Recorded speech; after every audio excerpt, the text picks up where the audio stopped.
18. The sixth disinformation operation, the alleged recurrence of power struggles in the Soviet, Chinese, and other parties. The West has been seeing evidence since the early 1960s of recurrent power struggles in the leadership of the Soviet, Chinese, Yugoslav, Czechoslovak, and other parties. In the Soviet Union, it has been seen in the alleged dismissal of Khrushchev in October 1964 for his policy failures and adventurism in the alleged power struggle between the moderate and Stalinist factions that followed his dismissal. In Brezhnev's switch to neo-Stalinist practices since 1968 and in opposition to him from the liberals in the Soviet leadership. In China, it has been seen in the alleged struggle for power between the militant, radical, Stalinist, Maoist faction, Mao, Linpiao, Chen Prata, and the moderate, pragmatist faction, Zhou Enlai, Teng Xiaoping, Ping Te Hui, Ping Chen, Liu Xiao Tsi, Lo Jitsin, in the dismissal of Teng Xiaoping, Ping Te Hui, Liu Xiaoqi, Ping Chen, and others, in the alleged cult of Mao, an unexplained phenomena in China, such as the activity of the Red Guards during the Cultural Revolution, and in the re-emergence of pragmatists like Teng Xiaoping since Mao's death in 1976. In Yugoslavia, it has been seen in the alleged power struggle between Tito and his deputy premier and minister of the interior, Rankovic, which resulted in the ousting of Rankovic in 1966. In Czechoslovakia, it has been seen in the struggle between the conservative Novotny faction and the liberal Dubček faction, which resulted in the victory of the liberals and the alleged dismissal of Novotny in 1968.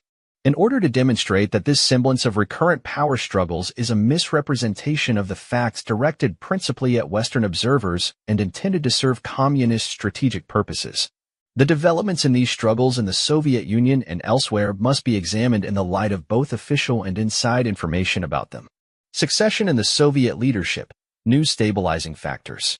The problem of succession in the leadership of the Soviet Union and other communist countries is of great importance, since on it depends the solution of many other practical problems. The question that has to be answered is whether or not a one-party, communist, dictatorial system can settle the problem of succession without recourse to a struggle for power, as has happened in the past. Another related question is whether Khrushchev was forcibly removed in 1964 or whether, on the contrary, he succeeded in transferring his power and solving the succession problem without a crisis. Most non-communist observers are inclined to regard communist parties as incapable of finding a solution. They think that the recurrence of power struggles is inevitable. The most dramatic confirmation of this view was the allegedly forcible removal of Khrushchev from the Soviet leadership in 1964. The present study will attempt to distinguish between the facts surrounding Khrushchev's departure from office, the deliberate misrepresentation of them by the Soviet strategists, and the unfortunately erroneous interpretation of them by reputable Western scholars. In order to make the distinctions clear and to explain how and why the facts were misrepresented by the Soviet strategists and why reputable Western scholars continue to accept uncritically information on the continuing existence of power struggles, it is helpful to compare the succession situations of 1924 and 1953 with the events of 1960-64, using for the purpose official information as well as inside knowledge and the new methodology. The failure of Lenin and Stalin to solve the succession problem. There are similarities between the situations in 1924 and 1953. Lenin's death in January 1924 left a political vacuum. There was no single recognized successor with a ready-made team of supporters. Instead, there were several rival leaders, each with his own claim on power. The situation in the country was still critical. Lenin's adopted policy, the NEP, was still in force, but many practical problems within that policy awaited their solutions. Stalin's death in March 1953 left an even greater political vacuum. The dictator left no designated heir, nor was there a single recognized successor with a supporting team, as in 1924, there were several leaders with rival claims on power. There was a critical situation in the Soviet Union and in other communist countries. No long-range policy had been adopted despite the need for long-term solutions to the crisis in the bloc. All these circumstances invited succession crises. Power struggles were inevitable in both cases because of the rivalries among the new groups of leaders. The membership of the new generation in each case was fortuitous, unstable, and divided, its individual members ambitious to play a leading role and at the same time faced with the necessity of formulating a policy for the party. The critical situation in the Soviet Union in 1924 and in the bloc as a whole after 1953 demanded new solutions to burning issues. The struggle for power became at the same time a struggle for policy, which added to its bitterness. In each case, the struggle ended with the elimination from political life of all but one of the contenders. Lenin's death was not unexpected, in view of his long illness. The struggle for power began while he was still alive. Stalin took the opportunity to strengthen his position to some extent even before Lenin's death. In 1924, there was still an atmosphere of inter-party democracy. The party rank and file, as well as the party and government apparatus, participated in the struggle and exerted some influence over it, which explains why the struggle after 1924 lasted longer than that after 1953. Lenin revealed his concern about the succession in letters to the Party Congress, written in December 1922 and January 1923, in which he warned against the concentration of too much power in Stalin's hands. He also warned against the possibility of a split in the leadership and the need to prevent conflicts between small central committee groupings which would gravely affect the fate of the party as a whole. He advocated a dispersal of his powers not to a few leaders, but rather to an enlarged central committee with enhanced authority, whose membership should be increased from 27 to as many as 100 members. Point 2 of necessity. Some dispersal of power did occur. Lenin's personal rule was followed for a few years by an oligarchic rule. But there were no constitutional means of deciding the succession and no provision for popular participation in the process. The problem was one for the leader of the party himself to solve. Only the leader had the authority to put his recommendations into effect. The difficulty was that, although Lenin gave a theoretical solution to the succession problem, he did not solve it in practice because of his illness. Moreover, although he was worried about a split in the leadership after his death, he himself invited a power struggle in his ambiguous testament, in which he did not indicate who should be his successor. Had he not been ill, he could have made his testament effective. In the event, it was not fulfilled after his death. Partly because Stalin needed time to take control over the government apparatus, the struggle after Lenin's death lasted until the mid-1930s, by which time all Stalin's rivals and real or possible opponents and even some of his supporters had been eliminated physically. Not infrequently, Stalin adopted the policies of his victims. The emphasis on physical elimination was not irrational. Because the whole party apparatus was involved in the struggle and because some vestiges of inter-party democracy survived, he was obliged when removing leaders to purge all of their supporters from the party by mass repressions to forestall possible opposition from them. He dispensed with collective leadership and established his own total, personal dictatorship. This was a backward step, which weakened the communist system and gave rise to the succession crisis and many other problems. After the physical elimination of his rivals and the mass repressions of their followers, he could no longer rely on his colleagues or the party, but only on the security bureaucracy. He ruled by watching potential rivals, dividing them, and exploiting one against the other. By eliminating Zhdanov, the most promising of his possible successors, he invited a crisis in the succession. Up to his last days he ignored the problem, and his negligence left a vacuum after his sudden death that further contributed to the intensity of the ensuing struggle. Point 3 Stalin's rigid personal dictatorship and his destruction of inter-party democracy meant that the party membership was not involved in the power struggle after his death. It took place only in the upper reaches of the party and government hierarchy. In 1953, the bureaucracy would have been prepared to serve any leader who was capable of taking control over it. Unable to appeal directly to the party or the people, the bureaucrats had become nobodies in Stalin's final years. For these reasons, the struggle after his death was relatively short and was not accompanied by mass repressions, except in the case of Beria's supporters. There were similarities and differences between Stalin and Khrushchev. Like Stalin, Khrushchev, after the removal of Malenkov in 1955, began as a communist dictator. He established his preeminence in 1956–57, using non-constitutional means and tactics, and wielded his power, though not for long, in dictatorial fashion. From 1956 to 1959, he replaced Stalin's cult of personality with one of his own. The darker side of Khrushchev's career is still kept hidden from the public by the Soviet leaders. Unlike Stalin, Khrushchev did not physically eliminate his rivals, apart from Beria. Since they had no followings, it was unnecessary. Unlike Stalin, Khrushchev, though he remained supreme, managed to establish collective leadership during his final years in power. But the most important difference between him and Stalin was that he succeeded in accomplishing the transfer of power to a successor he had chosen. The view that he shared Stalin's disregard for the succession problem is erroneous. Like Lenin, he was concerned about it. Moreover, according to the present analysis, he found what Lenin tried but failed to find, a practical solution to the problem. Probably with the help of Mao's influence, he solved it on the lines of Lenin's recommendations and by committing his followers to a long-range policy for the whole communist bloc. And in so doing, he established the model for the leaders of other communist states to follow. Khrushchev's removal and agreed transfer of the leadership to Brezhnev. The view that Khrushchev was removed in a palace revolt is probably mistaken. It is not supported by the available evidence. In 1964, the situation differed radically from that in 1924 or 1953. After Khrushchev's departure from the leadership, there was no political vacuum. The same united team of active Khrushchev supporters carried on. The internal crisis of the regime and the problems of intra-bloc relations had been solved. The long-range policy for the whole bloc had been adopted and was in operation. There were no grounds for expecting political crisis or power struggle. The tragic consequences of the two previous succession crises were not lost on Khrushchev and the other Soviet leaders. Lenin's death had been followed by the liquidation of a generation of party leaders, by mass repressions in the party, and by splits in the Communist International and its affiliates. The struggle after Stalin's death had delayed the formulation of a long-range policy and threatened the continued existence of the communist bloc. It was vital that there should be no further repetition of these disasters. In 1964, favorable conditions existed for a calculated transfer of power by Khrushchev to a leader or group of leaders of his choice because of the existence of collective leadership, as practiced under Khrushchev since 1959.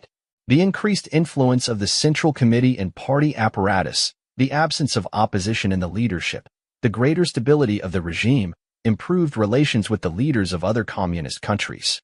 The establishment of collective leadership in the Chinese party under Mao, and, above all, the adoption of the long-range policy.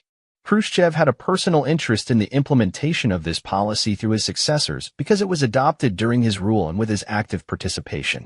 His role in its initiation offered him promise of greater posthumous respect and recognition than Stalin had been accorded, for all the power and glory of his reign. In his concern for long-range policy, Khrushchev would naturally have considered the question of succession. He was in a perfect position to arrange it, since he controlled the situation in the party and the government, and he had time in which to act. He had packed the Presidium and the Central Committee with his men.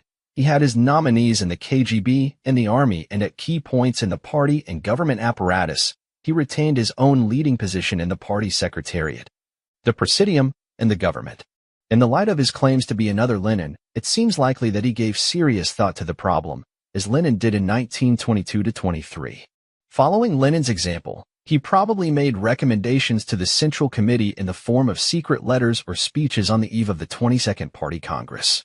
Such indications as there are support the conclusion that he was thinking about and acting on the succession problem on the eve of his removal. Signs of this can be detected from the 22nd Party Congress in October 1961 onward. Speaking about Lenin's advice on the cult of personality, he called on the party to be worthy pupils of Lenin in this matter. Point 4, he confirmed Stalin's mistakes and warned about the consequences of the cult of personality for leaders who forget their duties to the party. Point 5, according to his definition, the chief evil of the cult of personality lay in the leaders being outside the control of the party. Point 6, he claimed that collective leadership had been achieved and asked that his own personal role should not be emphasized. Point 7, the new party statutes adopted at the Congress provide that at every regular election of the CPSU Central Committee and Presidium, not less than 1/4 of the members must be new. Of the Central Committees of the Republic parties, not less than 1/3 must be new. And of committees of other party organizations, not less than 1/2. The alleged purpose of these reforms was to foster inter-party democracy. The new regulations and other decisions of the Congress, which were complied with thereafter, were defined by Khrushchev as guarantees against recurrence of the cult of personality. Point 8, at the same time, the Soviet party press recalled a quotation from Lenin stating that the revolutionary movement cannot be stable without an organization which maintains the succession of leaders. Two other significant decisions of the 22nd Congress were obviously modeled on Lenin's recommendations, namely, The increase in the membership of the Central Committee in comparison with the 21st Congress from 125 to 175 members and the transfer from the Presidium of Ignatov, Furtseva, Mikitinov, Belayev, and Aristov, and their replacement by new party activists in accordance with the statute's point 9 and the author's view Khrushchev's was a short-term personal dictatorship which was replaced, wisely and in time, by collective leadership in order to avoid a succession crisis and a further struggle for power. Various new circumstances contributed toward, and conditioned, the reorganization of the system. They were the condemnation of Stalin's cult of personality and the practice of physically eliminating rivals. The incompatibility between personal dictatorship and the active, constructive, and harmonious collaboration of a bloc of communist countries in pursuit of a common long-range policy. Mao's voluntary and exemplary decision in 1959 to give up all his positions of power except the leadership of the party in order to concentrate on problems of long-range policy and communist strategy.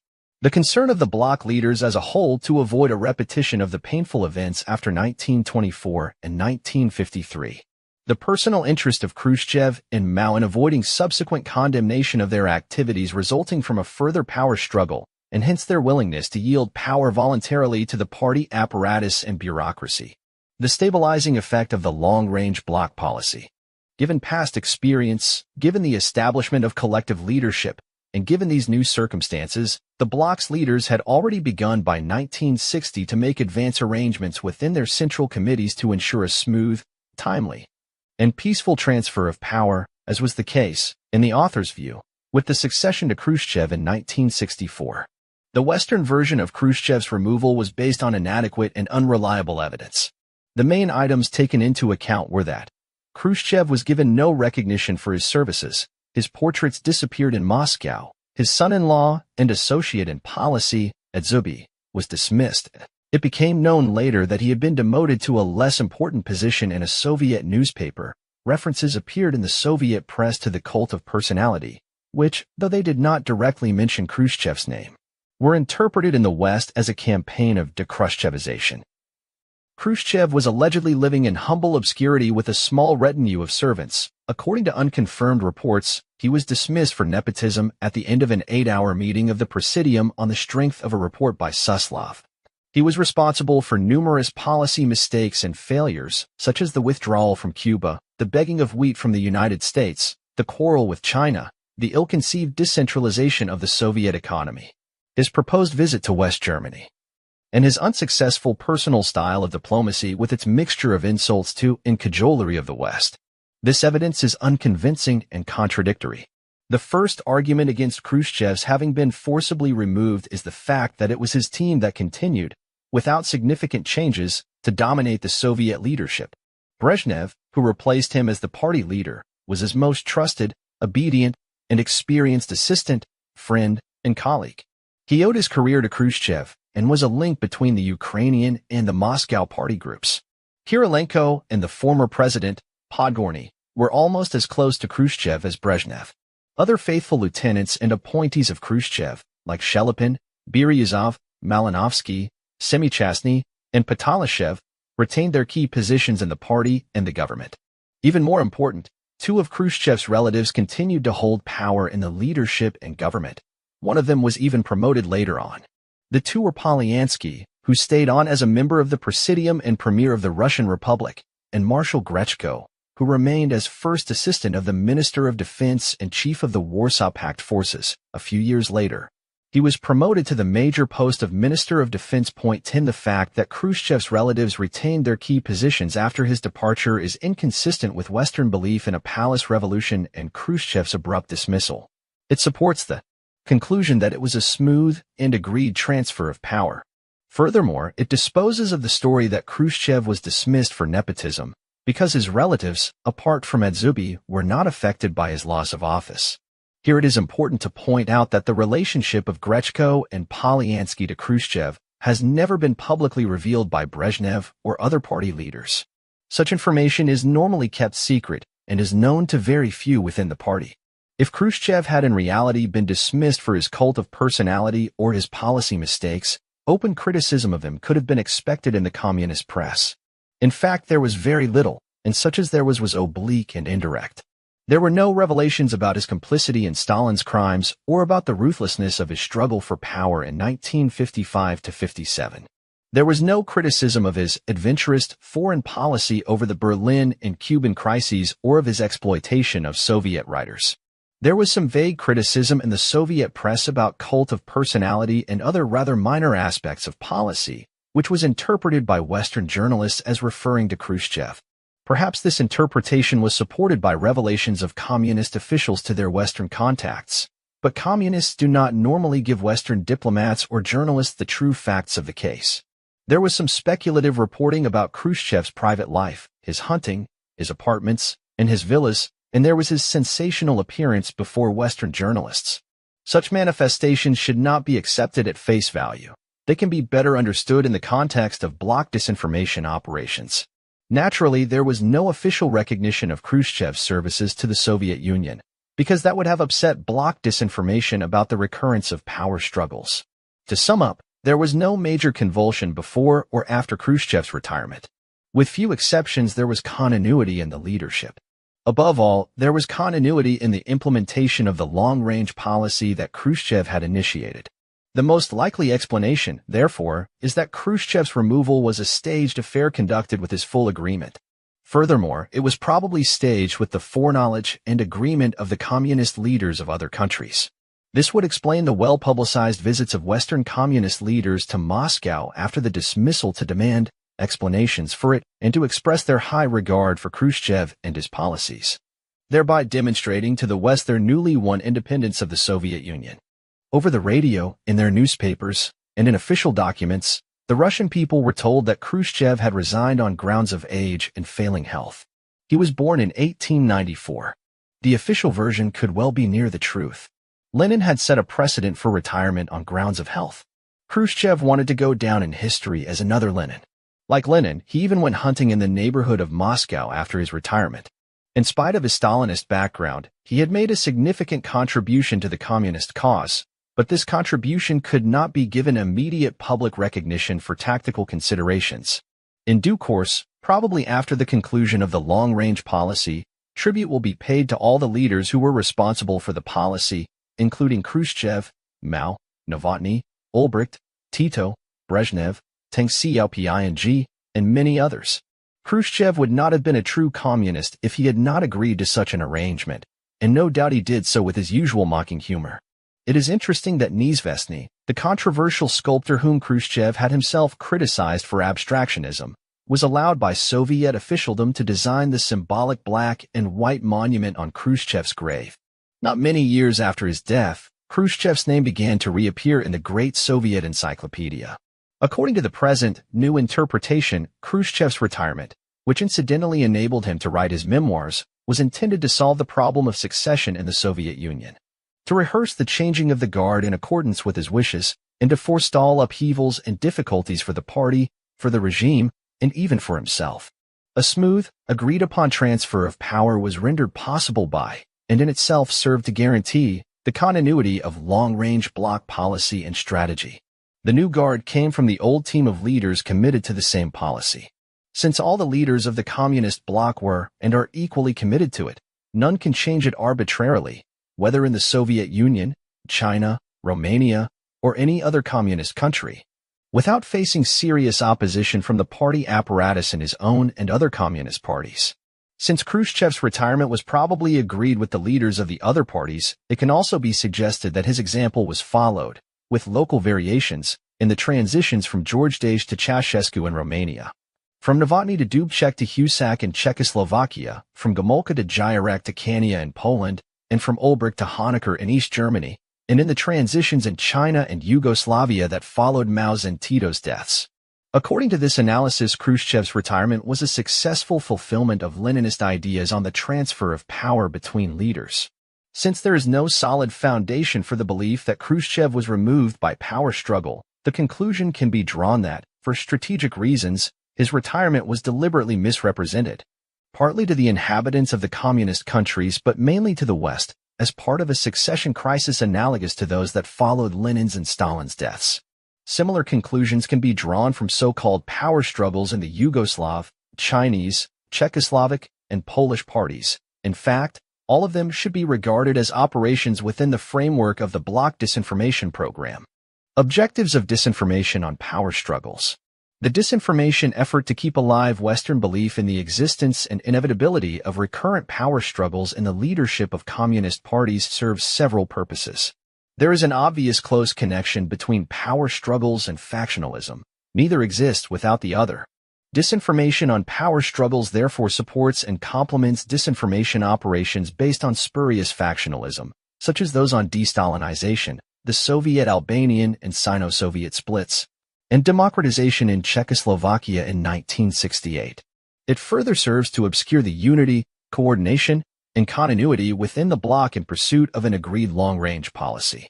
By creating false associations in Western minds between different communist leaders and different aspects or phases of communist policy, Khrushchev with revisionism, Mao with dogmatism, Deng Xiaoping with pragmatism, Dubček with democratization, and Brezhnev with neo-Stalinism, the West can be induced to make false deductions about the mainsprings of communist policy, inaccurate predictions about its future course, and mistakes in its own responses. The West is more likely to make concessions, for example, over SALT negotiations, or the supply of high-technology goods to the Soviet Union or China, if it believes that by so doing it will strengthen the hand of a liberal or pragmatic tendency or faction within the party leadership.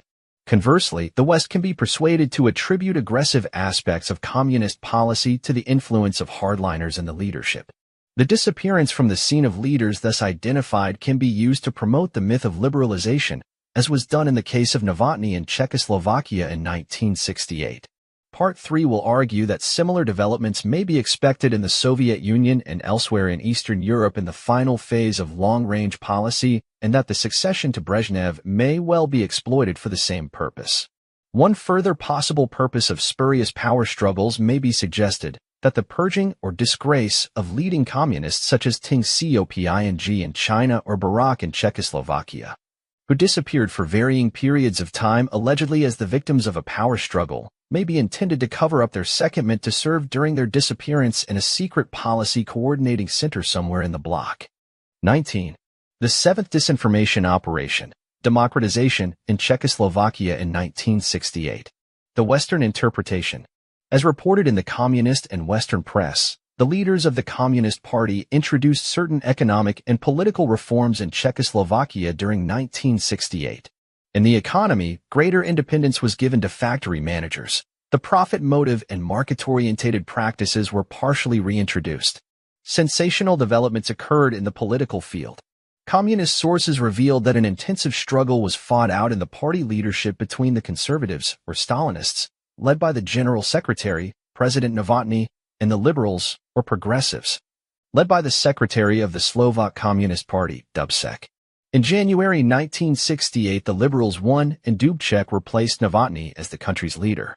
The new regime disclosed certain crimes committed by the former party leadership, denounced the cult of personality the former leaders had practiced, allegedly reduced to some degree the role of the security services, and broadened the political rights of the population.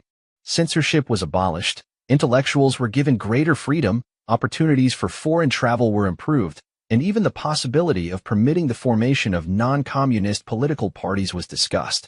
The Soviet Union, alarmed by these developments, denounced them as counter-revolutionary. In August, Warsaw Pact troops invaded Czechoslovak territory without meeting resistance from the Czechoslovak army. The political situation was reversed. Dubček and other liberals were replaced by Soviet puppets. Western journalists, scholars, and officials, basing their interpretation largely on accounts of these events in communist sources, accepted the Czechoslovak crisis as an attempt at a spontaneous, peaceful democratic revolution. They accepted as genuine the power struggle between progressives and conservatives. They accepted Dubček's reforms as a new brand of democratic socialism with a human face. Indignation at the occupation of Czechoslovakia by forces of the Warsaw Pact evoked deep sympathy for Dubček, his regime, and his new brand of socialism. For additional factors contributed to Western acceptance of the liberalization of the Czechoslovak regime at face value. First, the liberalization took place in a country that had had strong democratic traditions before the communist coup in February 1948. and the liberalization seemed like a revival of those traditions. Second, the Czechoslovak leaders seemed to have gone further than any other communist leaders in their criticism of the Soviet Union, in their preparedness to permit non-communist parties, and in their denunciations of the crimes of former Soviet and Czechoslovak security officials against non-communist statesmen, such as Jan Masaryk, the former foreign minister. Third, extreme Soviet pressure was exercised on the Dubček regime through the Soviet press and through conspicuous movements of Warsaw Pact forces on the Polish-Czechoslovak border. Fourth, there was a close apparent parallel between events in Czechoslovakia in 1968 and those in Hungary in 1956.1 according to the Western interpretation of events. The overthrow of the Novotny regime by the progressives was brought about through the alliance of some liberal-minded economists and dissenting intellectuals with a few progressive communist leaders, such as Dubček. Weak as it was, this alliance succeeded in carrying out a democratic revolution against a totalitarian regime enjoying the support of the armed forces and security services without the firing of a single shot. Western errors. A major error in most Western assessments of Czechoslovakia in 1968 was to consider the events of that year in isolation from the recent past. Unfortunately, failing to appreciate the changes in relations within the bloc and the adoption of the long-range policy between 1957 and 1960, they used outdated methodology in their interpretation of events. Failing also to take into account the systematic dissemination of disinformation through sources under communist control, including the communist press and communist officials and intellectuals, they placed excessive reliance on these sources. A reinterpretation of Czechoslovak democratization. The new methodology dictates a new and opposite interpretation of Czechoslovak democratization. It sees it not as a spontaneous development, but as a planned, controlled maneuver and rehearsal for a similar development, all to take place within the framework of the long-range policy. The major argument in favor of this view is that Czechoslovak democratization fitted into and met the requirements of communist strategy for Western Europe. A second argument is that, throughout the upheavals of 1968, Czechoslovakia remained an active member of Comecon and the Warsaw Pact. The Czechoslovak party leaders, their security and intelligence services, and the regime as a whole actively participated in the formulation, adoption, and implementation of the long-range bloc policy in the period 1958 to 1960. Novotny frequently consulted with the Soviet leaders, especially Khrushchev, in this period, and Novotny and his colleagues, notably Hendrik, the party official responsible for ideology and work with intellectuals, played a key role in the formulation of the policy insofar as it related to Czechoslovakia. A Czechoslovak party delegation led by Novotny took part in the 81 Party Congress in Moscow in November 1960, which adopted the long-range bloc policy and strategy for the international communist movement. There are indications that the special strategic role for Czechoslovakia had been worked out, at least in outline, by 1960, and that preparations for the maneuver began immediately thereafter. In May 1961, Dubček visited the Soviet Union and was received by Suslov. 2 in June. In July, a delegation of Czechoslovak party workers led by Leonard went to the Soviet Union to study the work of the CPSU. In June 1962, Novotny led another party delegation to the Soviet Union. 4 Coordination between the Czechoslovak, Soviet, and other bloc intelligence and security services over their political role in the implementation of the long-range bloc policy began in 1959. The Minister of the Interior, Barak, and other members of his ministry attended the Conference of Bloc Security and Intelligence Services in Moscow in that year. Thereafter, the Czechoslovak services became members of the Intelligence and Security Coordinating Center for the bloc. From 1959 to 1968, Novotny and his Minister of the Interior, Barak, until 1961, were actively working on the dissolution of genuine political opposition and the creation of false, controlled opposition in Czechoslovakia, on the lines introduced and practiced in the Soviet Union by Shelepin. Dissolution of genuine opposition was tackled largely by rehabilitations and amnesties. The Novotny regime carried out amnesties in 1960, 1962, 1964, and 1965, the most extensive being the one in 1960 in which most of the state criminals were freed. The last amnesty, in 1968, was carried out under Dubček, who was thus continuing a policy already established by Novotny and Barak. The role of historians and economists in democratization. A close parallel developed in the period 1959 to 1968 between the approach adopted by Khrushchev and Shelepin to the use of writers, economists, historians, other intellectuals, and rehabilitated party members and activist political work, and the approach adopted by the Czechoslovak leaders. The indications are that a false opposition was created in Czechoslovakia and that the struggle between alleged liberals and alleged conservatives was staged on the pattern established in the Soviet Union by Khrushchev and Shelepin. In 1963, the Central Committee of the Czechoslovak Communist Party set up two commissions of experts. One was a commission of 36 historians under Gustav Husak, then vice president of the Council of Ministers. The other was a group of economists under Oda Sik, who later became a vice premier in the Dubček government. The Central Committee made the party's secret archives and statistics available to the two commissions. The date 1963 is significant in that it was 3 years after the adoption of the long-range bloc policy and 5 years before the so-called democratization took place. The commissions were established in the Novotny period.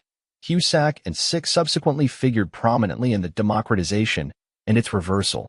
Putting these facts together, the conclusion may be drawn that the commissions were established under Novotny's leadership within the framework of the long-range policy to prepare the groundwork for the events of 1968. There is a strong pointer to Soviet-Czechoslovak coordination in the matter in that the Economic Commission was established by Novotny at Khrushchev's suggestion. Soviet historians were mobilized in support of long-range policy in the Soviet Union during the same period, though in a different manner. Academician Kvostov played an important part in this activity. The roles of Barak and Sik. Barak's role, his dismissal in February 1962, and his rehabilitation and reappearance in 1968 can be completely reinterpreted. Barak was Minister of the Interior from 1953 to 1961 and a member of the Presidium of the party from 1954 until February 1962. As Minister of the Interior, he played an important part in the formulation of the long-range policy and was in close liaison with the chairman of the KGB, Shelepin. The chief of the KGB Institute, General Kurenkov, informed the staff and students of the KGB Institute in Moscow in 1959-60, after the return of a KGB delegation to Czechoslovakia of which he was a member, that the KGB had closer relations with the Czechoslovak security service than with any other service in the bloc. Significantly, the young technocrats and planners who became members of the Economic Commission in 1963 and played key roles in the introduction of economic reforms in 1968, including Oda Sik, were close to Barak in the late 1950s and early 1960s. Given Barak's connection at the time with the planning of the long-range policy and the new role of the security and intelligence services in it, it is likely that even then the young technocrats were being prepared for their part in introducing controlled democratization. On February 9, 1962, it was announced in the Czechoslovak press that Barak had been arrested and sentenced to 15 years imprisonment for embezzlement of public funds.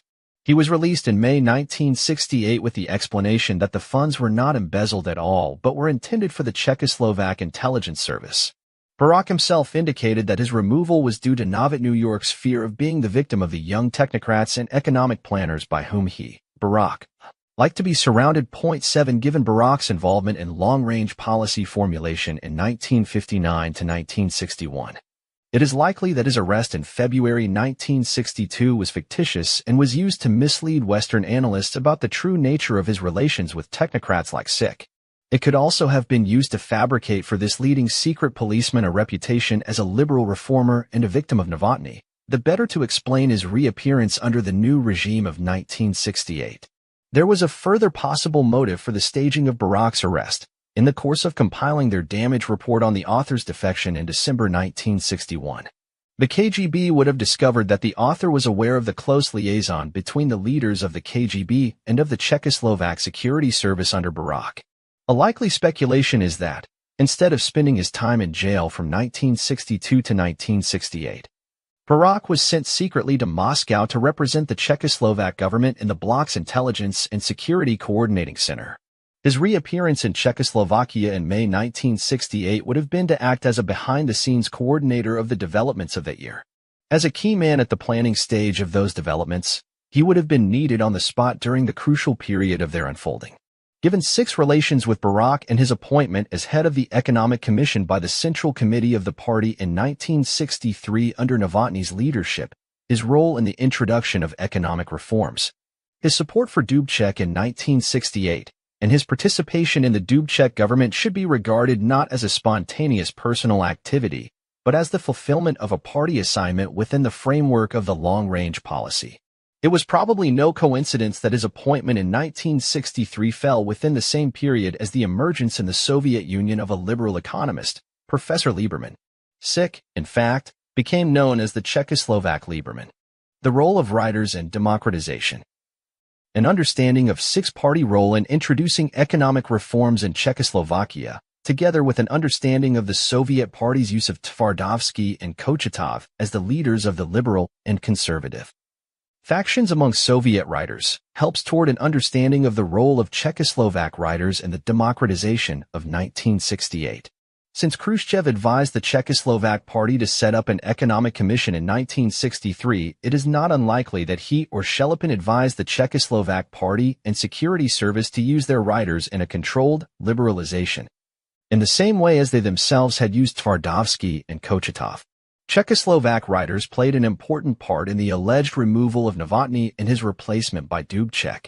For example, at the Writers' Congress in May-June 1967, the liberal Slovak writer Ludvík Vaculík, a member of the Central Committee, a member of the staff of Literárny listy, and a confidant of Dubček, delivered several lectures advocating more creative freedom. In a plea for democratic socialism, he also called for an active struggle against neo-Stalinists. The Slovak writer Nako attacked Novotny. Anton Lím, one of the founders of Literárny Noviny, spoke against censorship and police despotism. Another writer read out to the Congress Solzhenitsyn's secret letter against censorship. The criticism of neo-Stalinism was convincing.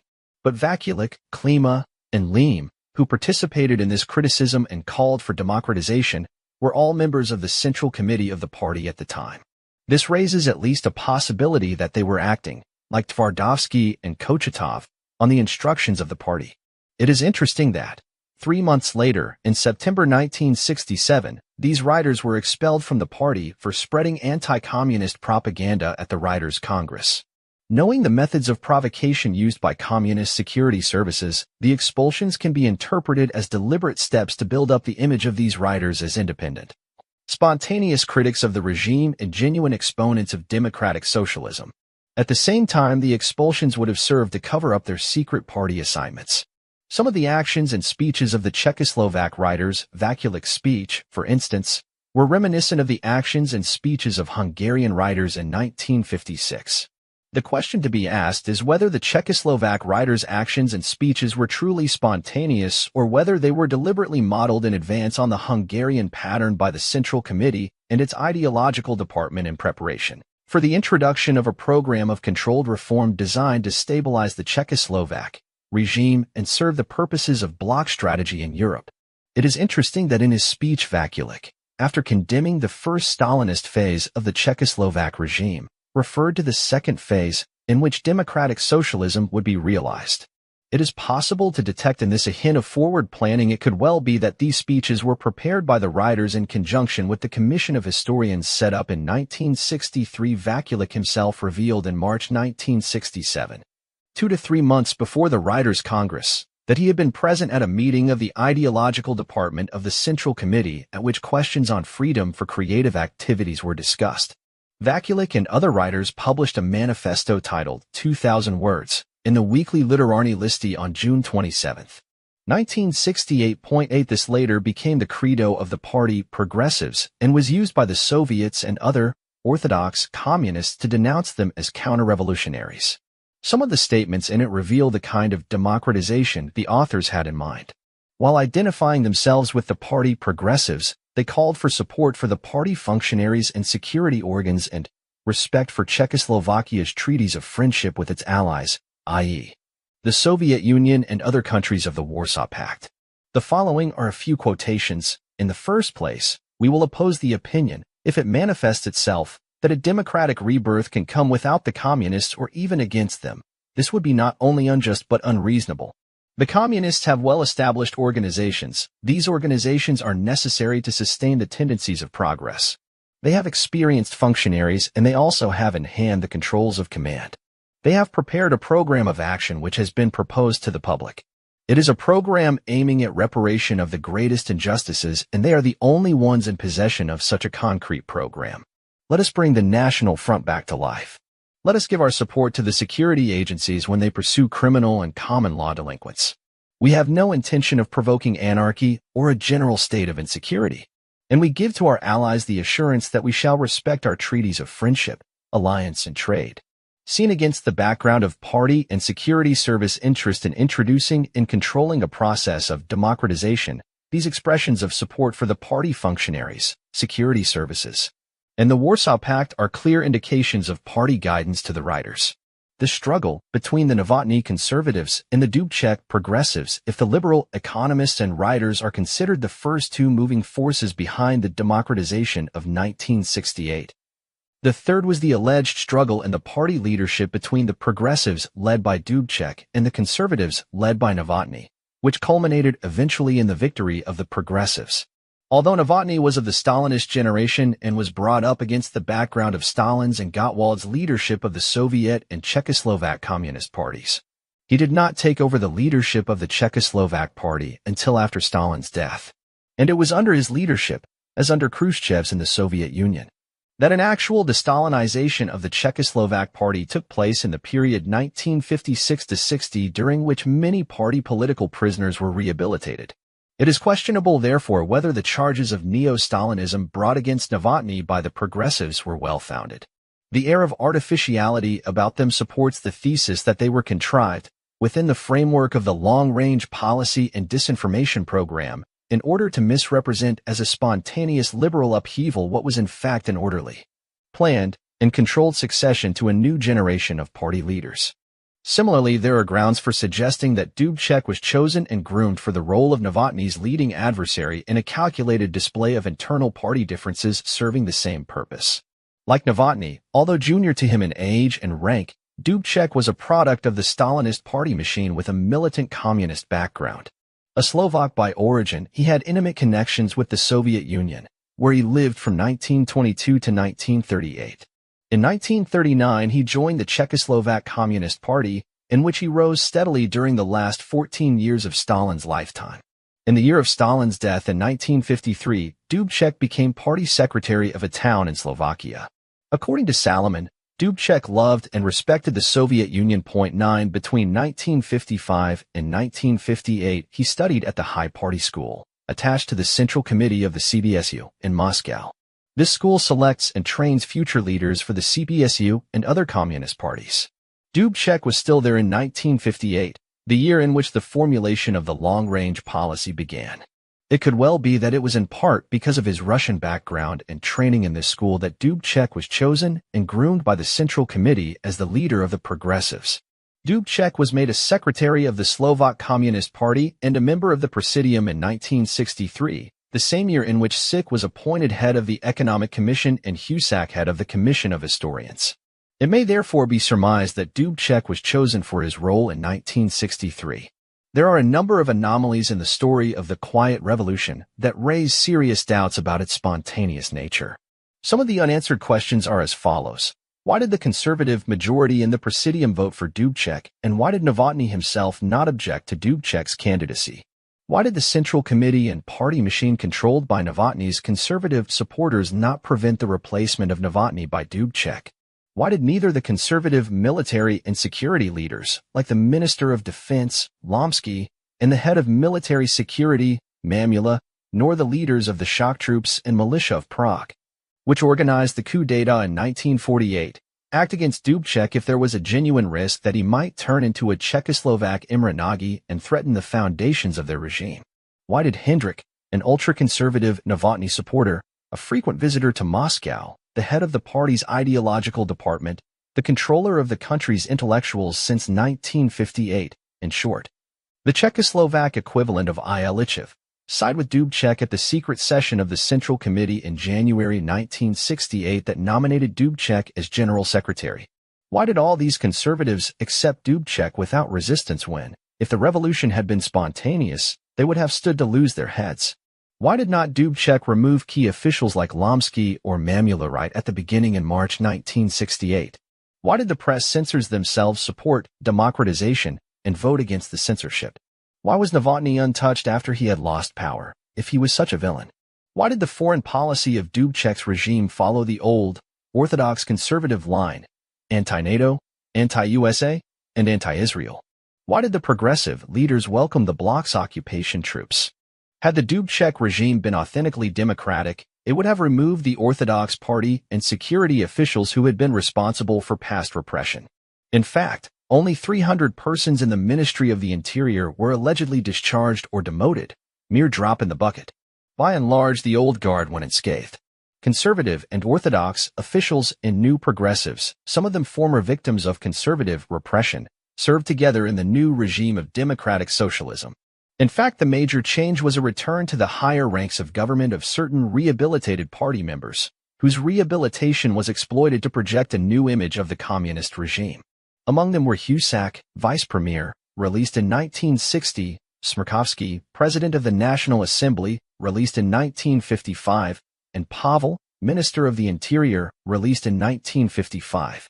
Their return could well have been the realization of a calculated policy of rehabilitation carried out on Soviet lines. It should be remembered in this context that both Gomulka and Kadar, who rose to be the party leaders in Poland and Hungary respectively, were rehabilitated party members.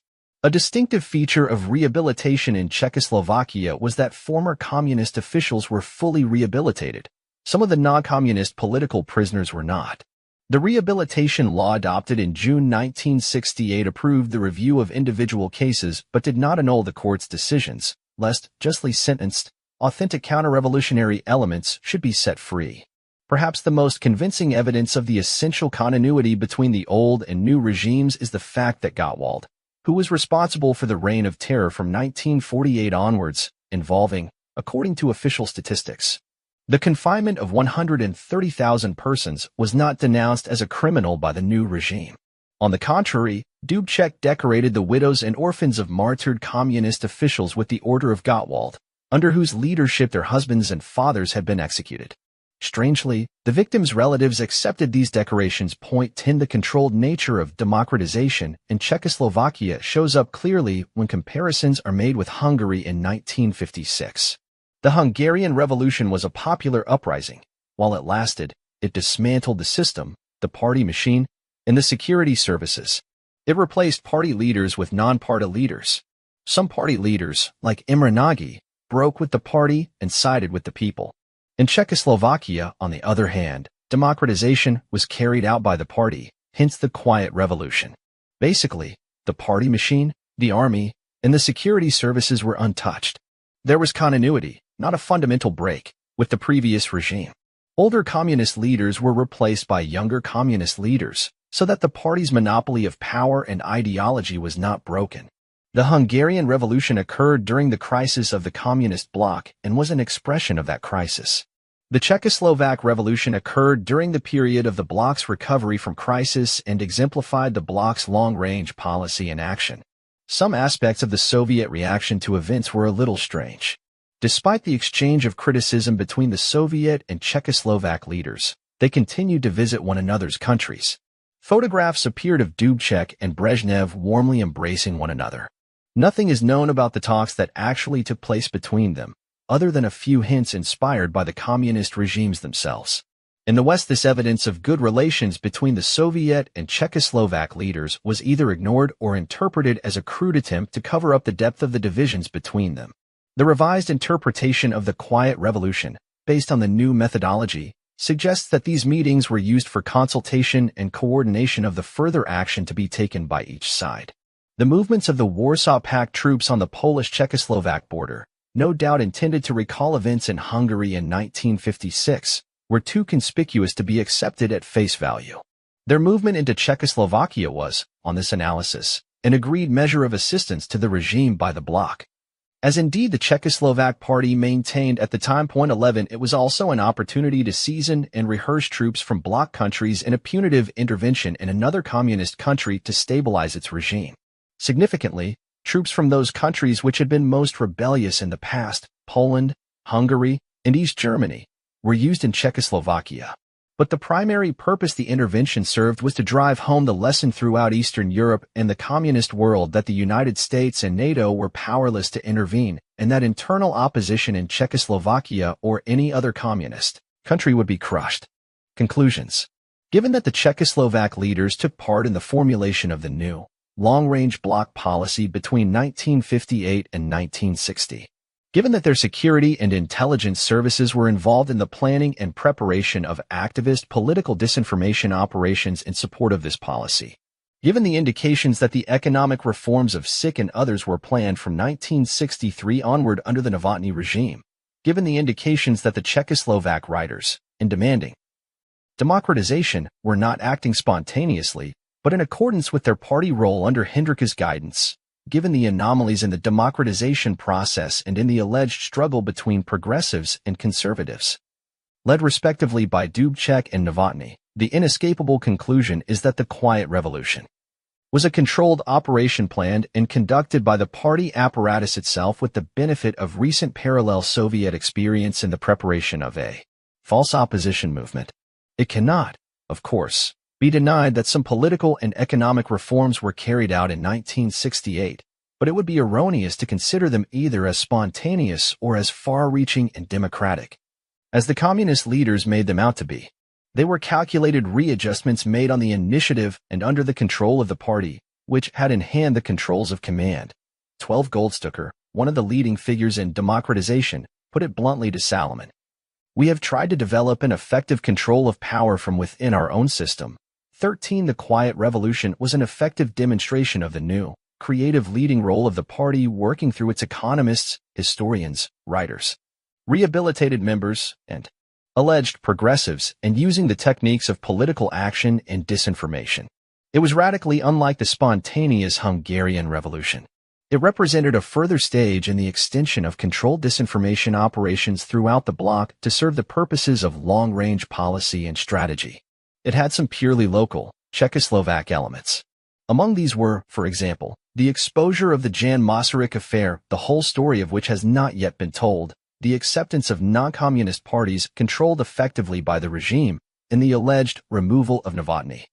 More likely a natural retirement, as in Khrushchev's case, for reasons of age or health. Communist gains and losses from democratization.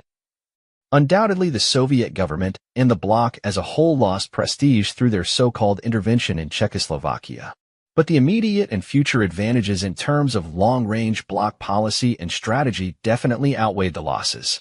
Before 1968, there were acute problems in Czechoslovakia, which demanded solutions. The Communist Party, the regime, and its institutions were discredited and unpopular. There was a need for change in the party leadership. There was internal and external opposition to the regime. There was discontent among the intellectuals and formerly imprisoned party members. There was Slovak resentment at Czech domination.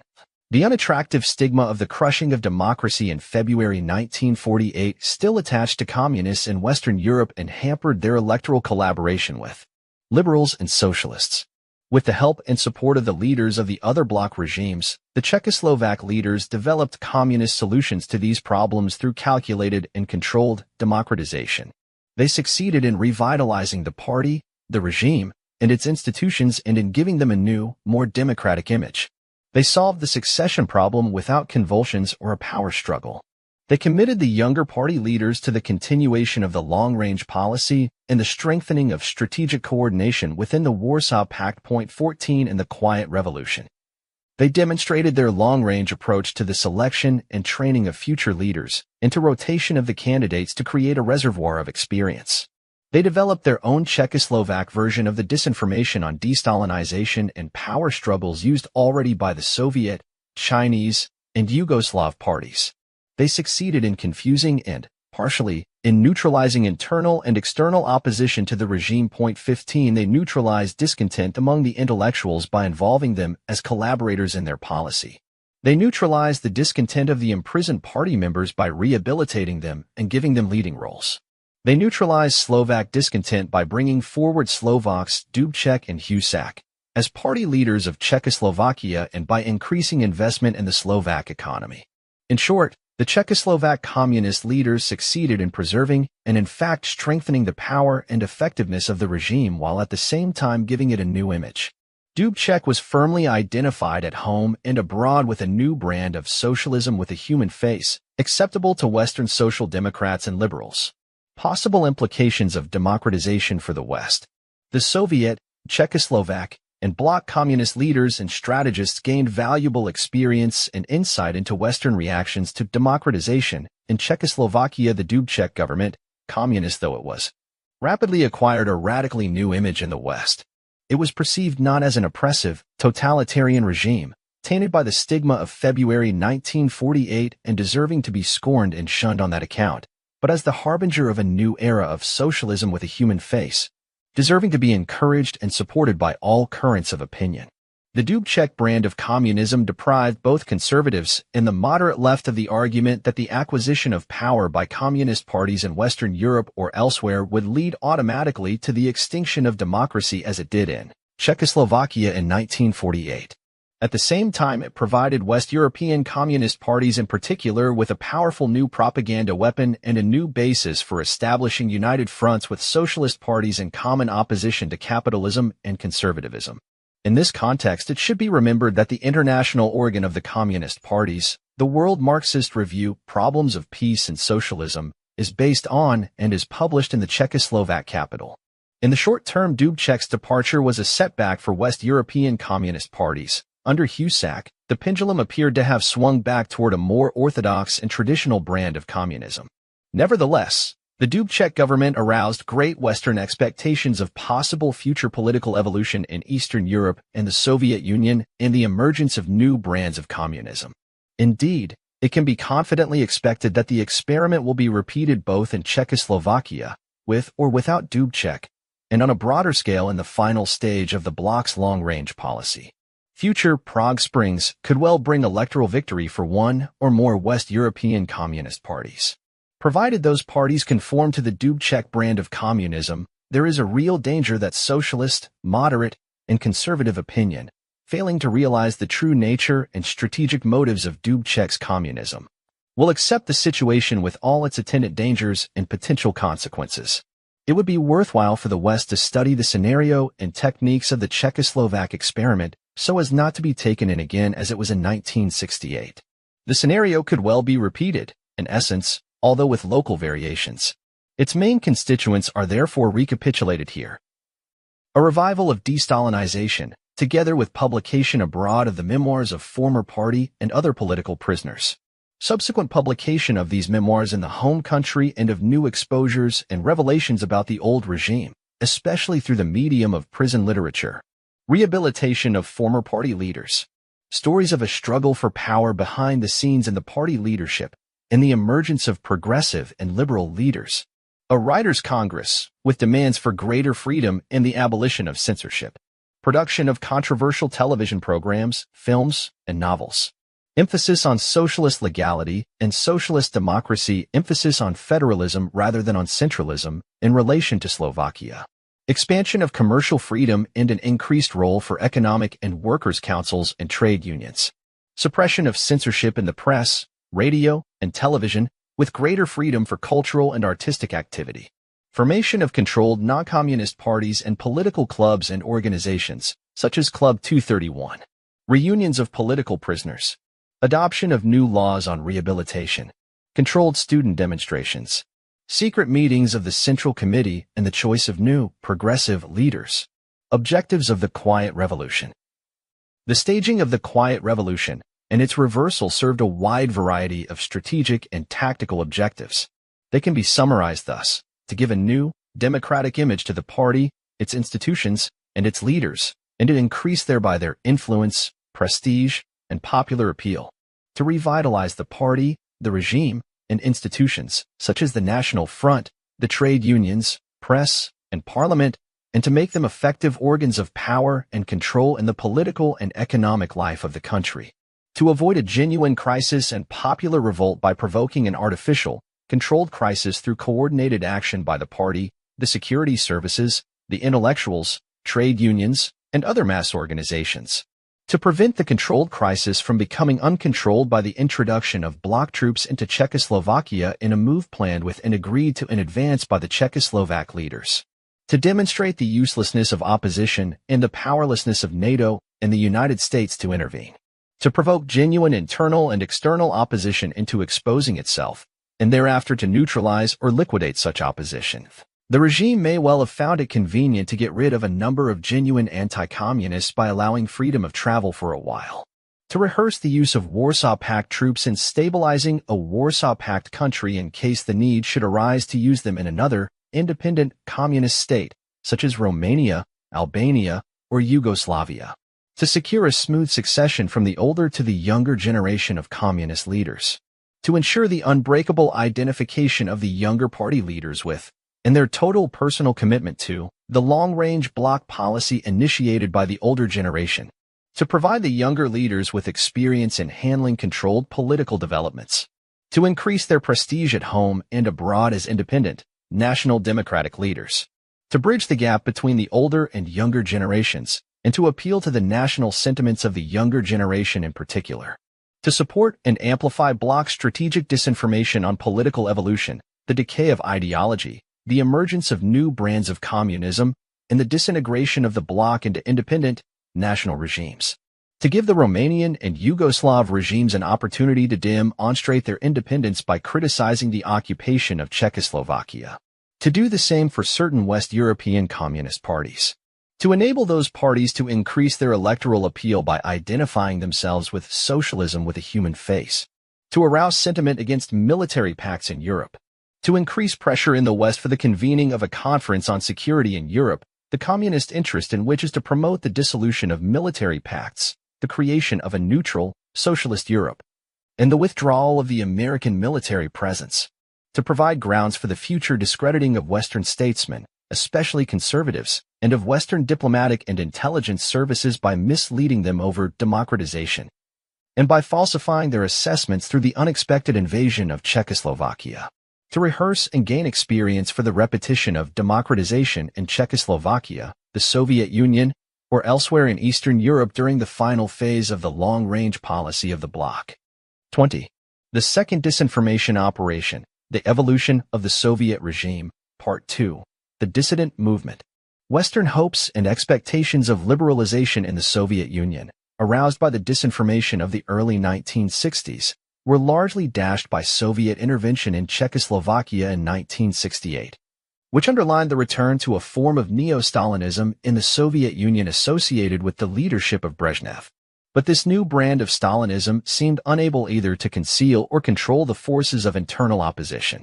The West witnessed the emergence not just of individual dissidents, but of an entire dissident movement, with an unofficial leader in the person of academician Andrei Sakharov, and with a marked capacity to survive persecution by the regime and maintain communication with the West. The phenomenon can be understood only in the light of past history and the new methodology. Genuine opposition to the communist system in the Soviet Union in the period 1958 to 60, when the new long-range policy and the KGB's new political role were being worked out, was deep-seated and intense. Dissatisfaction was widespread among workers, collective farmers, priests, and intellectuals. It was particularly strong among Ukrainian, Latvian, Lithuanian, and Jewish nationalists. The opposition rejected the Soviet regime in principle. Its members did not believe in the possibility of evolution. They firmly believed that freedom could come only through a new revolution, the overthrow of the regime, and the dissolution of the Communist Party. They did not call themselves dissidents, nor were they described as such by the regime. They were known in KGB and party documents as enemies of the people. The KGB was capable of preventing and neutralizing contacts between the West and genuine opponents of the regime. Publication of material regarded as inimical to Soviet interests was effectively suppressed. Two examples, known to the author in 1961, illustrate the point. In that year, a prominent Soviet author and journalist, V. Grossman, wrote an anti-Soviet book and tried to have it published abroad. The idea conveyed by the book was that the main fault in the Soviet leadership was not the cult of Stalin, but the cult of Lenin and his works. Grossman handed his manuscript to the former Swedish ambassador and dean of the Moscow Diplomatic Corps, Sulman. The KGB learned of this, and a special operational group was set up on Shelepin's instructions to use any available means to recover the manuscript. The Politburo was concerned at the effect it might have on foreign communist parties if it was published abroad, especially at a time when the new long-range policy had recently been adopted. Within days, the manuscript was delivered by Shelepin to the Politburo. The West knew nothing of the affair at the time. In the same year, a prominent scientist named Zagermister, a former Soviet deputy minister of geology who had access to important secret information on the status of nuclear questions in the Soviet Union, requested political asylum from the Israeli embassy in Helsinki while on a visit to Finland. His request was refused, and he was referred to the Finnish police. Through their secret sources in Finland, the KGB residency in Helsinki received a report that a prominent Soviet official had tried to defect to the West and had asked the Finnish authorities for help. The KGB intervened. Zagermister was handed over to the Soviet consul, Sergeyev, a KGB officer, who returned him to the Soviet Union in an embassy car. Zagermister was interrogated by the KGB in Moscow. He died of a heart attack when he was shown a copy of his conversation with the Finnish police. Again, nothing was known or published about this tragic incident in the Western press. The serious challenge to the regime from the real opposition required special measures. The preparations made by the Central Committee and the KGB to deal with this and other problems have been described. They were based on the techniques of political provocation and prophylaxis used with success by Dzerzhinsky in the 1920s. Briefly, Dzerzhinsky's GPU, faced with the problem of a strong internal opposition supported and exploited by émigrés and Western governments, created a false opposition movement known as the Trust, which it used to expose, confuse, and neutralize genuine internal and external opposition. By tricking the émigrés and Western intelligence services into supporting the Trust, they effectively isolated the genuine internal opposition from the outside world. Furthermore, the successful projection through the Trust of a false image of the Soviet regime in evolution toward a more conventional national European system helped the Soviet leaders to achieve their diplomatic aims, such as recognition by and closer relations with the major European powers and China, the acquisition of Western economic expertise, and, through the Treaty of Rapallo, the supply of military aid by Germany. Applying the new methodology to the emergence of the present dissident movement means taking into account all the evidence of a return to Dzerzhinsky's techniques of political provocation and disinformation, following the weakness and evolution pattern and, in particular, the known advocacy of such methods by Mironov and Shelepin. The specific instructions given by Mironov and Shelepin to the KGB in 1959 to use its expanded intelligence potential among scientists, writers, and other intellectuals for political purposes and to prepare political operations and experiments aimed at dissolving internal opposition in the Soviet Union. The strategic role played by KGB agents of influence among Soviet scientists in the 1960s in promoting the idea of common interests between the Soviet Union and the United States. The debate in the 1960s between liberal and conservative writers inspired and controlled by the KGB through its agents Tvardovsky and Kochetov. The known assets of the KGB among scientists, writers, and other intellectuals in 1960 and the likelihood of their further expansion since then. The prominence of scientists and writers in the dissident movement. If all these factors are kept in mind, there can be no reasonable doubt that the dissident movement as a whole is a KGB-controlled false opposition movement analogous to the Trust, and that many of its leading members are active and willing collaborators with the Central Committee and the KGB. Only if this interpretation is accepted is it possible to explain why a totalitarian, neo-Stalinist regime should allow a degree of Western contact with, and freedom of movement to, prominent opposition figures. It is, of course, more than likely that some of the individual rank-and-file dissidents are honest people who have become involved in the movement without realizing how they will be exploited and eventually victimized. The movement would not be fulfilling its internal function if it did not succeed in attracting innocents. The main apparent purpose of the movement is to strive for democratization, human rights, and the fulfillment of the Helsinki Agreements. The overall impression created in the West is that of a deep-rooted, spontaneous struggle between the regime's conservative supporters and liberal scientists, writers, and other intellectuals. Intense Western indignation, sympathy, and support are naturally aroused by news that dissidents like Sakharov are being harassed, arrested, and sentenced to imprisonment or exile without trial. Emotions are further heightened by the deliberately engineered connection between the problems of Soviet dissidents and those of Soviet Jews. It is perhaps the emotionalism of the West's response that clouds perception of the fact that much of Western knowledge of the dissident movement is acquired by courtesy of the Soviet authorities. The growth of the dissident movement is often seen as one of the fruits of East-West détente in the 1960s. Despite the present apparent persecution of dissidents, long-term Western hopes and expectations of a future liberalization of the Soviet regime have come to be pinned on the eventual success of their heroic struggle. In fact, both the dissident movement and the conspicuous harassment of it by the Soviet authorities are largely artificial, and both form part of the deliberate stage setting for the final phase of long-range bloc policy. This may be expected to begin soon after Brezhnev's disappearance from the political scene, and is likely to include a spurious liberalization of the regime rendered plausible by the rehabilitation of the present dissident leaders. The parallel between the dissident movement and the Trust is not, of course, exact. World conditions changed profoundly in the 50 years between them. In the 1920s, Lenin, Dzerzhinsky, and the GPU were fighting for the survival of communism in one country. In the 1960s and 1970s, dissidents of different kinds came to be exploited throughout the communist bloc, conspicuously in Czechoslovakia in 1968. Dissident movements are discernible elsewhere in Eastern Europe and even in China. The present chapter will be confined to an examination of the unofficial dissident leader, Sakharov, now living in internal exile in the city of Gorky. Sakharov. Sakharov is a scientist of distinction whose past services to the Soviet regime and the development of nuclear weapons are officially recognized. As one of the chief scientific advisors to the Soviet government, he would have had access to the most sensitive nuclear secrets and an insight into Soviet strategy and Soviet relations in the nuclear field with other communist states, including China. It is inconceivable that, if he were seriously at odds with the regime and therefore a security risk, he would have been given the opportunities he has had to maintain contact with Western friends and colleagues. Even from his exile in Gorky, he is able to convey his views to the West through intermediaries and correspondence.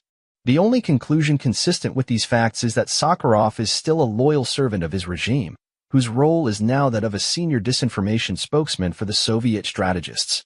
The theme of common interest between East and West, developed by Soviet agents of influence in the 1960s, was expanded after 1968, most notably in Sakharov's writings, into the concept of convergence between the communist and non-communist systems.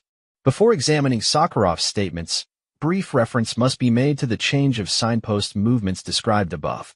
The adherents of this movement asserted that the Soviet regime was evolving from an ideological into a conventional, national, capitalistic state. Therefore, they argued, white Russian émigrés should not struggle against the Soviet regime, but should cooperate with it in order to encourage the development of these trends. The movement had a significant effect both on the émigrés and on the Western governments with which they were in touch, and it created favorable conditions for the regime to win Western diplomatic recognition and economic help. But the adherents of the change of signpost movement were mistaken. Diplomatic recognition and economic help did not result in the evolution of the Soviet Union into a conventional, capitalistic, national state. On the contrary, the Soviet regime emerged from the 1920s stronger, more aggressive, and more ideological than before. The adherents of the change of signpost movement were exposed as bankrupt prophets. Western convergence theorists are unwittingly and naively accepting basically the same disinformation message as the former adherents of the change of signpost movement, namely that the influence of communist ideology is in decline, that communist regimes are coming closer to the Western model, and that there are serious possibilities of further changes in them that will prove favorable to Western interests. In the 1920s, the message was conveyed by the regime through the émigré movement. From 1958 onward, Soviet scientists were used. In the 1920s, the message emphasized the natural tendency of the Soviet regime to move away from ideology toward a capitalist system. In the 1960s, the arguments were rather different. Exponents of convergence argued that, under the influence of the technological revolution, the Soviet Union was developing structural similarities with the West. These structural similarities provided a basis for asserting the existence of common interests between the different systems. Further grounds for asserting the existence of common interests stemmed from the development of nuclear weapons and the necessity of avoiding East-West nuclear conflict.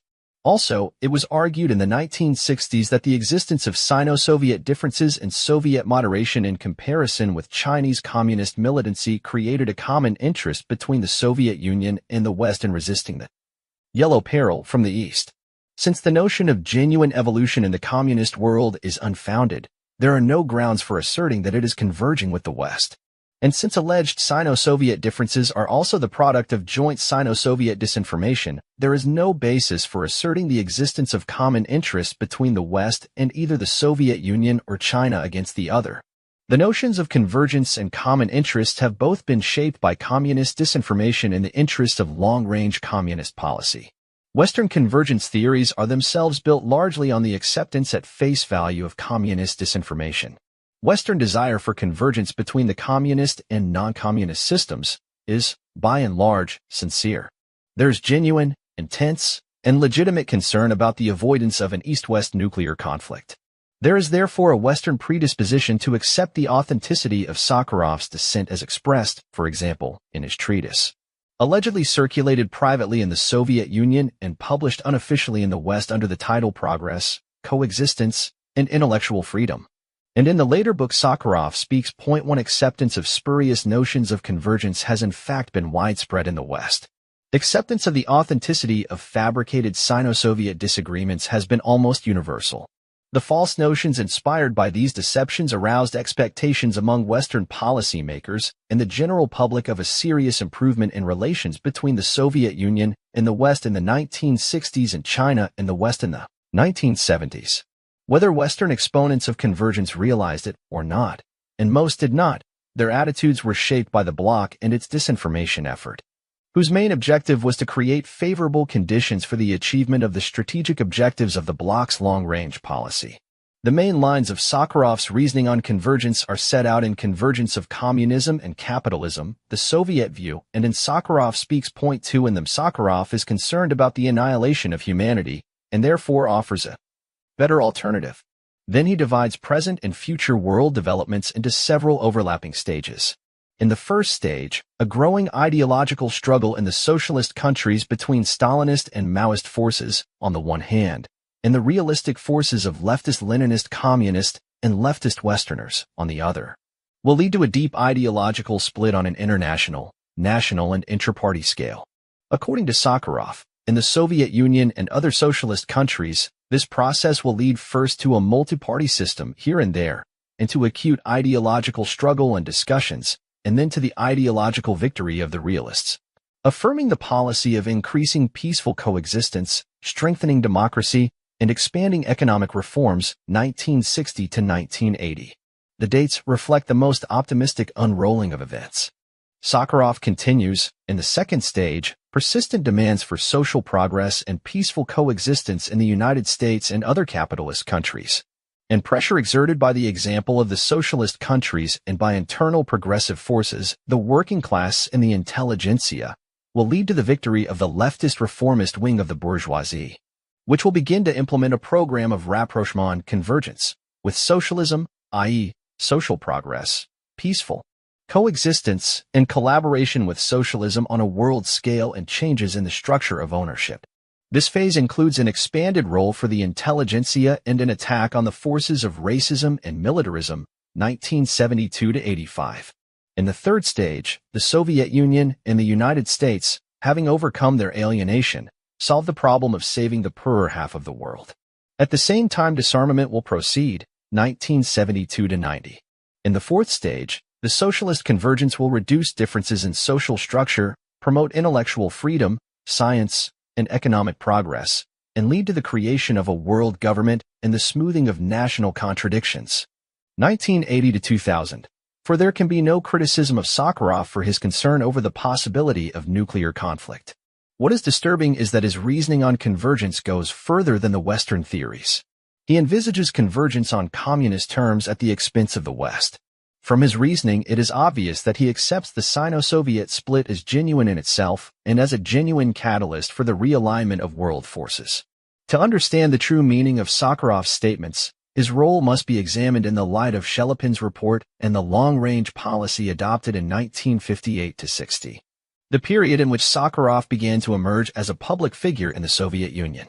As a leading spokesman of the so-called dissident movement, he has all the appearances of a political provocateur. If he were a genuine dissenter, he would not have had the opportunities he has had to make contact with Western friends and colleagues. Furthermore, as an academician working in the nuclear field, he would have enjoyed access at the policy-making level to debates on nuclear strategy at the time when the new long-range policy and the use of disinformation were being launched. He would have known the true state of Sino-Soviet relations in the nuclear, as in other fields. Given the all-embracing character of the disinformation program, any pronouncement by a Soviet scientist on strategic issues must be regarded as having been made on the regime's instructions.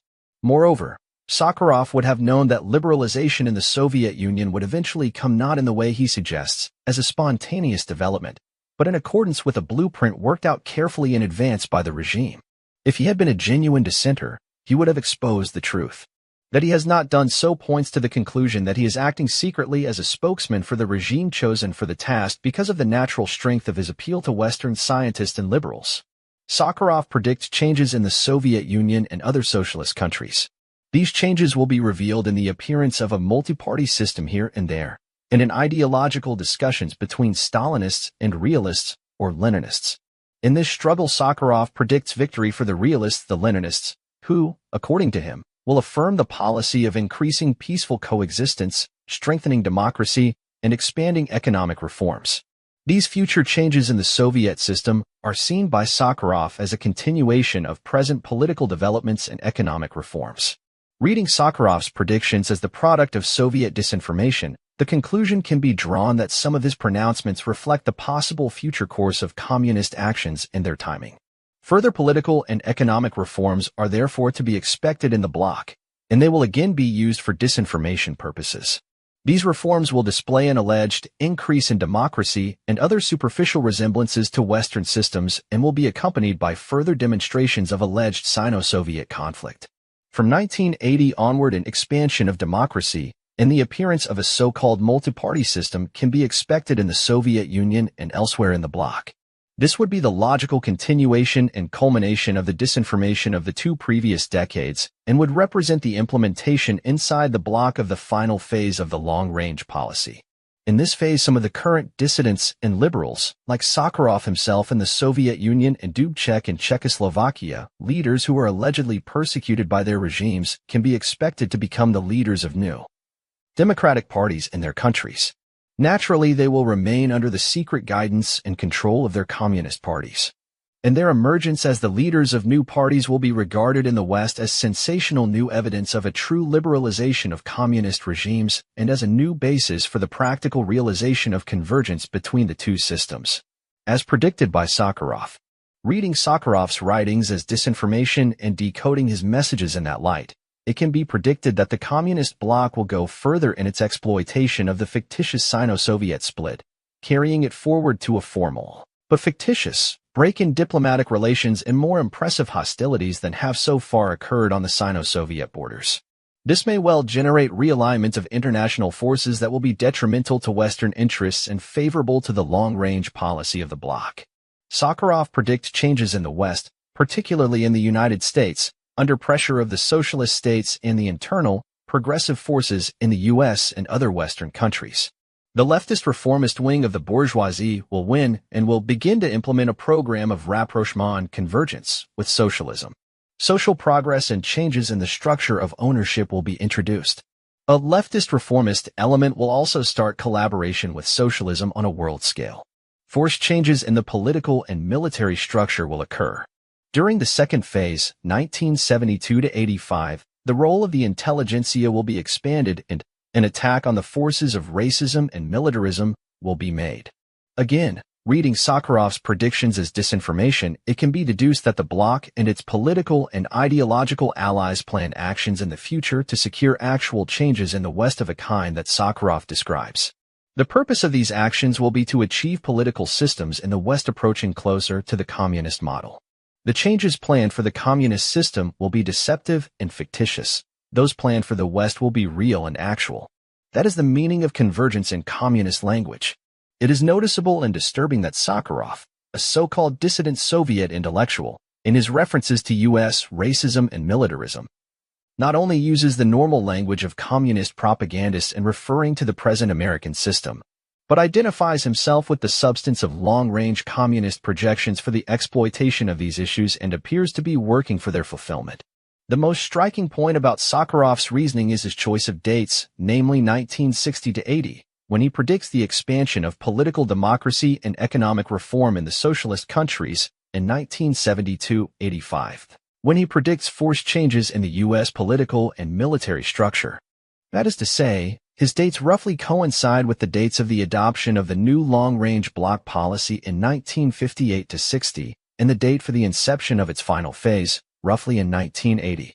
This is no fortuitous coincidence, since Sakharov, the secret spokesman of the communist strategists and the secret advocate of their long-range policy, is seeking to inspire and to promote trends in Western thinking on convergence that will coincide with their designs.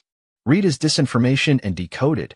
His predictions of convergence are predictions of the victory of the long-range policy of the bloc and the surrender of the West with the minimum of resistance.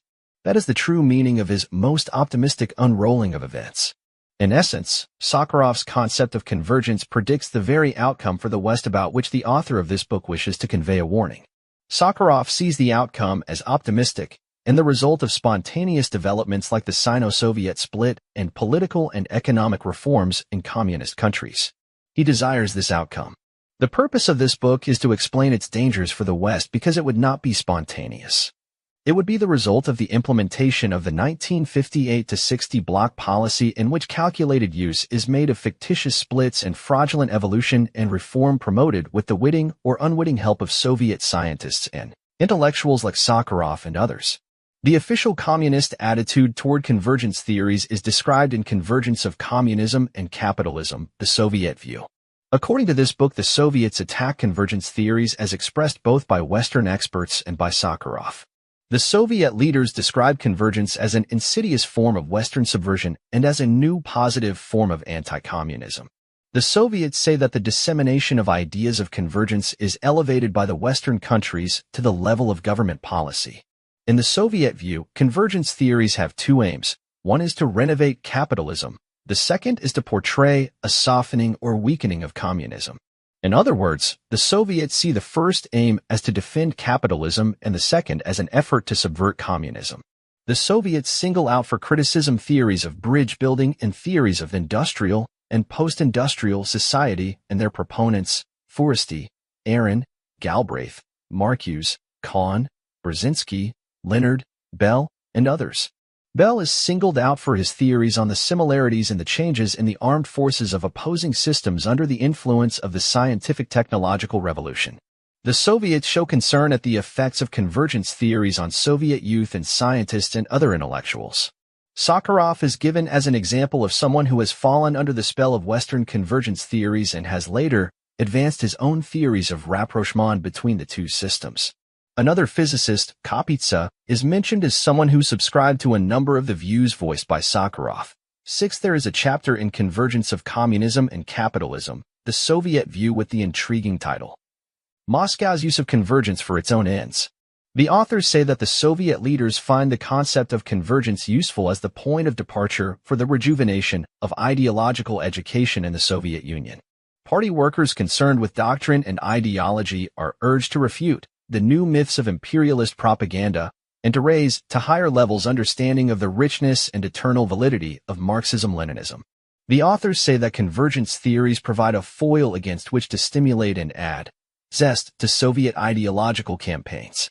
More importantly, they provide a cutting edge to Moscow's contention that the USSR continues under siege by an implacable and dangerous enemy despite the Soviet claims that capitalist encirclement is a thing of the past and that the balance of world forces has irrevocably shifted in favor of the USSR. American propaganda and intelligence agencies and the U.S. Embassy in Moscow have all been attacked by the KGB and the Soviet press for spreading ideas on convergence and for using tourism and scientific and technological exchanges for the purpose of subverting Soviet citizens, especially scientists and young people. This threat to the security of the Soviet system has been exploited to justify the intensification by the regime of its controls over Soviet society. The Soviet attack on convergence has been linked with the attacks on Ukrainian nationalists, Zionists, and religious groups in the Soviet Union and abroad. According to the authors, Soviet analysts distinguish, among the proponents of convergence theories, between enemies who use the concept of convergence for subversive purposes and idealists who include prominent scientists, partisans of peace, and opponents of militarism. The idealists, among whom Professor Galbraith figures prominently, are seen by the Soviets as offering promising targets for Soviet influence. Since the authors of Convergence of Communism and Capitalism, the Soviet view do not take into account either the use made of disinformation in the past or the adoption of the new bloc policy in 1958-60 or the new political and disinformation role assigned to Soviet scientists at that time. Their explanation of the use of convergence theories in current Soviet policy is incomplete. The real meaning of attacks on convergence by the Soviet leaders can be understood more fully in the light of the historical background, the analysis of Sakharov's statements on convergence given above, and the conclusion that he acts as a channel for Soviet disinformation and influence. From the mid-1960s onward, the communist regimes stepped up the ideological indoctrination of their own populations in preparation for entry into the final phase of policy in about 1980. There was a renewed campaign of ideological and militaristic indoctrination in the Soviet Union in 1966-67 at the same time as, and similar in content to, the Cultural Revolution in China and the attack on counter-revolution in Czechoslovakia in 1968. While intensifying their own program of indoctrination, the communist leaders sought to protect their populations from the negative influence of Western ideas and the spillover of their own disinformation. In helping to shape Western convergence theories, they had cast a potential boomerang against the West and took steps to prevent it rebounding on their own people. At the same time, it offered them good opportunities to expose and attack the ideological subversion and tricks of Western propaganda. There was nothing new in this technique. It was a typical instance of political provocation. At the same time as the ideas of the change of signposts movement were shaped by Soviet disinformation in the 1920s, they were attacked by Soviet propagandists as a Western ideological subversion. The movement was actively exploited for the suppression of internal opposition. The difference between then and now is in the broader scope and greater sophistication of such provocations and the fact that they are practiced by the whole communist bloc. Soviet attacks on convergence, therefore, have, first, a defensive and domestic purpose. Second, they serve the strategic objectives of foreign policy. They help to build up belief in these theories in the West as a sound and effective weapon for dealing with the communist challenge. The communist strategists hope and expect that their criticisms of convergence will be interpreted in the West as evidence of their own concern at the efficacy and impact of such theories on their own regimes and on their scientists in particular. They intend that such criticism should induce Western propagandists to continue and intensify their efforts to advance convergence theories rather than divert their efforts to less irrational and potentially more dangerous themes. Third, Soviet criticism of Sakharov and convergence may be seen as a Soviet effort to build up the credibility in the West of Sakharov and his like as genuine opponents and martyrs of the current Soviet system who are expressing genuine dissent. By disguising convergence as an opposition doctrine, the Soviets can gain greater strategic impact in the West for their concept of convergence, that is to say, to have convergence on their terms. In the light of the 1958-60 bloc policy and the use of disinformation to support it, it can be seen that notions of common interest and convergence have not developed spontaneously in the West, but are the reflections and results of communist disinformation operations whose influence has unwittingly been absorbed by Western exponents of these ideas. Convergence theories are unrealistic because they lack foundations.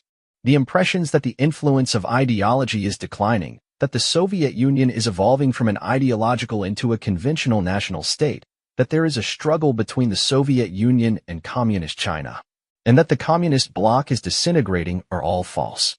These impressions are the product of bloc disinformation operations that have successfully hidden the true situation. Since 1958-60, communist ideology in the communist countries has been revived, restored, and intensified. The communist bureaucracy has been given a new, constructive purpose, real and effective, but secret.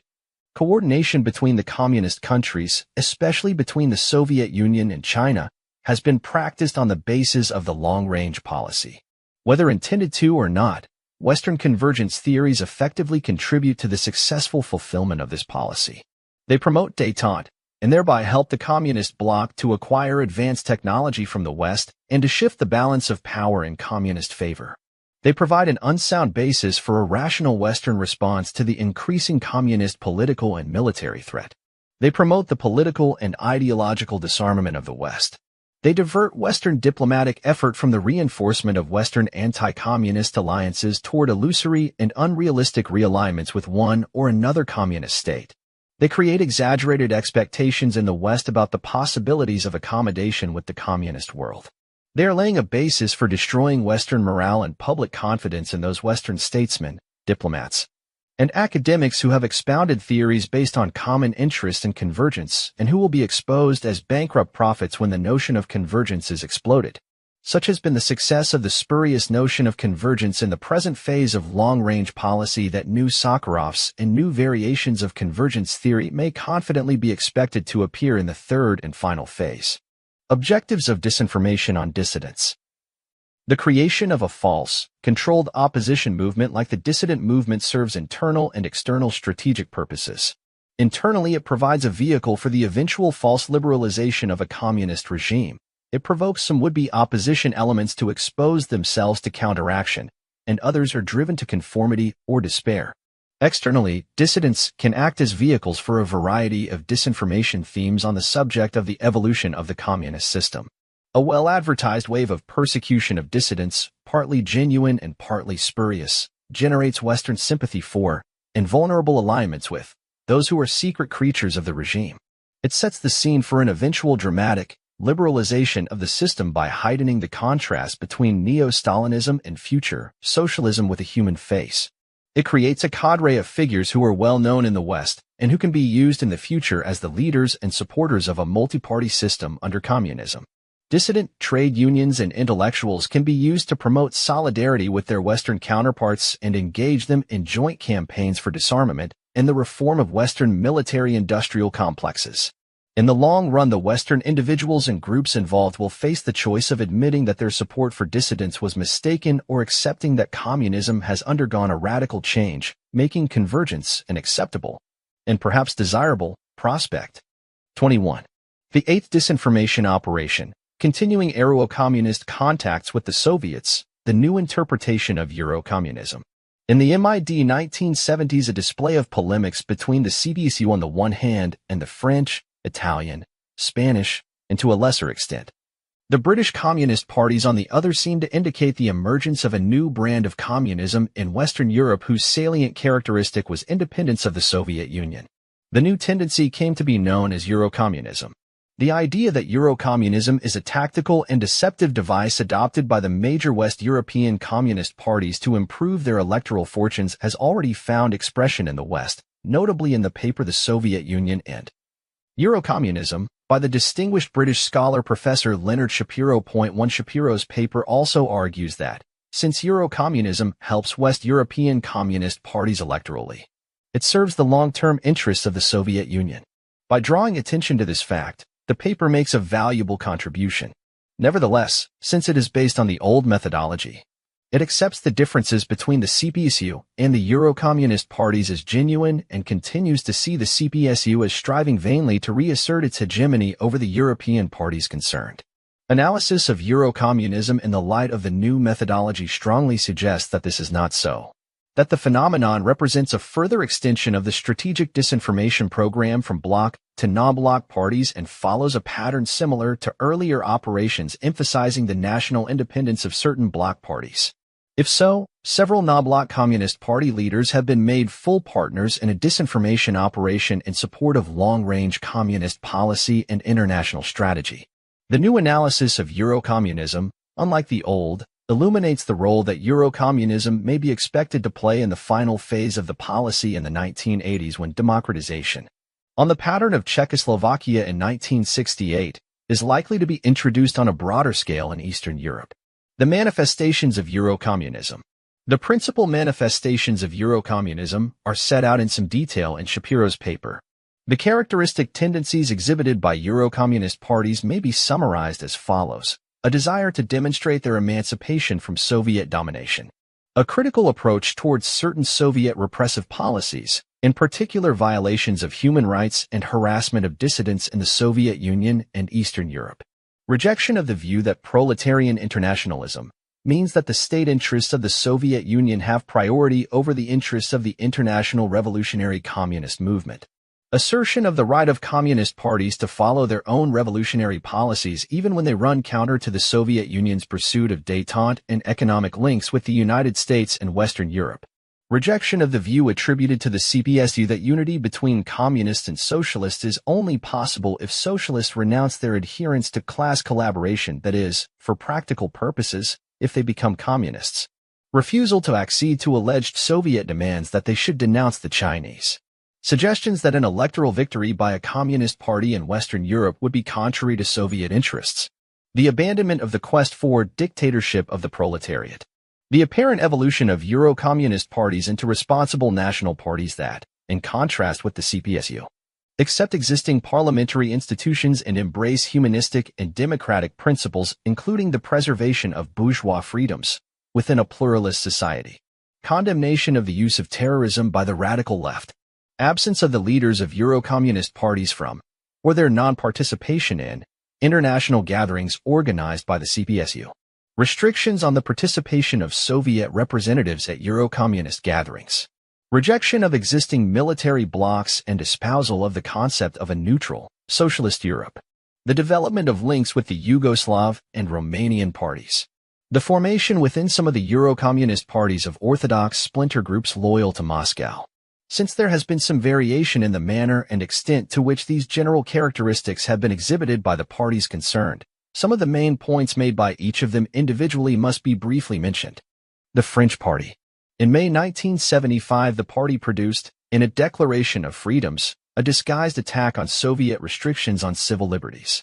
On September 4, 1975, Luminite insisted that the party was committed to Western-style democracy. The following January, the French communist leader Marche said that his party's divergences with the CPSU over socialist democracy were so deep that he could not meet Brezhnev. He did not attend the CPSU Congress in the following month, although his party was represented. Kirilenko, who attended the French Party Congress shortly afterward representing the CPSU, was denied the customary right to speak. In April 1976, the leading French communist Canapa criticized the Soviet Union for praising President Giscard's policy at a time when the French party was fighting it. In May, when asked what he would do about French nuclear missile submarines, Marche refused to comment. For the previous 22 years, his party had continuously condemned the concept of nuclear deterrence. In January 1977, the Soviet periodical Novoye Vremya launched an attack on Jean Eliinstein, the deputy director of the party's research center. Eliinstein, who had previously written an anti-Stalinist history of the Soviet Union, published a new book, Le PC, in Paris in 1976, in which he said that there had been no liberty in the Soviet Union after 1922. He regretted that his own party had not followed the Yugoslav example and had been slow in criticizing the lack of freedom in the Soviet Union. Marche did not attend the 60th anniversary celebrations in Moscow in November 1977, but sent a representative. The Italian Party. In March 1975, Berlinguer criticized the pro-Moscow Portuguese Communist Party for its undemocratic line at the time of the abortive right-wing counter-coup in March 1975. In August, in reply to an article by Konstantin Zaradov, the editor of the World Marxist Review, implying criticism of the Italian party for seeking political alliances rather than insurrection, Lunita said that the modern Italian situation called for an interweaving of democracy, socialism, and liberty. In February 1976, Berlinguer said he wanted to see a socialist society that guaranteed individual as well as collective rights. He also said that his party was committed to Italy's existing international alliance. For months later, he said more specifically that Italy should stay in the Atlantic Alliance, which guaranteed socialism and liberty, socialism of a pluralist sort. The Spanish Party. In February 1976, the Spanish communist leader Carrillo absented himself from the 25th CPSU Congress. In the following January, the Spanish party weekly Mundo Obrero attacked East European governments for their repression of dissidents. In April 1977, Carrillo published a book, Eurocomunismo y Estado, in which he maintained that, after 60 years of existence, the Soviet Union was still not a workers' democracy. He advocated a pluralist society with bourgeois freedoms and a neutral, socialist Europe independent of either of the two military blocs. He's also on record as saying that United States bases would have to remain in Spain as long as Soviet troops remained in Eastern Europe. The book was anathematized in Novoye Vremya in June and July 1977. In response, Dolores Ibárruri, La Pasionaria, the veteran Spanish communist who, together with 7 other communist leaders, had recently returned from many years of exile in the Soviet Union, proposed a resolution rejecting Soviet criticisms of the party. It was unanimously approved at an enlarged plenum of the party's Central Committee. The resolution supported Eurocommunism as the only way forward in the advanced countries. Carrillo attended the 60th anniversary celebrations in Moscow in November 1977, but was not invited to speak. He complained about this to Western correspondents. In April 1978, the Spanish party dropped the term Leninist from its title and incurred criticism in Pravda for so doing. The British Party. In March 1976, the British communist leader Maclennan told the 25th CPSU Congress that his party was working for a type of socialism which would guarantee personal freedom, plurality of parties, independence of trade unions, religious freedom, freedom of research, and of cultural, artistic, and scientific activities. In an article in the Morning Star in the following July, Maclennan aligned himself with the Euro-communist parties to the extent of denying that there was any single leading communist party and stating that each party should work out its own policy in its own country. No one else could do this for them. In November, the revised British Road to Socialism was adopted as the party program. It advocated close cooperation between the Communist and Labour parties. In 1976, a group of hardline opponents of Eurocommunism, under Sid French, broke away from the party to form the new Communist Party. Joint statements. To some extent, Eurocommunist ideas were developed by the Eurocommunist parties in open coordination with one another. For example, in November 1975, the French and Italian parties issued a joint statement after meetings in Rome supporting bourgeois liberties, the plurality of political parties, the right to existence and activity of opposition parties, and alternation between the majority and minority. Joint statements were made later by the Italian and Spanish, and by the Spanish and French parties that dropped the commitment to the dictatorship of the proletariat from their programs. The French party found it necessary to issue this statement despite the fact that it had not used the term since 1966. In March 1977, Marche, Berlinguer, and Carrillo held a Eurocommunist summit in Madrid that endorsed Soviet foreign policy objectives but pledged the participants domestically to work within the framework of political and social forces and to respect, guarantee, and develop all individual and collective freedoms. The Soviet attitude. Between 1974 and 1977, various articles by Ponomarev, head of the International Department of the CPSU, Zagladin, his deputy, Zaradov, the editor of the World Marxist Review, and others contained veiled and open criticism of modern compromisers and bourgeois ideologists, meaning in fact Eurocommunists point to an article in the CPSU Organ Partianais's number 4, 1974. Described in Shapiro's paper as probably the first direct Soviet attack on a West European Communist Party, criticized the leading Spanish communist ideologist Azcárate for alleging that there was a contradiction between the state interests of the socialist countries and the interests of the revolutionary movement. He was further denounced for alleging that peaceful coexistence helps to perpetuate the status quo, for refusing to recognize that it serves better than Cold War to create favorable conditions for revolution, for criticizing the Soviet Union, for opposing the projected International Communist Conference on the grounds that it might lead to the setting up of a new organizational center, and for stressing the independence of individual communist parties rather than the overriding importance of proletarian internationalism. On January 26, 1977, TASS dismissed Elienstein's criticisms of violations of human rights in the Soviet Union as anti-communist propaganda. The Eurocommunist concept of a neutral, socialist Europe was implicitly rejected in the Soviet journal Novoye Vremya. The Soviets insisted in 1975 and 1976 that communist parties should characterize NATO as aggressive and the Warsaw Pact as defensive. The Yugoslavs and Romanians. To some extent, the Yugoslavs and Romanians identified themselves with the Eurocommunists. For example, it is alleged that in the course of discussions in 1974 and 1975 on the convening of an international communist conference, the Yugoslavs, followed by a number of West European communist parties, raised a number of questions about proletarian internationalism. In the same period, Romania openly defended the right of communist parties to independence. In 1975, both Yugoslavia and Romania backed the concept of a neutral, socialist Europe, opposed military blocs in general, and refused to characterize NATO as aggressive and the Warsaw Pact as defensive. The Romanian and Spanish parties in particular enjoyed close relations. The new analysis. There are various similarities between Eurocommunism and the disinformation operations already described which support the conclusion that it is a logical extension of the disinformation program intended to meet the requirements of communist strategy for Europe. These similarities can be seen in the manner in which the alleged differences between the Soviet and Eurocommunist parties became known to the West, in the fact that these differences are based on the artificial revival of issues settled between the communist leaders in 1957-60 and are inconsistent with the evidence of the adoption of a long-range communist policy and strategy. In the exploitation of these issues to project a false image of the evolution of the Eurocommunist parties into independent, national parties with a view to promoting the success of their tactics, namely, forming united fronts with socialist and other parties.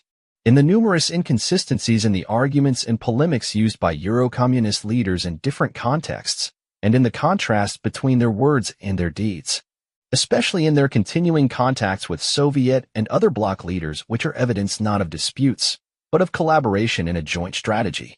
The emergence of Eurocommunism. The evolution of the Eurocommunist parties toward independence followed the adoption of the long-range policy. The Eurocommunist parties were among the 81 parties that signed the Manifesto of November 1960.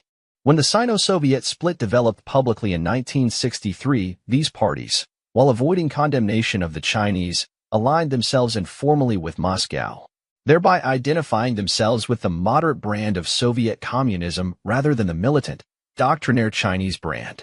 In so doing, they boosted the moderate image they needed to play their part in overall communist strategy for Europe, which entailed the pursuit of united fronts with socialist parties. In 1965 and 1967, the Eurocommunist parties attended international communist conferences at Prague and Karlovy Vary in Czechoslovakia. In 1968, in contrast with their supine behavior over the Soviet intervention in Hungary in 1956, they publicly expressed their disapproval of the Warsaw Pact intervention in Czechoslovakia, thereby demonstrating their independence of the Soviet Union. In the light of their attendance at the Prague and Karlovy Vary conferences, it is likely that the Eurocommunist party's alignment with the Dubček regime was planned and agreed to in advance as part of communist strategy for Western Europe. Allegedly, the disagreements between the Soviet and Eurocommunist parties were discussed at the World Conference of Communist Parties in 1969.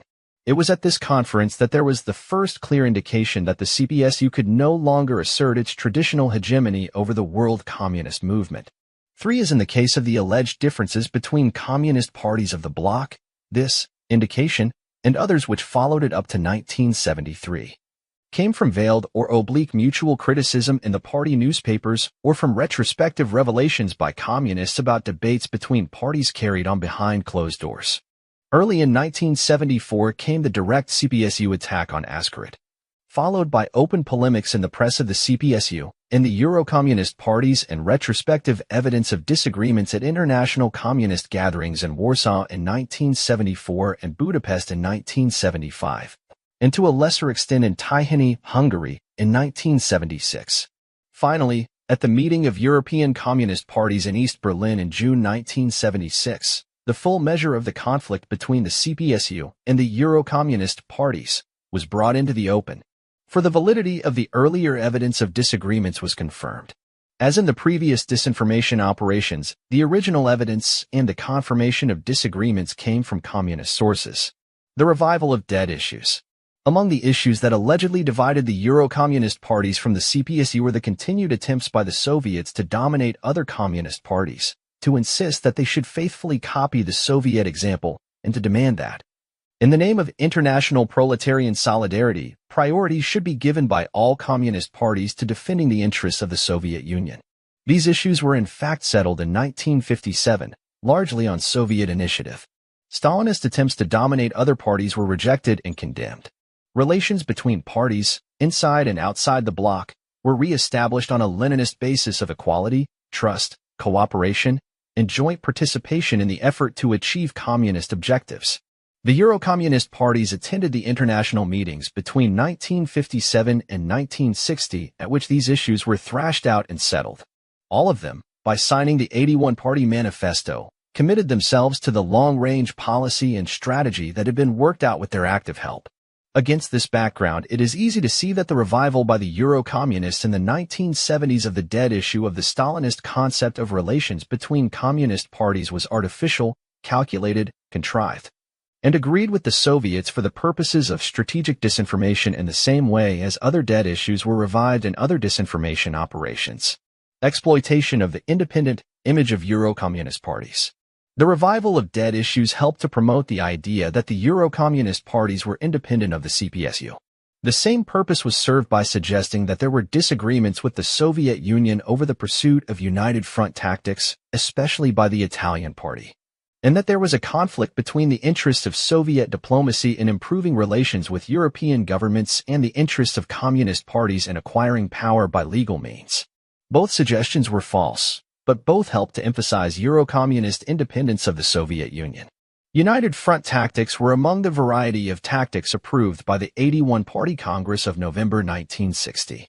In his report of January 6, 1961, Khrushchev called on the communist parties to synchronize their watches. 3 months later, Suslov, a major communist strategist, led the Soviet delegation to the 6th Italian Party Congress. There he urged the adoption of a moderate policy to achieve a broad, national democratic front. There was, of course, nothing new or unorthodox about United Front tactics. They were specifically approved by the Comintern as long ago as 1935. Equally, there was and is no conflict between Soviet détente diplomacy and Communist Party activity. Friendly relations between the Soviet and Western governments favor the growth of Western communist parties. Détente diplomacy and United Front tactics are complementary elements in a single communist strategy. Détente creates favorable conditions for the formation of united fronts. Ponomarev, head of the CPSU's international department, made the point clearly in 1974 when he wrote that détente had the effect of neutralizing anti-communism within the social democratic parties, of undermining the militaristic preparations of the imperialist powers, and of strengthening the realistically minded elements within the bourgeois camp. 5. The harassment of dissidents in the Soviet Union and the denunciations of it by Euro-communists are both calculated tactics. The conspicuous harassment of dissidents has its own strategic purpose, discussed elsewhere. Criticism of it by the Euro-communists helps them to establish their credentials as genuine converts to democratic principles. The inconsistencies in Euro-communism. There are numerous contradictions and inconsistencies in the statements and actions of Euro-communist leaders. As observers like Shapiro have pointed out, the alleged conversion of Euro-communists to democratic principles is inconsistent with the revolutionary programs they continue to advocate and the means by which they seek to implement them. Shapiro's paper quotes some telling statements by Euro-communists on the use of force. For example, the Spanish delegate at the Taihani Conference in May 1976, when asked whether the Spanish working class would have to resort to revolutionary violence, said that abolishing a regime even by democratic means implies the use of force. Carrillo wrote in his book, "The new ideas also mean that the party is not an army, although it is able to become one of historical conditions, the violence of the ruling classes, leave no alternative." In addition, he mentioned that party control over the communications media is an essential requirement, which gives some idea of the kind of democracy he had in mind. Shapiro's paper also quotes a report in the London Daily Telegraph of January 26, 1976, that Spanish communists had been trained in the Soviet Union and were being trained in Romania in the techniques of urban guerrilla warfare. Even in Britain, the party's aim of a revolutionary transition to socialism is to be achieved by a combination of a legislative program with mass extra-parliamentary struggles, and the use of force against anyone in the right wing who attempts a coup d'etat. The theme can perhaps be developed further in the case of Italy with the suggestion that the denunciation by the Italian party of the violence of the radical left is yet another deceptive tactic. In a paper titled Terrorism, International Dimensions, by Paul Wilkinson, Attention is drawn to the Soviet interest in direct or indirect support of terrorist movements. Point 6. There is a strong possibility that terrorism in Italy is backed and supported by international communism in parallel and in coordination with the use of legal, electoral, and parliamentary tactics by the Italian Communist Party. The object of violence is to create chaos and anarchy, to impose additional strains on ruling democratic parties, to eliminate their ablest leaders, to force them to resort to undemocratic measures, and to demonstrate to the public their inability to maintain law and order, leaving the field open to the legal Communist Party to present itself as the only effective alternative force.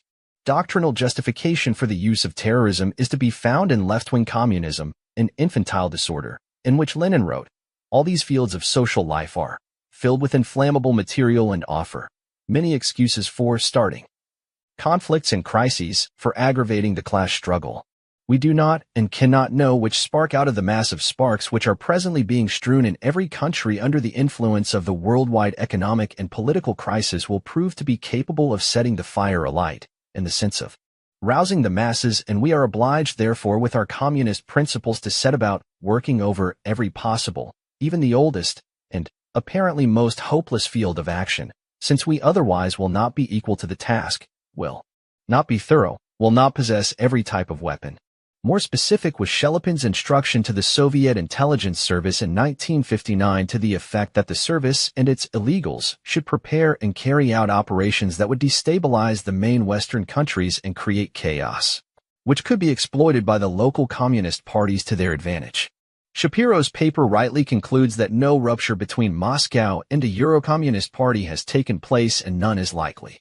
Despite the polemics, the Euro-Communist parties have continued by and large to give their support to Soviet foreign policy objectives. In the same way, the Soviet Union and the Communist bloc in general have continued to support the international communist movement, including the Euro-Communist parties, in innumerable practical ways.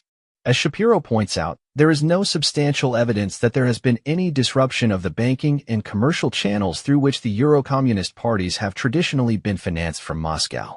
Since the mutual criticisms between the Soviet and Euro-Communist parties are mutually agreed upon between the leaders, there is no reason why the Soviets should wish to disrupt these channels. Nor, since all the 81 parties that signed the Manifesto of November 1960 are pursuing a common long-range policy, is there any need for Moscow to seek to attach strings to whatever financial or other aid it gives them. The anomalies in the adoption of Euro-communism by Spanish communist leaders of the Stalinist generation, like Carrillo and Echeverri, are striking. At the enlarged Spanish Party plenum in 1977, the resolution endorsing Euro-communism was proposed by none other than Echeverri, who had spent much of her life in the Soviet Union, who had lost a son at Stalingrad, who had been eulogized in Novoye Vremya in May 1977, and who had earlier described Euro-communism as nonsense. A few months after the plenum, she was back in Moscow for the 60th anniversary celebrations. The anomaly can be explained if it is remembered that she also was an active participant in the formulation of the long-range policy in 1957-60. The enthusiastic support given to Euro-communism by the Romanian party is not a little curious, given the espousal of democratic liberties by the Euro-communists and the repressive internal practices of the Romanian regime. No less odd, in conventional terms, was the apparently cordial meeting between Tito and Brezhnev on the eve of the European Communist Conference in East Berlin in June 1976 and the award of a Soviet decoration to Tito during a visit to Moscow in the following year. Despite his support of Euro-communism. 7. The anomalies disappear if Euro-communism is seen as a further strategic disinformation operation. Kirillov's declarations of independence of the Soviet Union are then seen to be as spurious as the Romanians and modeled on them. Both the Romanian and Yugoslav leaders have had an important role to play in supporting and coordinating the Euro-communist movement. If accurate, the report on Romanian training of Spanish communists in urban guerrilla warfare is a further illustration of Romania's role in a coordinated bloc effort to assist the Euro-communist parties. Continuing Euro-communist contacts with the Soviets. The development of differences between the CPCU and the Euro-communist parties has not, except in a few well-publicized instances, impeded the normal exchanges of visits between Soviet and Euro-communist party delegations. Berlinguer attended the 25th CPSU Congress in March 1976. He returned to Moscow for the 60th anniversary celebrations in November 1977 and was received in private audience by Brezhnev despite his commitment to pluralist democracy and the acceptance of continuing Italian membership in NATO. Although Carrillo absented himself from the 25th CPSU Congress, Ibaruri attended it. After the publication of Carrillo's book in April 1977, a CPSU delegation, led by the editor of Pravda, visited him, allegedly to work out some sort of truce. Carrillo was not afraid to return to Moscow for the 60th anniversary celebrations in November. The fact that he was present at the celebrations of the party he was purporting to criticize carries far more weight than his well-publicized complaints to Western journalists that he was not allowed to speak. Ibaruri spent a vacation in the Soviet Union in February 1979. Marche, the leader of the French party, stayed away from both the 25th CPSU Congress and the 60th anniversary celebrations in November 1977, but on both occasions his party was represented. And at the European Communist Conference in East Berlin in June 1976, Marche was present in person. In the course of 1977, the alliance between the French Communist and Socialist parties foundered as a result of communist intransigence. On October 2nd, Pravda published an article that was extravagant in its praise of Marche's policy. Thereafter, Marche increasingly withdrew from the Euro-communist camp to the extent of aligning the French party with the Soviet intervention in Afghanistan at the end of 1979. The ease and impunity with which Marche has been able to lead the French party into and out of Euro-communism is one of the more startling incongruities pointing to the contrived nature of the movement. Various explanations have been put forward. One is that the CPSU opposed the French party's electoral alliance with the socialists all along, and that when Marche, presumably acting independently, saw fit to break off the alliance, the Soviets were ready to welcome him back into the fold. Other explanations suggest that from late 1977 onward the Soviets belatedly used either financial or blackmail pressure to bring Marche back to heel. Both these explanations are based on an outdated model of the relationship between the leaders of the CPSU and other communist parties. Both imply the existence of centrifugal forces in the movement that disappeared with the adoption of the Common Long-Range Policy in 1957-60. This provided a firm ideological foundation for a disciplined, coordinated Leninist revolutionary movement experienced enough to be able to reap the strategic and tactical advantages to be gained from a display of spurious differences.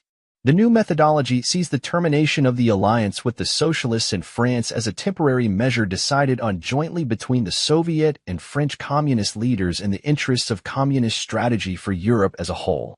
The decision may well be related to the timing of the beginning of the final phase of long-range policy, when all the elements in communist strategy for Europe will be brought into play together. The present interpretation perhaps provides an explanation of the fact that, despite the breakup of the alliance, communist ministers were included in the government formed after the elections in 1981. The new interpretation of Eurocommunism. Since the adoption of the long-range policy in 1960, a series of regional communist conferences can be traced that dealt with communist strategy in Europe. Of particular importance were those in Prague and Moscow in October 1965 and in Karlovy Vary in 1967, the year before the Prague Spring. The Euro-communist parties were represented at these conferences, which discussed the party's appeal to socialist, Catholic, and other Christian forces and the creation of a Europe free of military blocs. 8 In other words, the parties were seeking to broaden the basis of their united front tactics and at the same time were echoing the call for a Europe free of military blocs issued at the Bloc Summit Conference in Bucharest the year before. The carefully prepared Prague Spring of the following year, the deliberate association of the West European communist parties with it, and their criticism of the Warsaw Pact intervention helped the European parties to shed the stigma that was attached to them as a result of the events in Czechoslovakia in 1948 and Hungary in 1956. It gave a powerful boost to their pursuit of united front tactics. What was new in this situation was not the use of united front tactics. The 1965 Prague Conference was held in celebration of the 30th anniversary of the adoption of united front tactics by the Comintern, but the coordinated support given to them by Bloc's strategic disinformation on Czechoslovak democratization. If the systematic disinformation about differences between the leaders of different communist parties is stripped away, the pattern of coordination between them in knitting together the various strands in their common strategy for Europe becomes clear. A series of preparatory conferences was held before the meeting of European Communist parties in East Berlin in June 1976. The series included a preparatory session in Budapest in December 1974 and a conference at Tychy in May 1976. Devlin noted that after the Budapest meeting, a curtain of official secrecy descended over the proceedings. But a detailed account of the Tychy meeting was eventually published 4 months later in Problems of Peace and Socialism. The account reflected very little discussion of Eurocommunist issues. The closing speech was delivered by Zaradov, who argued at length the strength which derives from unity and coordination of revolutionary action, a view with which the overwhelming majority of the parties represented agreed. The old methodology assumes, and has assumed since 1960, that the differences between communist parties are real and that the talk of coordination between them is so much bluster intended to cover up the differences. The new methodology argues that the differences are spurious and are designed to cover up the coordination, which is real and which includes agreement to disagree for tactical and strategic purposes. As Tito and Kardelj put it, it is actions, not words, that count.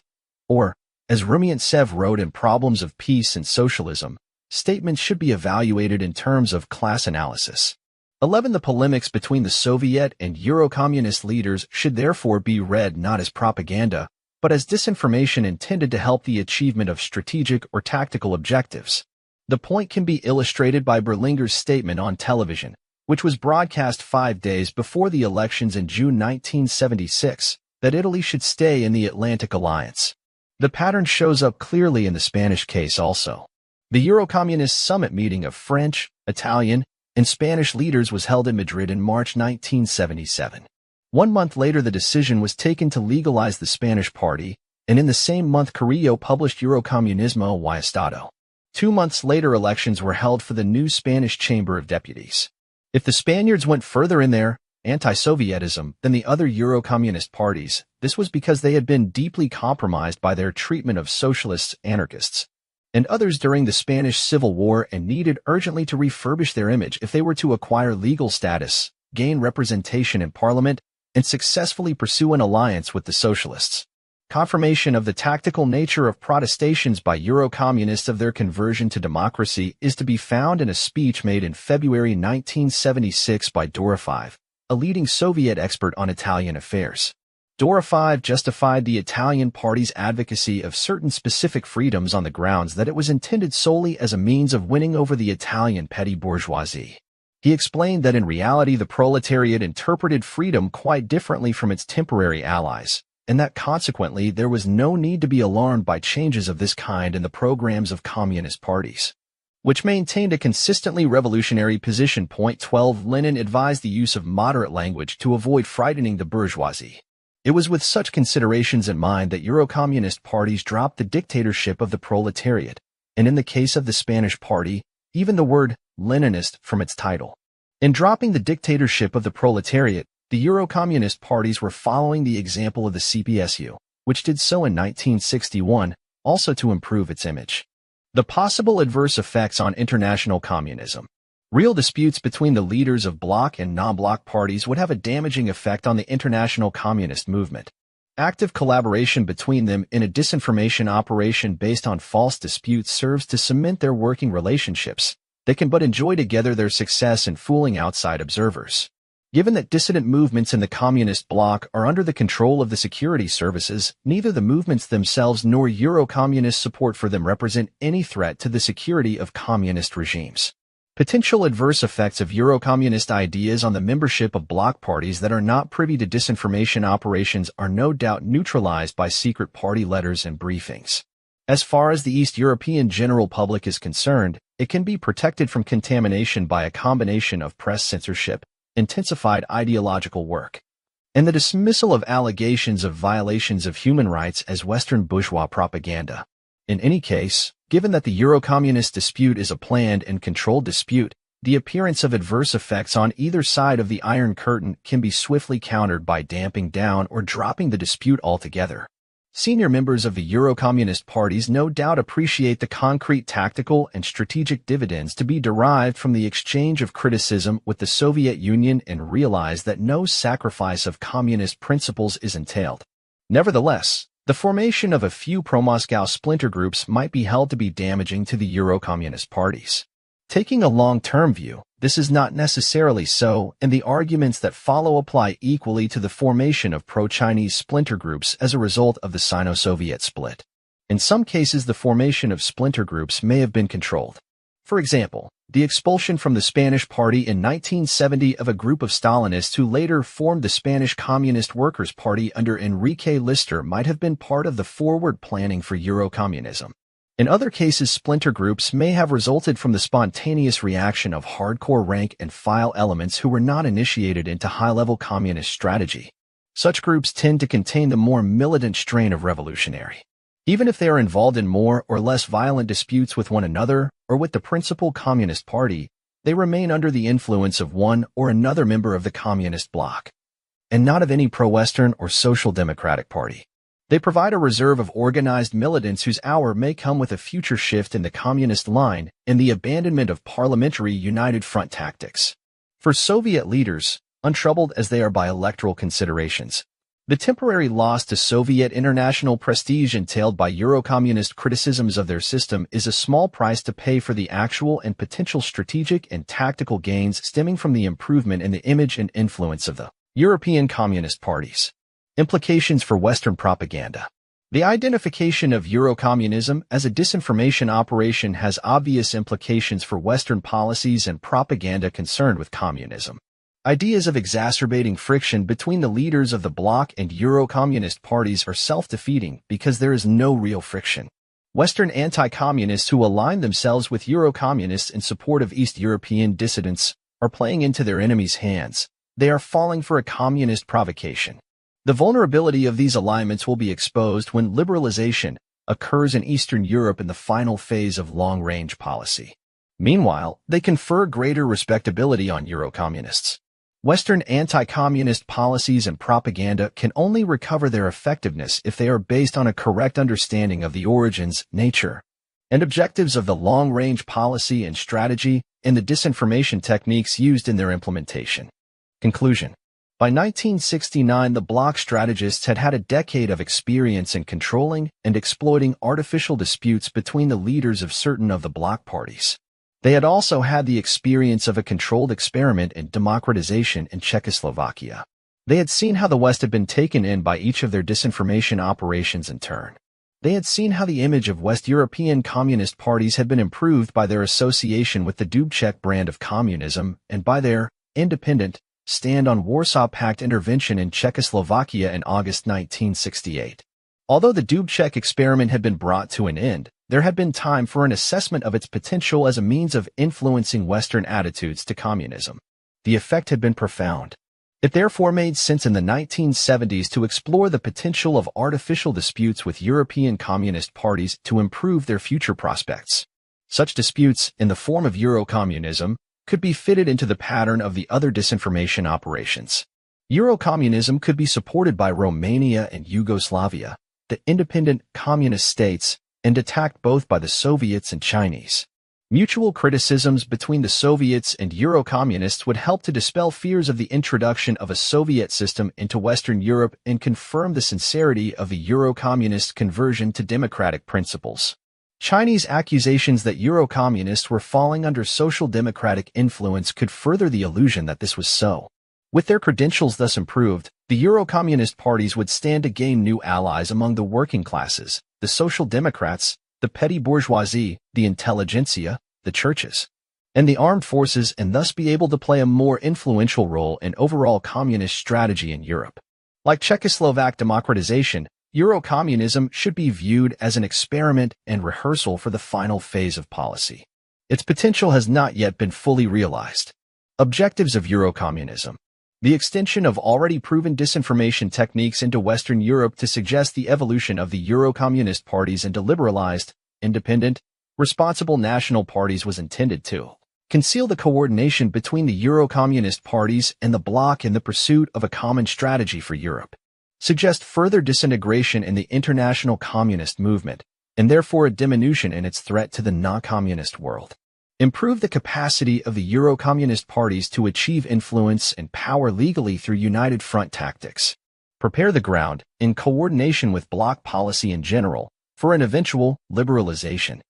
In the Soviet Union and Eastern Europe, in a major drive to promote the dissolution of NATO and the Warsaw Pact and the withdrawal of the American military presence from a neutral, socialist Europe.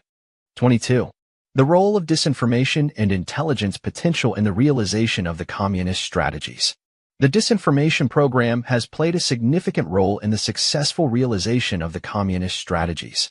A study of the available communist and Western evidence reveals the existence of at least 6 interlocking strategies for the furtherance of communism along the lines dictated by this long-range policy.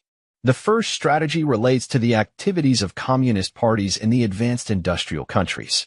Its essence is the use of various tactics, such as Eurocommunism, the deliberate display of an image of a responsible, independent party to establish unity of action with Social Democrats and Catholics in Europe and to create a neutral socialist Europe tilted toward the communist side. The strategy envisages 3 periods. In the first period, the communists seek temporary allies among the Social Democrats, the trade unionists, and the Catholics, including the moderates and the conservatives who could be brought into play against any alliance with the United States. In the second period, the conservatives are eliminated and the Social Democrats become the principal allies in a neutral socialist Europe. In the final period, the communists take the necessary steps for the complete takeover. The second strategy deals with the communist effort to establish unity of action with the developing countries of Asia, Africa, and Latin America. Its essence is the use of various tactics, including the support of the national liberation movements by the USSR and other communist countries and capitalizing on the late Tito's influence in the non-aligned movement, which has served to lessen Western influence in these areas. The third strategy is concerned with the effort to reverse the military balance of power, which in 1960 was tilted heavily in favor of the West. The essence of this strategy is revealed by a number of communist actions, including diplomatic negotiations, like SALT, a Chinese effort to make a false military alliance with the United States, efforts to increase Soviet military potential, involving the United States in an unpopular war like that in Vietnam, anti-military campaigns in Western Europe, and terrorist acts against U.S. military officials. The fourth strategy deals with the undermining of the ideological resistance of the non-communist world to the advance of communism. Its essence is not in the use of propaganda and the preaching of ideology, but by concrete actions and deeds, including calculated anti-Sovietism. Underlying all of these strategies is the fifth strategy, that of the disinformation program. The most important element of this program is the calculated Sino-Soviet split, which has enabled the two communist powers to pursue successfully the scissor strategy, that is, having complementary dual foreign policies, the close coordination of which is concealed from the West and which has thus far escaped detection by the West. It is this scissors strategy that has contributed significantly to all the other strategies. Although the communists have achieved unity of action with some Arab and African states and have generated anti-military campaigns in Western Europe, they have failed to reach the majority of Social Democrats, the free trade unions, and the Catholics there. They were also unsuccessful in the United States largely because of the strong anti-communist position of the American labor movement under the late George Meany. The formation of united fronts in Latin America as a whole has been inhibited by the strength of military influence in the continent. The major strategy. The sixth strategy, however, is the most significant. This strategy, which has been in preparation by the bloc for the past 20 years, deals with the solutions of the remaining problems with the unity of action and has a crucial role in the final phase of the long-range policy. This last strategy relates to the consistent effort to bring about a political and economic consolidation of individual communist regimes, the construction of so-called mature communist societies, and the preparation of a semblance of democratization in order to provide, in Togliatti's words, support for the communists outside the bloc in realization of the major strategies. In essence, this strategy involves the interaction of the following factors. 1. The development of an effective political, economic, diplomatic, and military substructure under which the communists can continue to coordinate their policies and actions on a bilateral basis through a system of friendship treaties. This substructure would not be affected by the formal dissolution of the Warsaw Pact. A significant role in this coordination will rest with the party apparatuses, especially with the departments responsible for relations with the bloc countries. 2. the making of creative ideological readjustments and the revitalization of the communist parties and the mass organizations, including the trade unions and the youth and intellectual organizations. Further, the broadening of the political base of the parties and the development of the mass organizations into effective substructures of the parties. Such changes will make possible the introduction of controlled political opposition, which will provide the basically totalitarian regimes with a convincing impression of a fundamental change and a semblance of democracy. For example, within a 20-year period, the communist parties of the USSR and China almost doubled their memberships to 17 million and 36 million respectively. In China, this was accomplished during and after the Cultural Revolution. A major role in this revitalization was played by the ideological commissions and the cultural departments of the parties. 3. The preparation of a false opposition during the introduction of controlled democratization in the communist regimes for the purpose of creating a favorable condition for unity of action with the Social Democrats, the free trade unions, and with the Catholics against NATO and the U.S. military-industrial complex. This preparation was revealed by the reorganization and reorientation of the KGB and the security services of the bloc countries, as ordered by Shelepin. The rationale was to coordinate their joint efforts and to introduce a false, controlled opposition along the lines of the Soviet experience with the false anti-communist organization trust during the NEP under Lenin. Shelepin specifically ordered that agents of influence be used among prominent writers, scientists, trade unionists, nationalists, and religious leaders. He emphasized the need to use agents of influence among the heads of the various religions, including the head of the Russian Orthodox Church and the Muslim leaders in Soviet Central Asia, for political objectives. A significant and active role in such preparations is played by the administrative departments of the communist parties, which supervise the activities of the security services. 4. The development of an effective strategic coordination between the ministries of foreign affairs, ambassadors, communist parties, and mass organizations of the communist countries within the bloc and also of the communist parties outside the bloc. A significant role in such coordination belongs to the party departments of international relations and to communist diplomats. This explains why some communist ministers, such as those from Romania, Hungary, and Bulgaria, were in the past the heads of such departments. A significant role in such coordination, specifically for the realization of the strategy in Western Europe, rests with the Soviet Committee for European Security, headed by party official V. Shidakov. This committee was created in June 1971 for better coordination between the Soviet mass organizations in the struggle for the realization of a collective European security. The development and realization of the strategy is revealed by the numerous conferences of communist parties, especially in Moscow and Prague in 1965. And the high-level meetings of communist leaders with Brezhnev in the Crimea during the 1970s. The study of available evidence leads to the conclusion that the Czechoslovakian democratization in 1968 was a rehearsal of this strategy to see how this scenario can work in practice and to test the Western reaction to it. The disinformation and strategic role of Yugoslavia. The new methodology makes it possible to see how the so-called independence of Yugoslavia has enabled her to play a leading part in promoting the success of communist Third World strategy. Yugoslavia was well qualified to bring her influence to bear in organizing the Third World, reorientating it towards socialism, and forging it into a weapon for use against the West. It was Tito who drew Khrushchev's attention to the political potentialities of friendship and cooperation with such leaders as Nasser, Nehru, and Sukarno. The reconciliation between Yugoslavia and the other communist countries and Yugoslavia's contribution and commitment to the long-range policy of 1958-60 were successfully concealed by disinformation. They have remained hidden for the past 20 years, despite the vast amount of evidence that can be interpreted as indicating the fulfillment by Yugoslavia of a strategic role in coordination with the other members of the communist bloc, above all, with those in Africa, Asia, and the United Nations. Yugoslav influence inside and outside the non-aligned movement was acceptable to the neutralist and nationalist Third World leaders largely because they saw Yugoslavia, like themselves, as independent and, unlike the great powers, disinterested in dominating and controlling them. The Yugoslav brand of communism seemed more flexible and adaptable than the Soviet or Chinese version. Moreover, the penetration of Yugoslav ideas into the Third World was accomplished not through the traditional activities of a tightly knit communist party. but through personal influence and such mass organizations as the Socialist Alliance of the Working People of Yugoslavia and the Yugoslav trade unions. On important issues, Tito's line was consistently anti-Western and helpful to the fulfillment of long-range communist policy.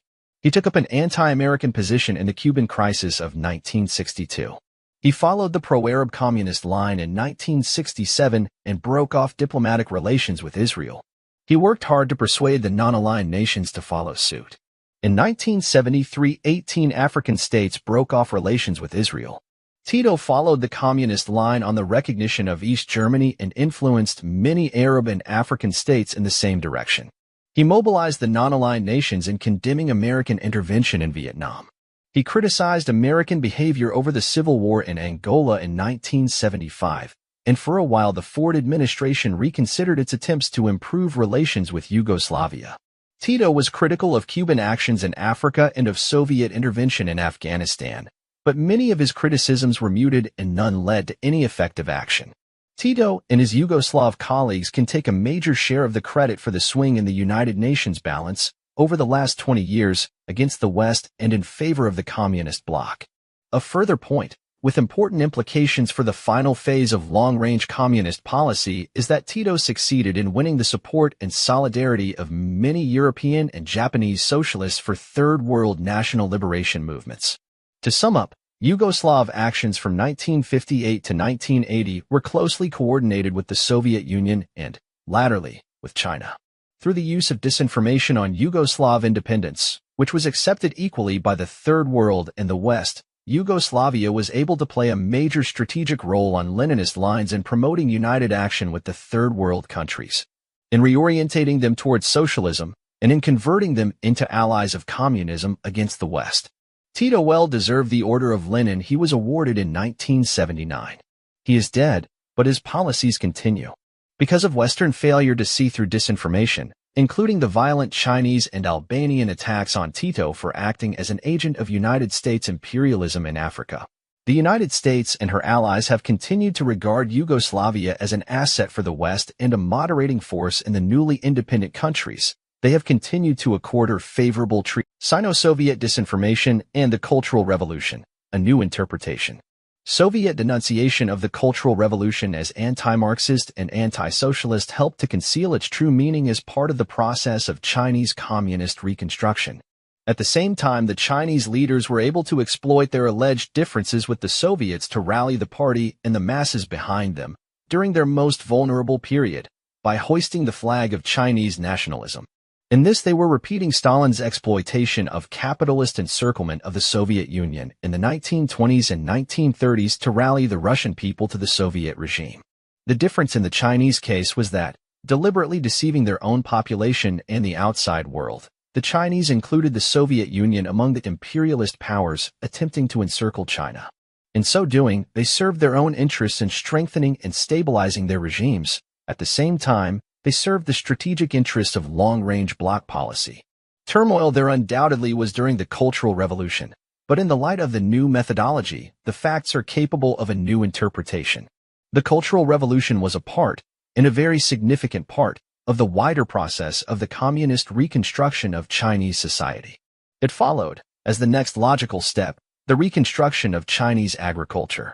The newly established material basis of Chinese society required an appropriate Marxist political and ideological superstructure. For this reason, Mao called it the Great Proletarian Cultural Revolution. Apart from causing widespread economic dislocation, the creation of communes and the switch in priority back from industry to agriculture exposed the inadequacy of the structure and character of the existing party and its mass organizations. These were based mainly in the cities, whereas the real Chinese masses were in the countryside, hence the drive to send intellectuals to the villages. The ideological level of the party was too low, and the tendency toward rigid, bureaucratic inertia was unacceptable. The decision was therefore taken to regroup the most highly indoctrinated and militant elements of the old party and youth organization into an alternative structure relying largely on the army and Ministry of Public Security to provide the necessary element of control and to prevent the situation from getting out of hand. The appearance of political departments, detachments of Red Guards, and revolutionary committees was not spontaneous. It was instigated by the Central Committee. Not until essential preparations had been made on this basis for the introduction of an alternative power structure was the Cultural Revolution launched. With an alternative power structure in being, it was possible to abolish large parts of the existing party organization below the Central Committee level while huge numbers of party officials were being re-indoctrinated. Meanwhile, the alternative organization, drawn largely from the younger generation, set about its task of increasing its ties with and influence over the masses in order to fire them with revolutionary ardor and commit them to the policies of communist reconstruction. The Cultural Revolution was initiated by the plenum of the Central Committee in August 1966 and was guided and directed by the Central Committee throughout. That it was a revolution controlled from above was shown by its temporary interruption for the spring sowing season in 1967 and the simultaneous resumption of classes in schools on the Central Committee's instructions. The revolution, being ideological, was naturally directed by the Central Committee's ideologists, led by Chen Pata and Mao himself. By April 1969, sufficient progress had been made for the Cultural Revolution proper to be damped down by the Ninth Party Congress. Although the turmoil died away, many of the processes begun before and during the Cultural Revolution continued. If the essence of the Cultural Revolution period from 1966 to 1969 was the creation of new organs of power and the attack by the leftists on the rightists, then the essence of the following 3 years was the reabsorption of the older, re-educated party officials into the new organs of power and the attack on leftists, initially begun with the support of the army, which was then itself brought under firmer party control. The first signs of détente with the West began to appear. In the next 3 years, from 1973 to 1976, under the alleged guidance of the Gang of Four, the process of re-education continued. But now it was a more specific process of ideological and political preparation of the reconstructed party, government apparatus, and mass organizations for the new situation entailed by a shift to activist, détente diplomacy.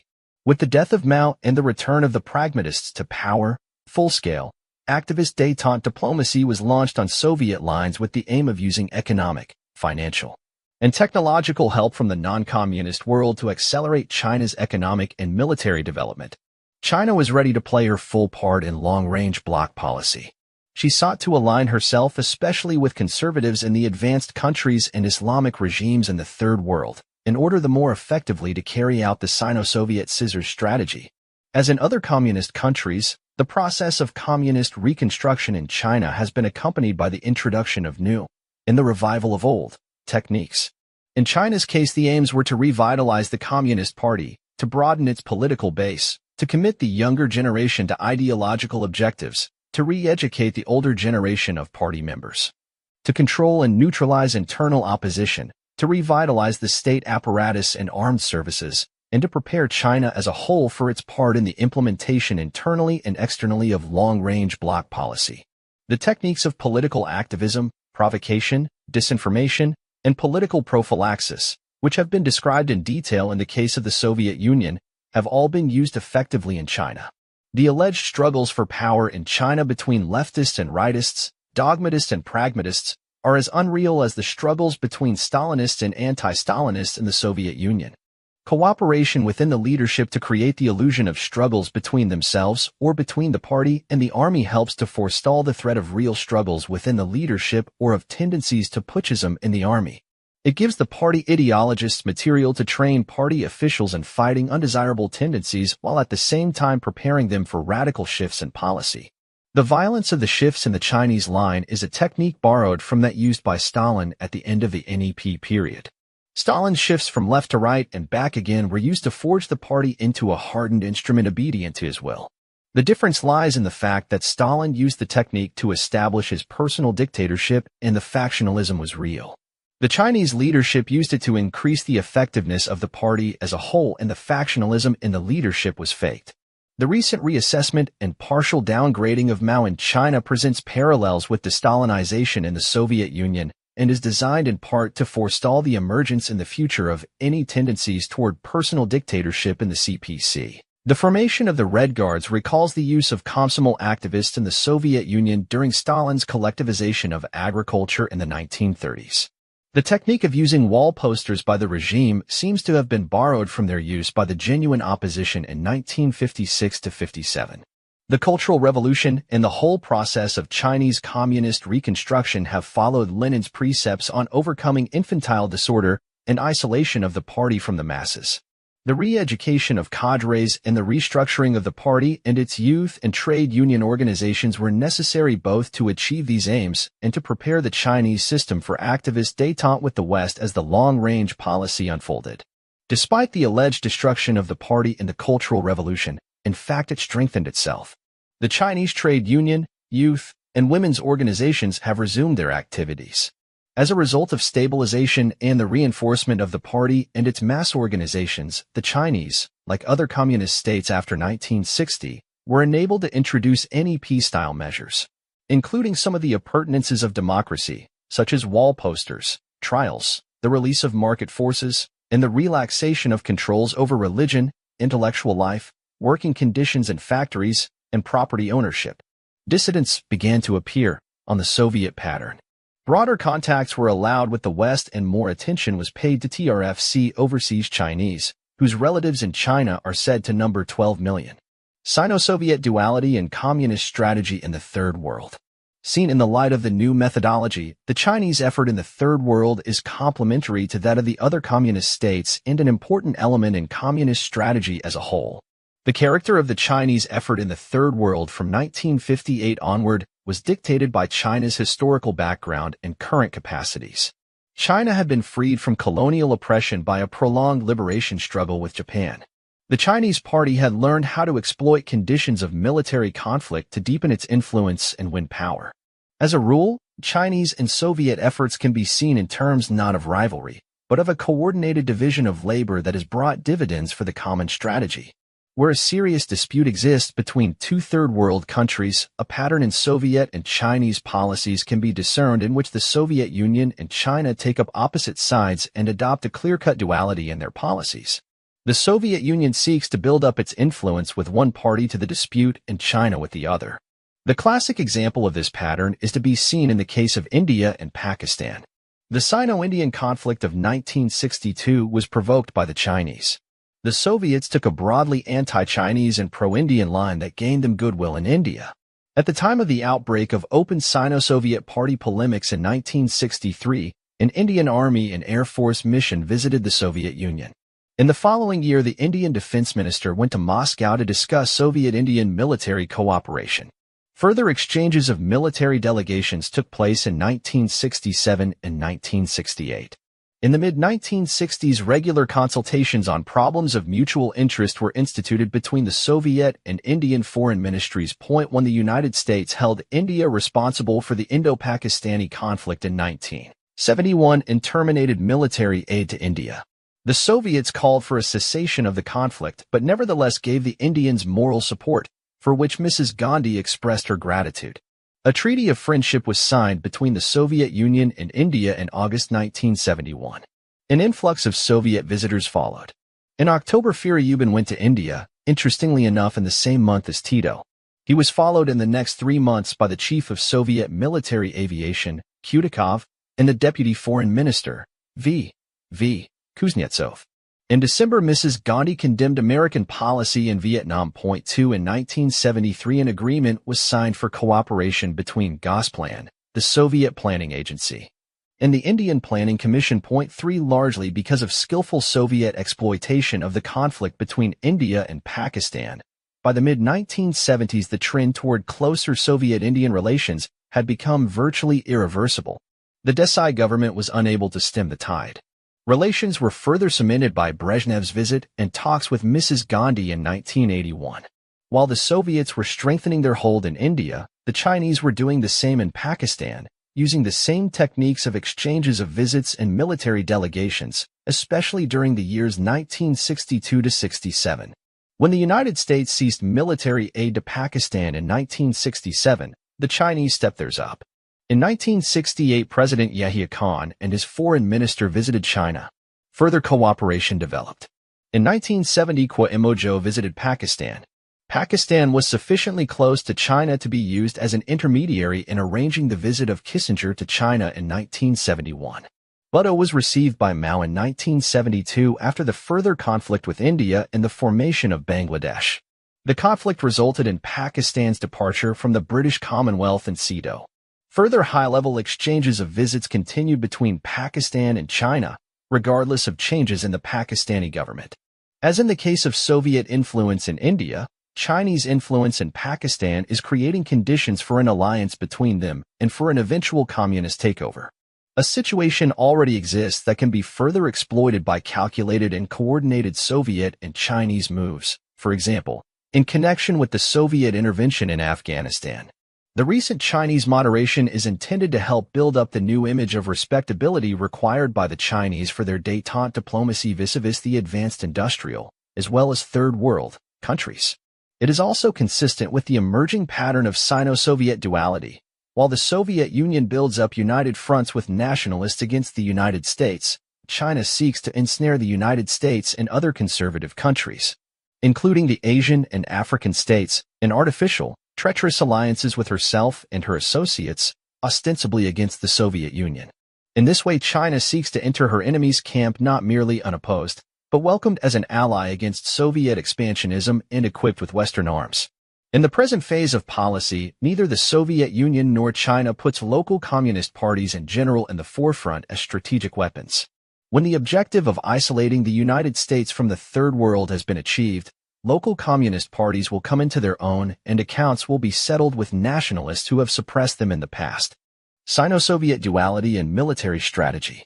The new methodology illuminates the contribution to the success of communist strategies made by the division of labor between the Soviets and Chinese and the coordinated duality of their policies. In the early years of détente, paraphrasing Lenin's words, the Chinese were given a terrible double bass to play in contrast with the Soviets' sentimental violin.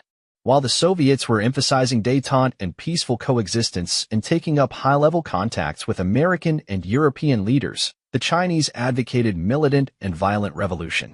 Marked divergences appeared in the treatment in the Soviet and Chinese press of Khrushchev's visit to the United States in 1959. In February 1960, 3 months before the abortive summit meeting in Paris, the Chinese delegate at the Warsaw Pact Conference criticized the Soviets for their rapprochement with the imperialists, who had refused to make concessions on Berlin. On the eve of Khrushchev's meeting with the French president in April 1960, the Chinese press resumed its criticism of the Yugoslav revisionists and published articles calling for a militant, revolutionary approach to world problems, while the Soviet press continued to emphasize moderation and peaceful coexistence. Further divergences appeared in Soviet and Chinese handling of the Cuban and Sino-Indian crises in 1962. But perhaps the most striking instance of duality in the early 1960s occurred during the Soviet-American-British negotiations on the Atomic Test Ban Treaty in 1963. The arrival in Moscow of the Anglo-American delegation that was to conduct those negotiations was immediately preceded by the arrival of a Chinese delegation that was to conduct party negotiations with the CPSU. Soviet warmth toward the Western delegations contrasted sharply with their coolness toward the Chinese. Progress on the test ban talks was accompanied by the apparent failure of the Sino-Soviet negotiations. The signature of the test ban treaty was followed by interruption of the Sino-Soviet talks, attacks in the Chinese press on Soviet policy in the test ban negotiations, and open polemics between the Soviet and Chinese parties. A further eruption of Sino-Soviet polemics occurred before the Soviet-American negotiations on a nuclear non-proliferation treaty in 1966-67. Subsequent events have shown just how little foundation there was for Chinese accusations that the Soviets had capitulated to Western imperialism in the 1960s and had sacrificed socialist solidarity and support for revolutionary struggle on the altar of peaceful coexistence. Point 4. The effect of these Chinese accusations at the time was to promote Western illusions about Soviet moderation, and thus to create favorable conditions for the success of Soviet activist diplomacy toward the United States and European NATO powers. In contrast with the implacable Chinese dogmatists, the Soviets appeared cautious, reasonable, non-ideological, pragmatic communists with whom it was possible to negotiate a deal. Furthermore, they appeared sincere in their claim to have a common interest with the West in restraining Chinese influence. Sino-Soviet duality produced the effect on the West that the communist strategists intended. It seems safe to say that it brought them substantial dividends. For example, had it not been for General de Gaulle's belief in the sincerity of Soviet interest in détente and his confidence in the authenticity of the Sino-Soviet split, It is more than doubtful that he would have gone as far as he did in his dealings with the Soviet Union, his recognition of Communist China, and his withdrawal of France from its military commitments to NATO. From 1958 to 1969, despite all the sound and fury, China, by comparison with the Soviet Union, was passive diplomatically in relation to the Western powers. The contrast was only natural.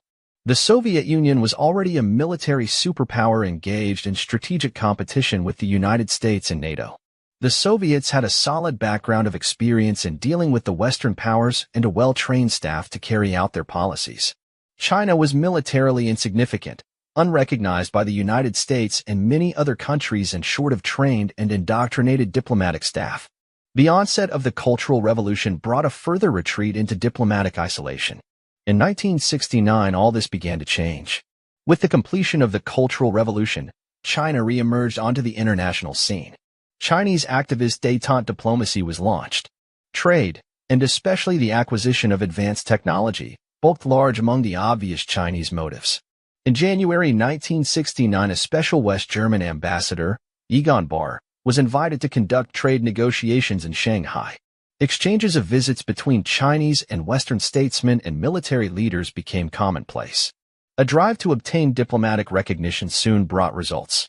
By 1970, it had been granted by 55 countries. On October 25, 1971, Communist China was seated in the United Nations. By 1973, it had diplomatic relations with 91 countries. In February 1972, after two preparatory visits by Kissinger carried out initially in great secrecy and without consultation with the Japanese, the most directly concerned of America's close allies, President Nixon visited China. He was followed by the British Foreign Secretary, Douglas Home, by President Pompidou of France in 1973, and by the West German Chancellor, Schmidt, in 1975. The German and British conservative opposition leaders, Strauss and Thatcher, visited in 1975 and 1977 respectively, and the British Foreign Secretary, Crosland, in 1976. In return, Chinese ministerial visits were paid to the United States and Europe, culminating in Deng Xiaoping's visit to the United States and Japan and Chairman Hua's journey through Europe in 1979. In the same year, the U.S. President's National Security Advisor, Brzezinski, visited China, followed in the aftermath of Soviet intervention in Afghanistan by the Defense Secretary, Brown. The exchanges of visits between China and the United States, Western Europe, and Japan reflected not only the development of trade with, and credits for, China, but also the transfer of Western technology for China's industrial modernization and rearmament. 3 points about Chinese activist diplomacy deserve to be singled out for special emphasis. First, it has been continuously and consistently maintained throughout the 1970s despite the death of Mao in 1976. Chairman Hua said as much himself on December 25, 1976, when he undertook that China would carry out the directives worked out by Chairman Mao. 5 second, a preeminent role has been played by Deng Xiaoping. Under Mao's guidance, one of the principal Chinese architects of the long-range policy of 1958-60. Third, a noticeable feature of the Chinese choice of Western leaders suitable for cultivation, more readily explained in terms of strategy than ideological affinity, has been the proportion of conservatives among them. Some of them, Strauss, Brzezinski, and Thatcher, for example, were singled out as targets for personal attacks by the Soviets, attacks that did nothing to harm their relations with the Chinese. At the same time as the Chinese were embarking on a policy of détente, the Soviets were building on the successes of their activist diplomacy in the earlier 1960s. Their efforts followed the three principal directions described above: SALT talks with the United States, CSC in Europe, and closer bilateral relationships with certain European powers. Also, at the same time, the West began to realize that the Soviet Union had taken advantage of détente to build up its military strength. Seen in the light of the new methodology, the stepping up of Sino-Soviet border hostilities in 1969 and 1970 was not fortuitous. Neither was the adoption by the Soviets and Chinese of diametrically opposite positions on many other issues. Duality in Sino-Soviet policies served to provide a favorable background for the launching and conduct of both the SALT negotiations and Chinese activist détente diplomacy. As far as CSC was concerned, it was noticeable that the Chinese, while condemning the Soviets for their part in organizing the Helsinki conferences, nevertheless lent their support to the concept of a Western Europe, independent of the two superpowers, in other words, to the intermediate aim of overall communist strategy for Europe. As the 1970s wore on and as Soviet aggressiveness became more apparent in Europe, Africa, and finally Afghanistan, China began to look attractive as a potential ally for the West. The common interest between the Soviet Union and the West in resisting Chinese militancy in the 1960s had been superseded by a common interest between China and the West in resisting Soviet expansionism in the 1970s. West European and Japanese capitalists tumbled over one another to build up China's economic and military potential, egged on by anti-Soviet conservative Western politicians and experts on defense. Alliance with China seemed to offer the best hope of redressing the growing military imbalance between the Soviet Union and the West, especially in Europe. The United States has been more and more disposed to play the China card. The relationship with Communist China, initiated under Nixon and Kissinger and developed under Carter and Brzezinski, was carried to the point of military cooperation under Reagan and Haig, with the intention of building up China as a counterweight to the Soviet Union, both in relation to the Soviets in the 1960s and to the Chinese in the 1970s and 1980s. The West has forgotten the error of the German General Staff in helping to rearm the Soviet Union after the Treaty of Rapallo in 1922. The Sino-Soviet scissors strategy has not been recognized for what it is. In short, first the Soviet Union and then China carried out the classical strategic precept of seeking to enter the enemy's camp unopposed and, if possible, welcomed by him. As Sun Tzu said, to subdue the enemy without fighting is the acme of skill. Fighting between communist states is generally regarded as conclusive evidence of a split between them. But it should be remembered that the conflicts in the Sino-Soviet and Sino-Vietnamese border areas have taken place in the presence of few, if any, Western observers. Border incidents are easily staged and open radio communication about them can be used in support of their authenticity. Joint exercises can be made to look very much like battles. Even if genuine damage and casualties are caused, incidents are still open to more than one interpretation. Apparent fighting between communist states can contribute to such specific communist strategic objectives as promoting agreements and false alignments between communist and non-communist states. For example, the Sino-Vietnamese War and fears that it might spread. Intensified Western pressure on the United States to conclude the SALT II agreement with the Soviet Union and helped make China look attractive as a potential Western ally against the Soviet Union.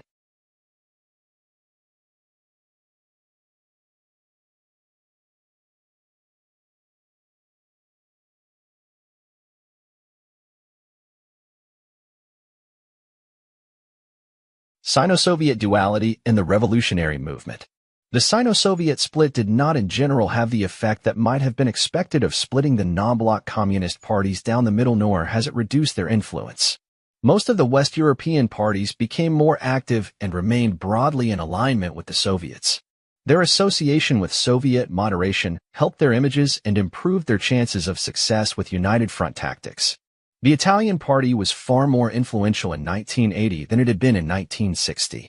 In France, the Socialist-Communist alliance came closer to an electoral victory in 1974 than at any moment since the Second World War.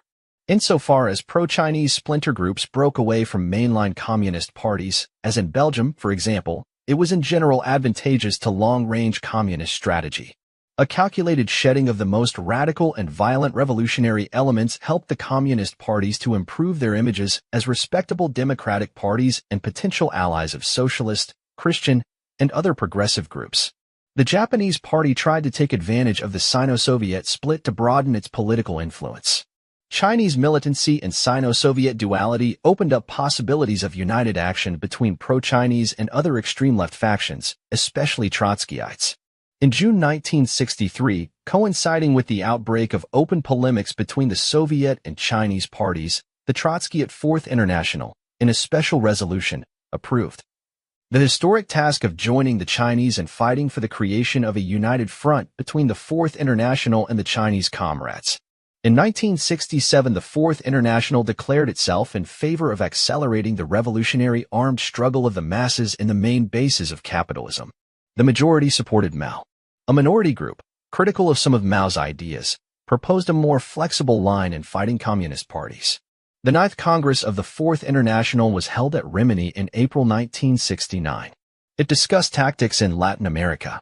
The European section of the Majority Group held a conference in October 1969 and decided to cease attempts to penetrate communist parties and to create independent revolutionary parties. In the same month, the Congress of the Minority Group in Vienna approved the actions of splinter groups in the communist movement. At the same time, it condemned refusal by these splinter groups to cooperate with the Soviet Union in support of the liberation struggle in Vietnam. Also in 1969, as the movement for CSC was gathering momentum, Trotskyite meetings and protests against NATO were held in England, Denmark, Japan, and Australia. The information publicly available is insufficient to allow judgment on the degree to which the activities of extreme left radical groups have been successfully coordinated under Chinese or Soviet influence. But the rivalry, and sometimes even violence, between these groups and the mainline Communist Party should not be allowed to obscure the extent to which the activities of all of them have served the aims of long-range communist strategy and might serve so even more in critical situations in the future. Ponomarev, while describing some of the elements of the New Left in 1971 as adventurous, concluded that to neglect this segment of the mass movement would mean to weaken the stress of the anti-imperialist struggle and hinder the creation of a united front against monopolistic capitalism. 7. Broadly speaking, since the adoption of the long-range policy and the development of Sino-Soviet duality, both the moderate communist parties and the radical, revolutionary, and terrorist groups have succeeded in gathering strength, often at the expense of genuine left-wing and democratic socialist movements. In the early 1960s, the International Front organizations provided a convenient forum for the experimental airing of Sino-Soviet differences. The repudiation of radical Chinese positions by these organizations helped make them less disreputable and, at the same time, apparently confirmed the authenticity of the Sino-Soviet dispute. When in the mid-1960s the Chinese finally withdrew from the front organizations, they made no serious attempt to disrupt them or to form rival counterparts of their own. The Chinese withdrawal seems to have been entirely logical. In part, it may have been dictated by the Cultural Revolution. It was no doubt also motivated by a desire neither to split nor to demoralize the organizations as they geared themselves up for their strategic role. It also left the Chinese free to pursue unorthodox tactics, including friendly relationships with conservative governments, without risk of compromising and confusing the faithful in the front organization's ranks. The advantages of Sino-Soviet duality. To sum up, the coordinated duality of Soviet and Chinese policies offers a number of advantages for communist strategy.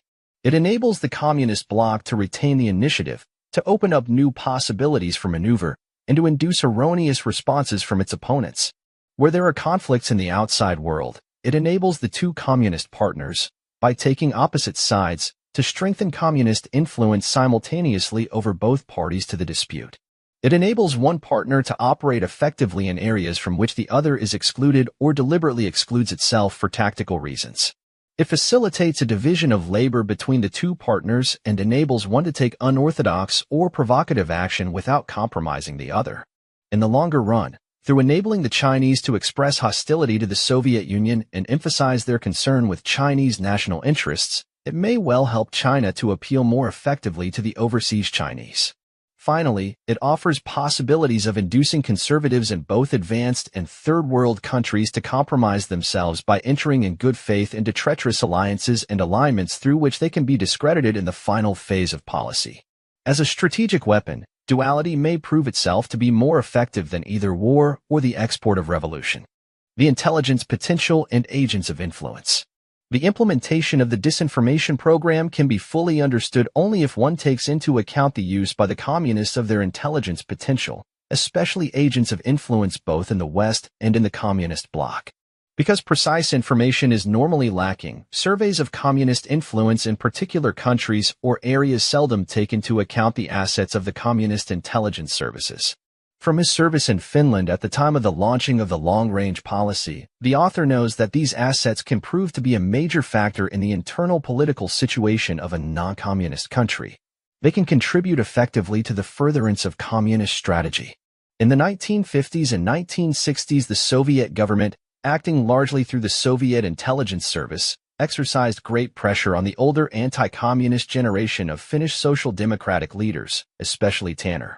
a true socialist and strong anti-communist who stoutly resisted Soviet pressure. According to Zennikov, the KGB resident in Helsinki in 1960, Soviet intelligence, with the active help of Khrushchev and other members of the Presidium, succeeded in the 1950s in recruiting a prominent Finnish social democrat. His KGB cryptonym was Leader. Zennikov was one of the KGB officers who maintained contact with him.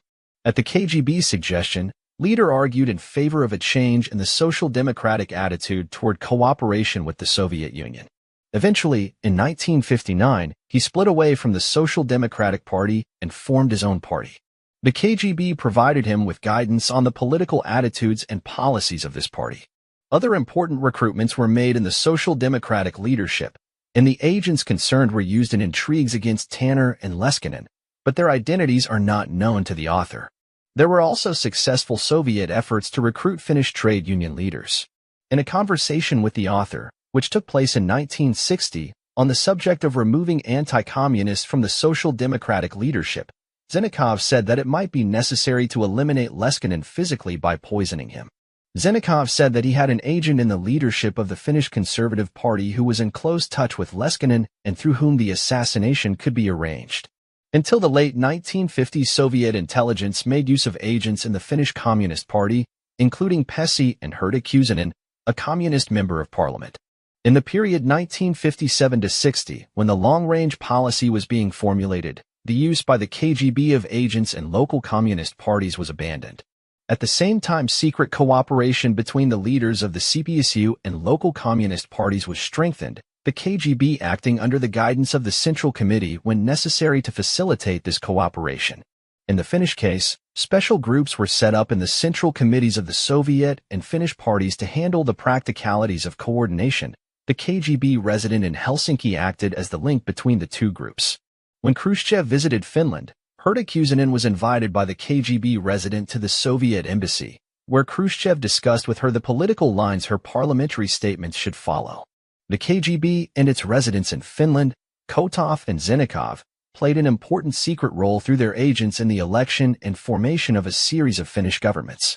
The KGB secretly coordinated the joint efforts of its agents in the Finnish Communist Party to muster support for those candidates who found favor with the Soviet Union and to mount campaigns against those who did not. Among the Soviet agents so used was the leader of the Swedish People's Party, who was handled by Ziegel and Zennikov. The main aim of these activities was to secure the election of a prominent Finnish leader, a KGB agent of long standing, whose cryptonym was Timo. Timo was recruited by Soviet intelligence in 1948, at which time he was a minister. The recruitment was achieved by a rank-and-file intelligence officer, a Soviet Finn from Karelia, who was serving undercover as second secretary in the Soviet embassy in Helsinki. This officer developed a close social relationship with Timo, which involved drinking bouts and saunas. He succeeded in persuading him that, in return for his collaboration with Soviet intelligence, the Soviets would forget the repressive action he had taken against communists in the past while serving as a high official and would use all their influence to build him up into a major political figure. The KGB resident at the time, Mikhail Kotov, sent Timo's recruiter back to Karelia and took for himself the credit for this spectacular success. From late in 1948 or early in 1949, Kotov in person maintained contact with Timo. Soviet intelligence kept their side of the bargain and threw all their weight behind his political career. Eventually, Timo achieved a high office and remained in it until recently. Soviet help for him took various forms, including diplomatic support for his policies, indirect financial support for his electoral campaigns, advice on the courses he should pursue, and help in undermining rival candidates. In 1961, Agent Leader, acting on KGB instructions, declared himself as a candidate for a high office in order, at a later stage, to transfer his supporters' votes to Timo. Timo, for his part, acted as a classic Soviet agent of influence. He promoted in his party those whom the Soviets wished to see promoted and, when possible, discussed his political appointments and decisions in advance with Soviet intelligence. For example, the Soviet government was consulted through the KGB in advance about his visit to the United States in 1961. He kept the KGB fully informed on his discussions with other Scandinavian leaders. On KGB advice, he created his own secret intelligence service under Vilkuna, another Soviet agent. Timo used the service to bolster his own power, and he shared its product with the KGB, which received all reports from Finnish ambassadors and military attachés abroad and secret information from other departments of the Finnish government. Timo, on KGB instructions, recommended the appointments of KGB agents as ambassadors to Moscow and other important posts. In 1960 and 1961, Zinnikov discussed with Timo the holding of the 8th World Festival of Youth in Finland in 1962. Timo promised to help arrange this, despite fierce opposition from large sections of the Finnish public. Meetings between Zinnikov and Timo took place at his brother's farm or in the Soviet embassy. When official receptions were held at the embassy, a special room was prepared in which private conversations with Timo could take place. Soviet government leaders, including Khrushchev and Brezhnev, were fully aware of Timo's relationship with the KGB when conversations and negotiations with Soviet leaders took place during his visits to Moscow. Kotov and Zinnikov would act as interpreters and advisors. Zinnikov often used to boast that he would get Timo secretly awarded the Order of Lenin. 8 Friction between Zinnikov and Zakharov, the ambassador to Finland, over who should be responsible for maintaining and directing relations with Timo generated so much heat that both were summoned to appear before the Central Committee. The Central Committee's eventual decision was that Zinnikov should remain the principal contact with Timo, but that the ambassador should have the right to be consulted and to be present at meetings at which certain political matters were discussed. Zinnikov and Zakharov were warned by the Central Committee that if there were any further squabbles between them, both would be recalled to Moscow. In 1961, it was planned that Vladimirov should take over as KGB resident Horn Zinnikov and should assume responsibility for relations with Timo and for intelligence work in Finnish political parties in general. Kotov made a successful career in Soviet intelligence on the strength of his service in Finland. From being a Scandinavian specialist, he rose to the higher echelons of the KGB. Not long after Timo was appointed to a high office, Kotov was promoted to be a deputy chief of Soviet intelligence with responsibility for Austria and West Germany. In 1959 or 1960, he was summoned to a meeting of the Presidium at which Khrushchev congratulated him on his success in Finland and instructed him to apply his experience in Austria and Germany with a view to influencing the leaders of those countries in the direction of closer relations and eventual alliance with the Soviet Union. This illustration shows that the role of the KGB in what is now known as Finlandization can be a significant one. For the present purpose, it is more germane to see how, through agents of influence like Timo, the Soviets have been able to promote the strategy for Europe since 1958-60. Hertekusenin played an important role in the Scandinavian consultative body known as the Northern Council in promoting the idea of a nuclear-free zone in Scandinavia.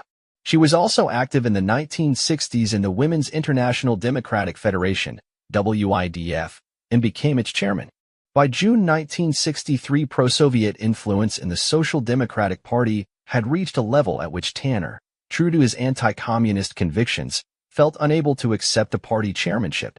According to the press, his successors, Pasio and Koivisto, developed close relations with both the Soviet government and party. In 1964, Simonin took over the leadership of the Social Democratic Union of Workers and Small Agrarians, SDS. In June, there were negotiations on a reconciliation of this splinter group with the main Social Democratic Party. In September, Simonin led a delegation to the Soviet Union that was received by Brezhnev and Andropov. 9 in 1967, Pasio, as chairman of the Social Democrats, and Simonin, as chairman of the SDS.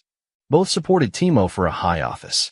Pasio also came out against the U.S. bombing of North Vietnam.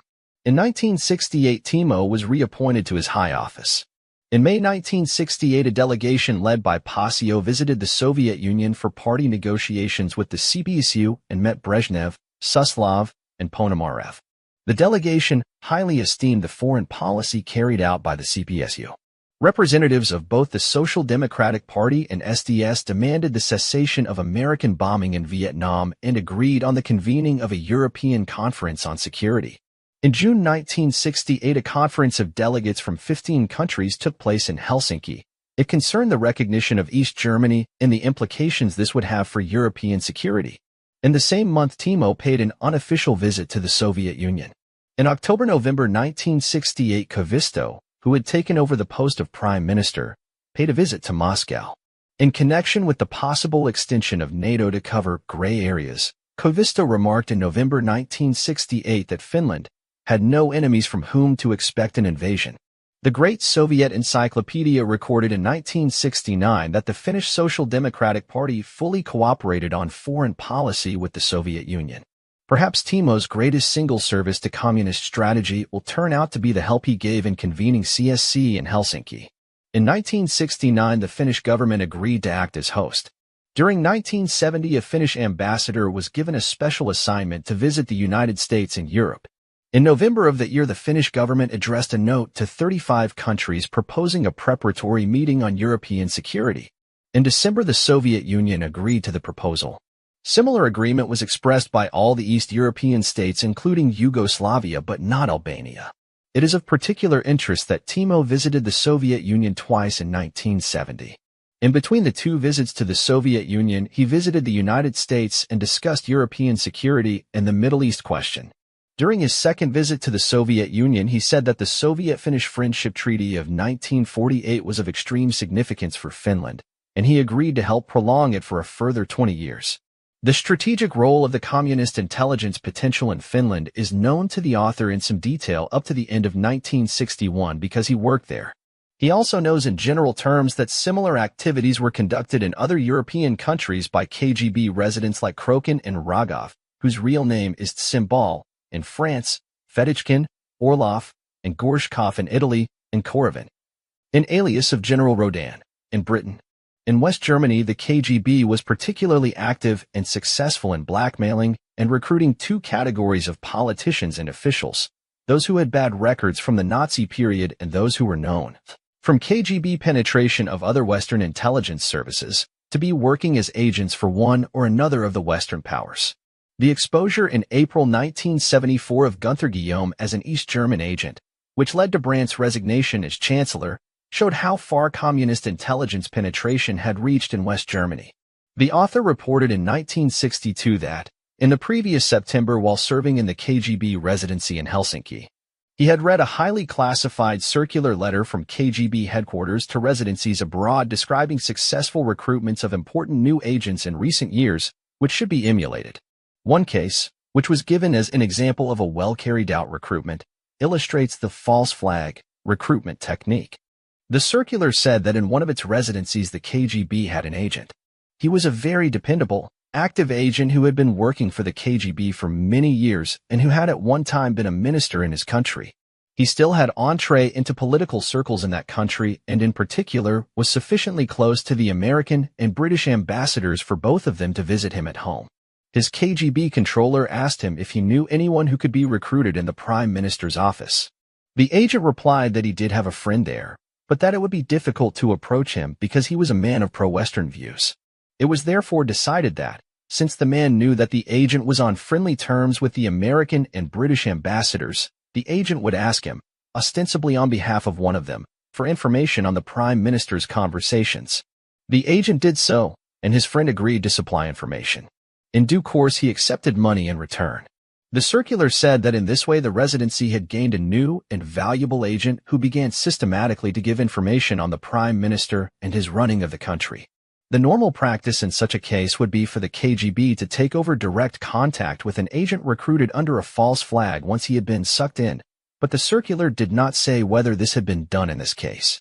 As far as the author knows, the agent and his friend have never been identified. At the end of 1961, the KGB was planning yet more active use of high-level agents of influence to manipulate world public opinion and the policies of individual governments.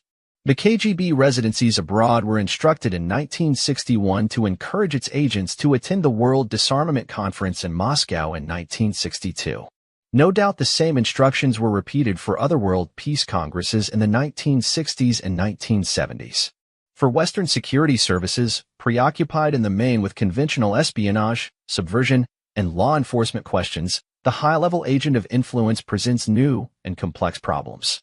Nevertheless, an understanding of communist strategy can help to throw new light on the significance of contacts made by communist embassies in the West and of visits by prominent Western citizens to the communist bloc. Undoubtedly, the bloc countries applied their intelligence potential to the service of communist strategy in the Third World as elsewhere. The author's information on the subject is fragmentary because the development of this potential was still in the early stages when he broke with the Soviet regime. Some general indications of the way in which things were moving were, for example, the creation of new African and Latin American departments in the KGB, the instruction to Soviet counterintelligence to establish direct personal contact with all Third World ambassadors in Moscow, the more intensive use, on Shelepin's instructions, of agents of influence for political purposes, and the use of anti-imperialist sentiment as the basis for recruiting agents. An additional general point is that KGB deputy residents with specific responsibility for Third World operations were appointed to important KGB residencies in the advanced countries, such as in the Washington and New York residencies. A KGB training manual that the author read in the late 1950s mentioned 3 specific cases, without giving full details. The first related to the president of a developing country who was recruited on a visit to the Soviet Union. Exceptionally, this recruitment was based partly on an indirect form of blackmail. The president was a homosexual. In approaching him, the KGB claimed to have information that a worldwide criminal organization had plans to blackmail him. The KGB offered to help him to avoid the blackmail in return for his cooperation against the imperialist powers. The president agreed to the proposal. The second case related to an Indian ambassador in Moscow, who performed important services for the KGB in exerting influence over other ambassadors in Moscow. The third case concerned an Indonesian ambassador in Moscow who was recruited. The training manual described 2 different ways in which information obtained from the penetration of Western intelligence services could be exploited. One was the doubling of Western agents whom the KGB had identified by penetration. The manual referred to a minister or deputy minister of internal affairs of an African country who was known from the penetration of British intelligence to be a British agent and who was blackmailed and recruited by the KGB on that basis. The alternative form of exploitation was to supply information to Third World leaders with whom the Soviets had close relations on the identities of Western agents in their countries. Information of this kind was given to Nasser in the late 1950s. The author learned of 2 specific recruitments from a former colleague, Sergei Ananov. In 1958 or 1959, Ananov, who was then KGB deputy resident at the United Nations in New York, recruited an important African personality. On the strength of this recruitment, Antonov was appointed head of the KGB's new African department in 1960. Vladimir Grusha, an official of the American department, recruited, in about 1957, a high-level Indonesian diplomat in the U.S. For this reason, Grusha, although a member of the American department, was posted as deputy resident in Indonesia in 1958 or 1959. Victor Ziegel, an official of the KGB residency in Helsinki, told the author that he had recruited a Brazilian diplomat in Finland in 1961. The agent's cryptonym was Pedro. While the author was working in the NATO section of the Information Department, the KGB obtained a memorandum written for NATO by a prominent Western Arabist on the use of Arab nationalism to divide the Arab world. The document was passed on to the Soviet leadership.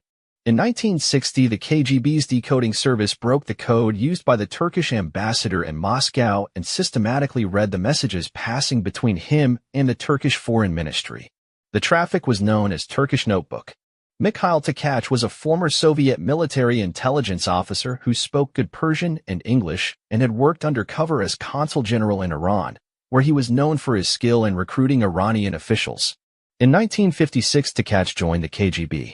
In 1960, on Shelepin's instructions, he was appointed head of the International Department of the Soviet Trade Union Organization in order to reorientate it for political use, especially against the Third World. Tkach told the author that all the officials of this department were members of the KGB. This gives some indication of the importance attached to the recruitment of foreign trade union officials, especially those from the Third World. That the security and intelligence potential of the Soviet national republics was used in the interests of long-range policy is indicated by the appointment in the 1970s of Aliyev as first secretary of the party's Central Committee in Azerbaijan. He was once head of the counterintelligence department of the KGB branch in Azerbaijan, and after 1961 became chairman of the branch. His promotion can be explained only by the success of the KGB branch under his leadership in fulfilling party tasks. After he was made first secretary, he became active in the Third World. He has visited various Arab and African countries. There is evidence of advice and help being given by the Soviet Union and other members of the Communist bloc to friendly countries and liberation movements on intelligence, security, and guerrilla warfare. Recipients since 1960 have included Cuba, Ghana, up to 1966, and other African states. Strategic exploitation of KGB agents among prominent Soviet intellectuals and religious leaders. The KGB and its departments that are responsible for work among Soviet scientists and writers and foreign delegations and visitors to the USSR are involved in an active effort to influence prominent foreign visitors along desirable foreign strategy lines. Especially exploited are prominent personalities who are members of the Soviet Peace Committee, the Committee for Solidarity with African and Asian Countries, Soviet Friendship Societies, the State Committee of Science and Technology, the State Committee for Cultural Ties, and the Institute of USA and Canadian Studies, led by G. Arbatov. A special word needs to be said on the exploitation of religion and leading churchmen in the communist world for strategic political purposes. In November-December 1960, the Patriarch of all Russia, Alexei, an old KGB agent, accompanied by Metropolitan Nikodym, head of the Russian Orthodox Church's International Department, and Professor Uspinsky of the Leningrad Faculty of Theology and an active member of the Soviet Peace Committee, toured the Middle East in an aircraft provided by the Soviet government. 12 In the course of the tour, Patriarch Alexei and the Syrian Patriarch issued an official communiqué that stated, "Our standpoint of Christian love compels us to condemn everything which incites hatred among peoples and impels mankind toward a new world war, and to bless any attempts aimed at creating peace between peoples and nations. We resolutely condemn any manifestation of colonialism as foreign to the spirit and the letter of the law of God." 13 The real identity of Metropolitan Nikodym is an interesting question. According to official sources, he was appointed head of the International Department of the Russian Orthodox Church in 1960, having served from 1957 to 1959 as a priest in the Russian Orthodox Church in Jerusalem. A colleague of the authors at the KGB Institute named Lashin was appointed, on graduation from the institute, to the religious section of the KGB's Immigrant Department, where he was working in 1960. Lapshin told the author that the KGB had succeeded in placing the deputy head of the Immigrant Department, who was responsible for religious affairs, undercover as head of the International Department of the Russian Orthodox Church.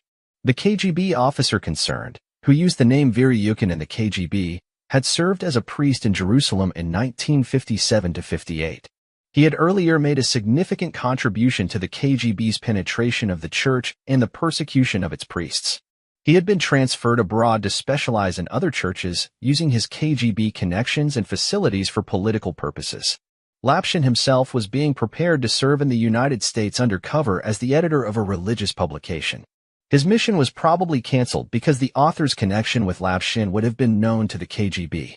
Metropolitan Nikolai Kretitsky, whom Nikodym replaced as head of the International Department, though a true priest, was an old KGB agent.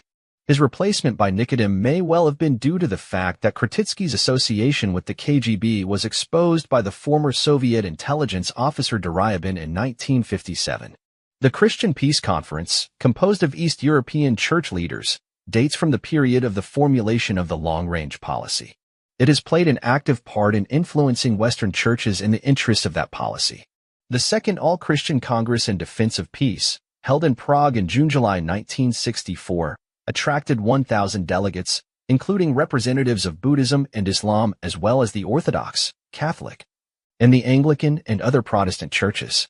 The introductory speech was made by Gromada of Czechoslovakia, the president of the Christian Peace Conference. Speakers from the Third World included one from Madagascar and one from Uruguay. The Congress appealed to all Christians for disarmament, independence, and the eradication of hunger. In November-December 1964, the 7th General Conference of the International Brotherhood of Buddhists, held in India, was attended by Buddhists from the Soviet Union. Mongolian, as well as Soviet, Buddhists went to a Buddhist conference in Ceylon in 1969. It was decided to hold a Forum of Asian Buddhists in June 1970 to discuss the struggle for peace and support for North Vietnam. 14 The forum took place in Mongolia. 15 2 months later, a central Buddhist monastery and a Buddhist institute were opened in Ulaanbaatar. In March 1965, the first conference of Muslims of Asia and Africa was held in Bandung. 35 countries were represented. The Mufti of Central Asia and Kazakhstan, Babakanov, led the Soviet delegation. The conference discussed the use of Muslim proselytizing societies as weapons against imperialism. The need to harness Islam to the service of the revolution has been openly discussed by communist strategists. Based on Soviet experience in Central Asia, the problem of achieving this is considered difficult but soluble. 16 The Christian Peace Conference held a seminar in Sofia in June 1976 to discuss the outcome of CSC in Helsinki and its significance for the Third World. The main reports were introduced by Professor Bogner, the head of the Research Institute of World Economy of Budapest University, by Dr. Kutsenkov, Deputy Director of the Institute of International Labor Movements of the Soviet Academy of Sciences, and by professors from India and Puerto Rico. The theme of the seminar was that the Third World, which had been exploited by imperialism in the past, should welcome the Helsinki Conference and recognize the need for cooperation in the European collective security process. Dynamic steps should be taken to ensure military détente and disarmament, which would allow Europe to contribute to the new economic order. Helsinki had not destroyed the forces opposed to détente or frustrated their anti-communist purposes. Further efforts were necessary to prevent new forms of psychological warfare by the enemies of peace. 17 The seminar was followed by discussions in Moscow between Metropolitan Nikodem and delegations from Pax Christi and churches in Italy, Holland, Belgium, and West Germany. The subject was East and West now and tomorrow from the Christian point of view. The meeting welcomed the Helsinki agreements and underlined the importance of the Nuclear Non-Proliferation Treaty and the negotiations in Vienna for troop reductions in Central Europe. The Secretary of the International Department of the Russian Church, Bayevsky, drew a distinction between communist and Western aid to the Third World by maintaining that communist aid was given to develop Third World economies toward independence. The Soviet professor Osipov said that East-West collaboration resulting from Helsinki would allow the diversion of military budgets to the development of the Third World. He drew attention to the importance of the UN General Assembly's call in 1974 for a new economic order. The Great Soviet Encyclopedia recorded that by 1972 the World Council of Churches had been converted from a pro-Western to a progressive orientation in its policies on peace, disarmament, and related matters. Assiduous advocacy by the Christian Peace Conference and others of the view that Christianity and communism were natural allies in support of the national liberation movement induced the World Council of Churches to provide funds for African guerrilla movements, including the Rhodesian Patriotic Front, believed to be responsible for a massacre of British missionaries in 1978. The Fifth General Conference of Buddhists for Peace was held in Ulaanbaatar in July 1979. The Patriarch of all Russia, Pimen, sent a message to his dear, fellow friends of peace, wishing them success. In the previous month he had received the Dalai Lama, who was in Moscow on his way to Ulaanbaatar, and no doubt shared with him his experience of peace conferences. The Patriarch's message to the conference was conveyed by Metropolitan Nikodem's successor, Metropolitan Juvenali, who had acted as chairman of an all-world conference held in Moscow in 1977 on religious leaders for peace, disarmament, and just relations between peoples. Juvenali advocated signature of the SALT II Treaty and the opening of negotiations on SALT III, arguing that only détente could bring peace to the whole world, including Asia. 23. The evidence of overall coordination between the communist governments and parties. Coordination within the bloc. The revival after 1958 of an overt central body analogous to the Comintern or Cominform to coordinate the communist bloc and movement would have been incompatible with the long-range policy and strategy. There is, however, significant inside and open information on the strengthening since 1959 of the coordinating machinery of the bloc. The establishment in 1959 of a secret coordinating center for the bloc's intelligence and security services has been described already. In addition, as Khrushchev put it in October 1961, it had become the practice to hold periodic exchanges of views among the heads of parties and governments on major economic and political problems. The collective agencies of the socialist states, the Warsaw Treaty Organization, and the Council for Mutual Economic Aid have grown stronger, when the Political Consultative Committee of the Warsaw Pact was activated at about this time. In 1969, a Committee of Ministers of Defense was added, and in 1976 a Committee of Foreign Ministers.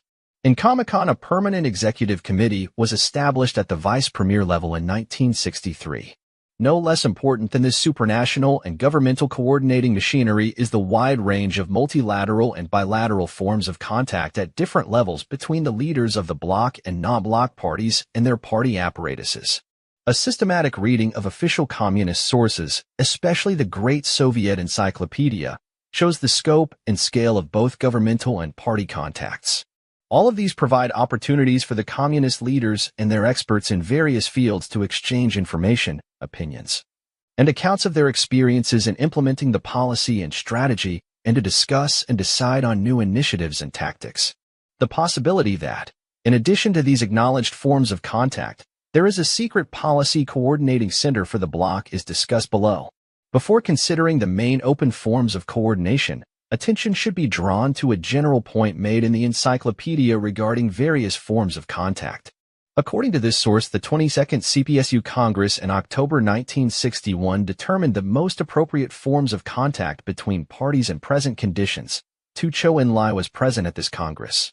If his ostentatious walkout is discounted as part of a disinformation operation, the implication is that the Chinese took part in determining what form future contacts between parties should take. In the following year, the encyclopedia stated that, in modern conditions, the cooperation of communist parties finds expression in bilateral and multilateral contacts, in meetings between party leaders, and in the participation of Communist Party delegations in the work of party congresses. 3. The recognition by the encyclopedia of bilateral forms of contact as well as attendance at congresses is significant in that it legitimizes the continuation of bilateral contacts with the Chinese by the Soviets and others after the Chinese withdrawal from multilateral bloc organizations. Elsewhere, the encyclopedia emphasized the importance of conferences for the working out of agreements on joint actions for the implementation of the general line of policy. Use of the expression general line of policy is as near as the encyclopedia gets to an admission of the existence of a common long-range policy. Summit meetings. In May 1958, the first of a series of summits of first secretaries of the bloc parties and heads of the bloc governments devoted to the economic integration of the European communist countries was held in Moscow. The summits on the same subject in 1961, 1962, and 1963 were held under Comecon auspices. The Moscow Summit of August 1961, which dealt with the conclusion of the German Treaty, was in the form of a meeting of the Political Consultative Committee of the Warsaw Pact. It subsequently became normal, but not invariable, practice to hold meetings of the Political Consultative Committee at or near First Secretary level. For example, the Soviet delegation to the meeting of the committee in January 1965 included Brezhnev, Kosygin, Gromyko, Malinovsky, and Andropov. It dealt with the subject of security in Europe and discussed the convening of a European Conference on Security and a World Conference on Disarmament. For the meeting of July 1966, held in Bucharest, was at summit level. It pursued the subject of security in Europe and called for troop withdrawals and the dissolution of NATO, and the Warsaw Pact. 5 Subsequent meetings at summit level included those held in Sofia, March 1968, which issued a declaration on Vietnam, in the Soviet Union, August 1970, in Prague, January 1972, in Warsaw, April 1974, and in Moscow, November 1978. 6. The 1970 summit in Moscow was attended by a particularly strong Romanian delegation, including Ceausescu, Maurer, Niculescu-Mizil, and Minescu. Those in Prague and Warsaw discussed European problems. The encyclopedia noted that in 1970 the question of raising the level of effectiveness of cooperation between communist parties was central to the communist system. Their efforts in economic policy, ideology, and the strengthening of defense were closely coordinated. 7 Other summits were held independently of either Comecon or Warsaw Pact organizations. For example, one was held in Moscow in June 1967 and another in Budapest in the following month. These 2 meetings discussed the Israeli-Arab War, expressed solidarity with the Arab world, and demanded the withdrawal of Israeli troops. As the encyclopedia puts it, these meetings provided an opportunity to work out a single position and joint political and diplomatic actions. 2 summits were held on international ideological questions, one in Moscow, December 1973, and one in Prague, March 1975. They discussed the direction that should be taken by ideological cooperation in conditions of deepening détente.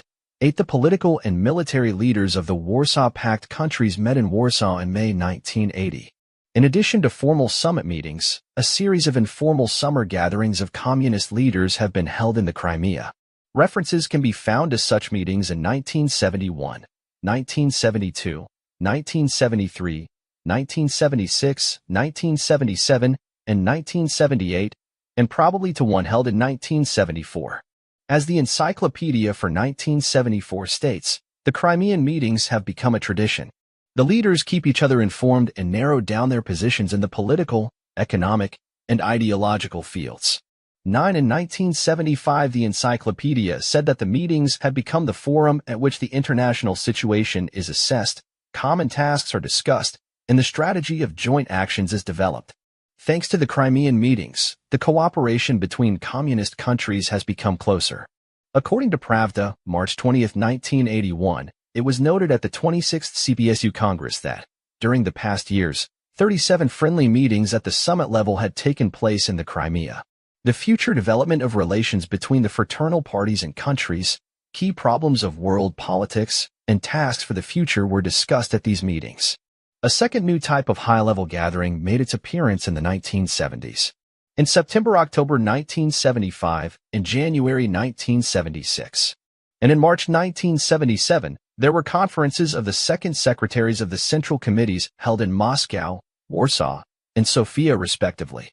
Deputy heads of government were included in the first of these conferences, which dealt with economic cooperation. Point 11. The second and third both dealt with ideological questions in a period of détente. The Warsaw meeting related to Europe, in particular. Point 12. Cuba, as well as Romania and Czechoslovakia, was mentioned as being represented at the Warsaw and Sofia meetings.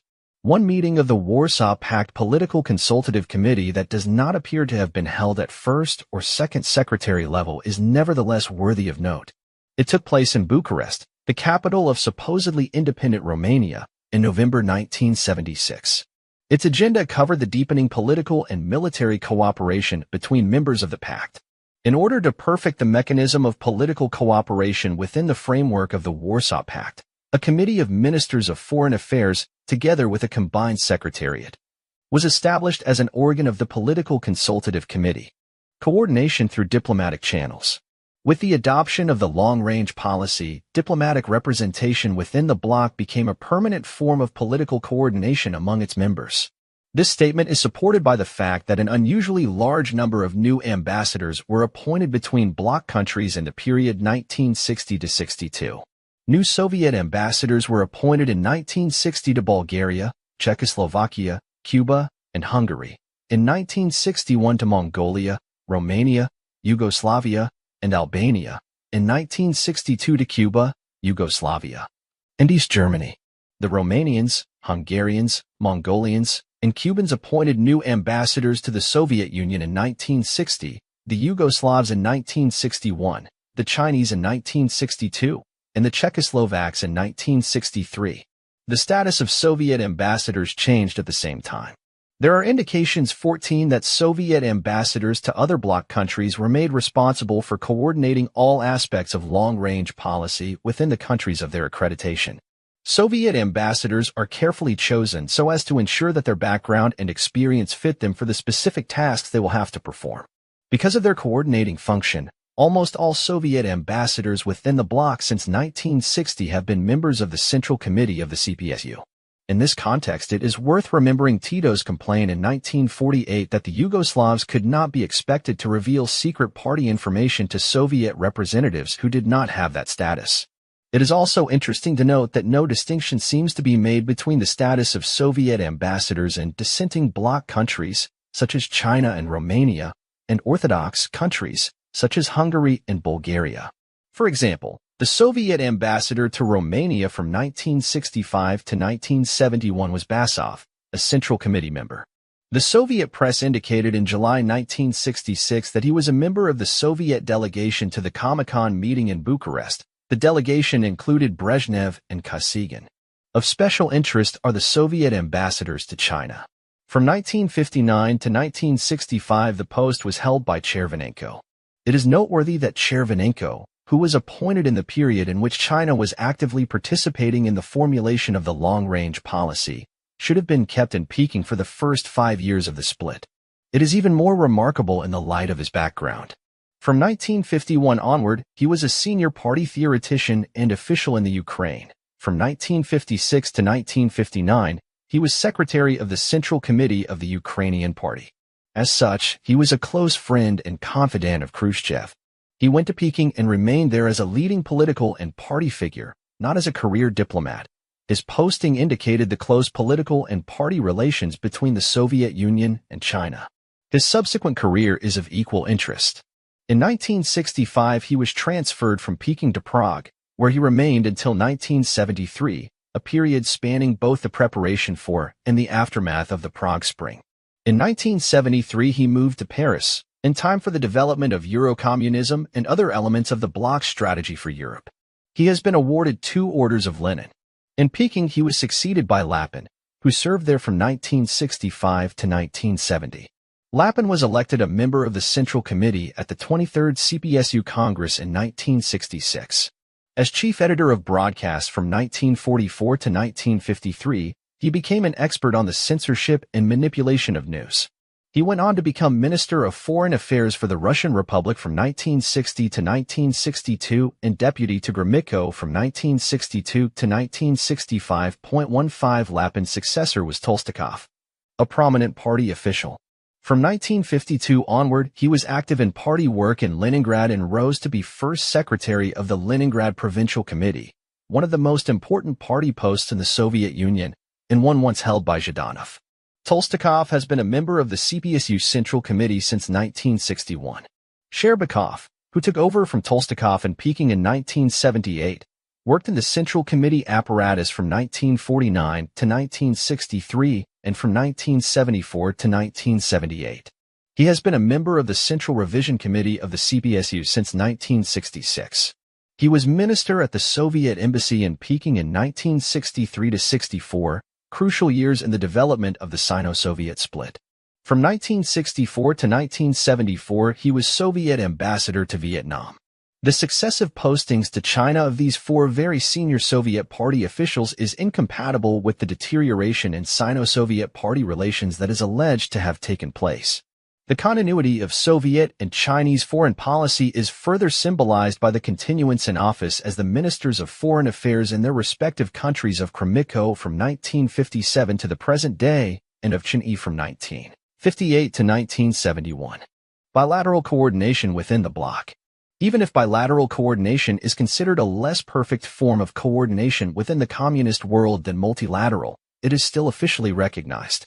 There is abundant, openly available evidence of the continuity from 1958 to the present day of bilateral exchanges of visits between party and government leaders of the Soviet Union and other communist countries, including China, Romania, Czechoslovakia, Yugoslavia, and Cuba, countries which, at one time or another, have allegedly been estranged to some degree from the Soviets. 16 For the duration of the genuine Tito-Stalin split. It would have been more than Tito's life was worth for him to have attempted to visit the Soviet Union, but since 1961, Tito, until his death, and other Yugoslav leaders have been almost annual visitors. Khrushchev, Brezhnev, Kosygin, and Gromyko in their turn have been to Yugoslavia. Tito and his subordinates have traveled often to other communist countries, including, from 1970 on, China. Tito's death did not destroy the pattern. In April 1982, Gromyko visited Yugoslavia and the Yugoslav defense minister visited Moscow despite alleged differences over Afghanistan and Poland. In the case of Romania, some of Ceausescu's many visits to the Soviet Union have been well publicized. Western commentators, under the influence of disinformation, have almost always assumed that these visits were made in an attempt to resolve the differences between the Soviet and Romanian leaders. But the evidence of Romania's participation in Warsaw Pact, Comecon, Crimean, and other multilateral and bilateral meetings within the bloc far outweighs the occasional evidence of her non-participation and is inconsistent with the existence of serious differences. It points to the conclusion that, when Ceausescu met Brezhnev, it was not to be reprimanded by him, but to work out in practical terms how the fiction of Romanian independence could best be maintained and exploited in the interest of long-range policy. Similarly, the scale of the evidence of Czechoslovak contact with the Soviet Union, bilaterally and multilaterally, and summit, Warsaw Pact, and Comecon meetings before, during, and after the events of 1968 supports the conclusion that the Czechoslovak crisis was a planned and coordinated operation. For example, in March 1968, Czechoslovak representatives informed a summit meeting of several bloc countries in Dresden, called to discuss political and economic unity through Comecon and bilateral contacts. That the decisions of the January plenum were aimed at the realization of the line of the 13th Party Congress, and that they were sure that the leadership of the party would secure the further development of socialism. 17 Chinese party and government leaders played an important part in the formulation of the long-range policy from 1958 to 1960. As observers, they attended Comecon meetings until late in 1961, and also attended the early meetings of the Political Consultative Committee of the Warsaw Pact. 18. It was at these meetings that the foundations of future coordination in the bloc were laid. Even in 1961, continued Chinese participation in multilateral gatherings of this kind was an anomaly. For them to have continued to attend such gatherings would have put the Sino-Soviet disinformation operation at serious risk. Less conspicuous bilateral Sino-Soviet contacts of one kind or another have continued almost without interruption throughout the split. They are capable of two interpretations. For example, conventional methodology sees the meetings of the Sino-Soviet Border Commission as vain attempts to resolve frontier dispute. The new methodology sees them as providing convenient cover for coordinating policy and planning, for staging and exploiting spurious frontier incidents, and for other forms of Sino-Soviet squabbling. The same point applies to the Joint Sino-Soviet Commission on Navigation. The exchanges of trade delegations could equally provide cover for contacts of a political nature. Suggestive scraps of information can be gleaned from the Great Soviet Encyclopedia. For example, in April 1961, a Chinese trade delegation to Moscow was received by Khrushchev. In 1962, Chinese party delegations attended party congresses in Eastern Europe. In January 1963, a delegation from the Supreme Soviet, led by Andropov, at that time the secretary of the Central Committee responsible for bloc countries, visited China. From July 5 to July 20, 1963, there were meetings in Moscow between the leading strategists of the CPSU and CPC. The Chinese delegation was led by the General Secretary, Teng Xiaoping, and the CPSU delegation included Suslov, V. Grishin, Andropov, Ilyich, Ponomarev, Satyukov, and Chervenenko. The Chinese delegation was received by the CPSU Central Committee. The presence in Moscow of the Chinese delegation coincided with the negotiation of the Test Ban Treaty. The meetings between the delegations were interrupted, but there was an agreement that they should be resumed later. In October 1964, there was a meeting of the Sino-Soviet Railway Commission in Khabarovsk. In the same month, Soviet, Romanian, Cuban, and other delegations attended the celebrations of the Chinese Revolution. The Soviet delegation was led by V. Grishin, candidate member of the Presidium and chairman of the Soviet Trade Union Organization. From November 5 to November 14, 1964, a party and government delegation led by Zhou Enlai was in the Soviet Union. It had meetings with Brezhnev, Andropov, Kosygin, Podgorny, Gromyko, and others, and signed an agreement. 21. The reference to Gromyko's presence indicates that the meeting dealt with the coordination of foreign policy. On February 5 to 6 and 10 to 11, 1965, a Soviet delegation led by Kosygin stopped over in China on its way to and from Vietnam for negotiations with Chinese leaders, including Mao. On January 7 and 13 to 14, 1966, Shelepin visited China on the way to and from Vietnam. It may or may not be a coincidence that Brezhnev was in Mongolia from January 11 to January 17. In June 1966, Zhou Enlai visited Albania and led a delegation to Romania for talks with the Romanian leaders.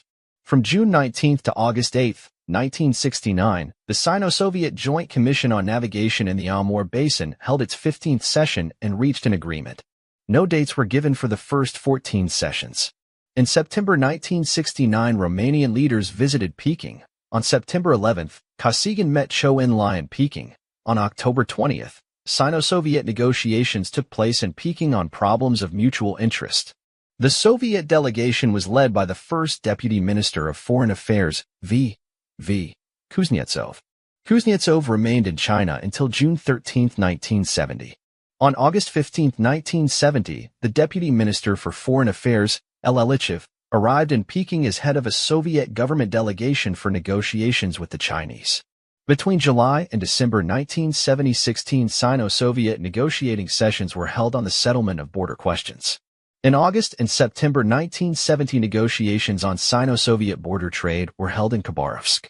On November 18, 1970, the new Soviet ambassador, Tolstakov, had a meeting with Zhou Enlai. In 1971, the negotiations on border questions continued. From June to August, a Chinese deputy minister was in the Soviet Union as head of a trade delegation negotiating deliveries. A trade agreement was signed in Moscow. In 1972, the Sino-Soviet negotiations on border questions did not advance because of China's negative position. In June, a Soviet trade delegation led by I. Golitsyn visited China. In 1973, negotiations on border questions continued at the Deputy Minister of Foreign Affairs level. In February and March, a session of the Joint Sino-Soviet Commission was held. In 1974, the negotiations on border questions by the Deputy Ministers of Foreign Affairs continued. In February 1974, direct flights from Moscow to China were started. In February-March 1974, a session of the Joint Sino-Soviet Commission on Navigation was held. On June 25, 1974, a Soviet delegation led by Deputy Minister Anatoliy arrived in China for negotiations on border questions. On November 12, 1975, Deputy Minister Anatoliy arrived in Peking for negotiations on border questions. In September 1976, the CPSU Central Committee sent its condolences on Mao's death. Gromyko and Mazurov, both members of the Politburo, called at the Chinese embassy.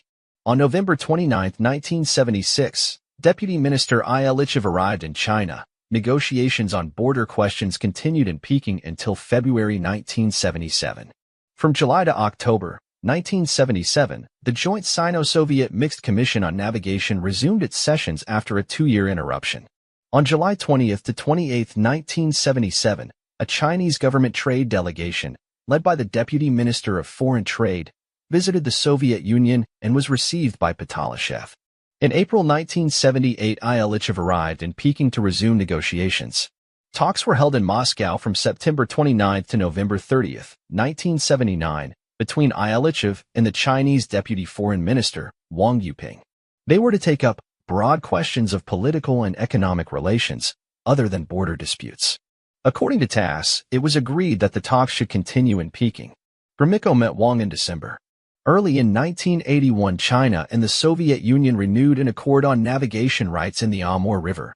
This was at the 23rd session of a series of negotiations begun in 1951. In March 1982, 3 Chinese experts visited Moscow to study Soviet management techniques and were received by the deputy chairman of the Soviet State Planning Committee. This list of bilateral contacts is obviously incomplete. Even so, no comparable list of bilateral Soviet-Yugoslav contacts could be drawn up for the period of the genuine Tito-Stalin split. For a substantial fraction of the period covered, the Soviet Union was represented in China by a deputy minister as well as by a leading party official in the post of ambassador. Fragmentary as it is, the picture that emerges of Sino-Soviet bilateral contacts is more consistent with coordination of policy and tactics than with abortive attempts to settle disputes. Special attention should be drawn to the prominence, in the talks with the Chinese, of 2 major Soviet strategists, Kuznetsov, a leading specialist in foreign policy, and Anatoliy, a specialist in ideology as well as foreign affairs, including European security. 36 Note also the presence of Andropov, a specialist on the bloc, later chairman of the KGB, and now party leader. Tikvinsky, an expert on disinformation, has figured in the Soviet delegations. On the Chinese side, prominent officials of the Chinese Foreign Ministry also took part in these discussions, which suggests that the subjects involved were wider than border problems. The number of trade delegations sent by the Chinese to the Soviet Union is also striking. It is noticeable that those in 1971, 1973, and 1977 arrived in the Soviet Union in July or August, which is the time when the Crimean Summit conferences are held. The possibility of secret Chinese participation in them should not be discounted. A similar pattern of high-level bilateral contacts between the Soviets and the Vietnamese and between the Chinese and the Vietnamese could also be documented. Before leaving the subject of coordination within the bloc, brief reference should be made to the close working relations between specialist departments of the central committees of the bloc parties. Intensive contacts are also carried on between administrative, international, ideological, and other departments within the bloc, and outside it in the case of those non-bloc parties large enough to have similar departments of their own. Coordination between bloc and non-bloc parties. The arrangements for coordinating the bloc and non-bloc parties and achieving what Khrushchev called the synchronization of their activities and policies are so extensive that no more than an outline can be given here. Of fundamental importance are the international conferences of bloc and non-bloc parties. The 64-Party Congress of November 1957 decided to work out a new long-range policy and strategy for the bloc and for the international communist movement. The 81-Party Congress of November 1960 formally adopted the new policy and strategy. The Chinese, Albanian, Romanian, Czechoslovak, French, Italian, and Spanish parties all took part in it. The next such Congress was held in Moscow in June 1969. 75 parties attended, 9 from within the bloc and 66 from outside it. The presence of 5 members of the Soviet Politburo shows the importance attached to it by the CPSU. The Congress reviewed the preceding 10 years and adopted a program of action for the future. The French, Italian, and Spanish parties took part. The preparations for the 1969 conference extended over more than 4 years. In the same period, other international conferences were devoted to specific aspects of policy. For example, in October 1965, conferences were held both in Moscow and in Czechoslovakia, Prague, to celebrate the 30th anniversary of the 7th Congress of the Comintern, which adopted United Front tactics. Representatives of 40 parties attended the Moscow meeting, which produced a report on the historic significance of the 7th Congress of the Comintern for the modern communist movement. According to the Great Soviet Encyclopedia, new strategic and tactical forms and methods for the communist movement were formulated. 38 In January 1970, a conference in Moscow of 28 European parties discussed European security. In September, in Budapest, 45 parties discussed common actions against imperialism. 39 There have been systematic regional conferences of communist parties in Western Europe, Scandinavia, Latin America, Central America, the Mediterranean, and in Arab and African countries. The series in Europe included the Tihany and Berlin conferences in 1976, in which the Euro-communist parties were active. The list of conferences could be prolonged indefinitely. The congresses of the CPSU provide important opportunities for consultation and coordination. The congresses of other bloc communist parties attract fraternal delegations in substantial numbers. It would be superfluous to enumerate them all. A few examples will illustrate the point. The 12th Czechoslovak Congress, in 1962, was attended by 68 delegations, the 8th Yugoslav Congress, in 1964, by 30, the Romanian Congress, in 1965, by 57. Wherever conditions permit, the congresses of non-bloc communist parties are attended by delegations from bloc parties.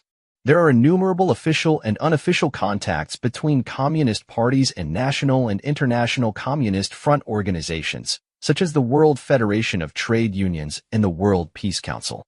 Permanent linkage between the bloc and non-bloc parties exists through the International Department of the CPSU Central Committee under Ponomarev. This department has representatives stationed abroad. And through the headquarters of the World Marxist Review in Prague, where a number of representatives of bloc and non-bloc parties work together as permanent members of the staff. The World Marxist Review holds theoretical conferences on major policy issues. Huge numbers of bilateral visits are paid to the Soviet Union and other communist countries every year by the leaders and functionaries of non-bloc communist parties traveling on party business. Conclusions. Between 1958 and 1980, the scale of contact between communist parties inside and outside the bloc is without parallel elsewhere in the world. The vast majority of communist gatherings take place behind closed doors. No more is known about them than the leaders wish to be known. Deprived of authentic news and hypnotized by revelations about communist disunity derived from communist sources, Western commentators have tended to underrate or ignore the vast weight of the evidence of continuing systematic coordination of the bloc from 1958 to the present day. The scale, the scope, and the manner in which this coordination is conducted refute the notion that international communism is a movement that has lost its momentum, direction, and ideological sense of purpose through disunity. Furthermore, the movement has not lost its controlled, organized, and disciplined character. True, Systematic dissent on the part of any one communist country could only lead to its expulsion from the communist bloc and its ostracism by all other communist countries, as was the case with Yugoslavia in 1948. What has changed since 1957-60 is not the nature of communism, but the appreciation by communist leaders of the strategic and tactical advantages of spurious dissent within the movement and the experience they have gained in exploiting it strategically in the interest of long-range policy. The old methodology resolves the contradiction between the evidence of coordination and the evidence of disunity by ignoring much of the evidence of coordination. The new methodology resolves it by demonstrating the contrived and spurious nature of the disunity. The scale of the acknowledged contact between the Soviets and the Chinese, the Yugoslavs, the Romanians, and the Euro-communists betrays the nature of the splits and differences between them and confirms that they are no more than manifestations of strategic disinformation and action in support of long-range policy. 24. The impact of the disinformation program. The shaping of Western assessments of the communist world. The launching of a strategic disinformation program in 1958 invalidated the conventional methodology of Western students of communist affairs. A carefully controlled flood of information was released through the whole range of sources under communist control. As in the NEP period in the 1920s, this flood of information confused and distorted Western views on the situation in the communist world. Western analysts, lacking the ability to acquire inside information on communist strategic thinking, planning, and methods of operation, gratefully accepted the new stream of information at face value. Without their knowing it, their conventional methods of analysis were invalidated and turned back on them by the communist strategists. Because of the deliberate projection by these strategists of a false image of the dissolution of communist unity, the non-communist world ignored or undervalued open and significant evidence pointing to bloc cooperation from 1957 onward on a new footing of equality and commitment to fundamental ideological principles and long-term policy objectives. The new dispensation allows for variation in domestic and international tactics and provides unlimited opportunities for joint efforts between bloc countries to misrepresent the true state of relations between them whenever this should be to their mutual advantage. Unnoticed by the West, communist ideology was freed from its Stalinist straitjacket and revived on Leninist lines.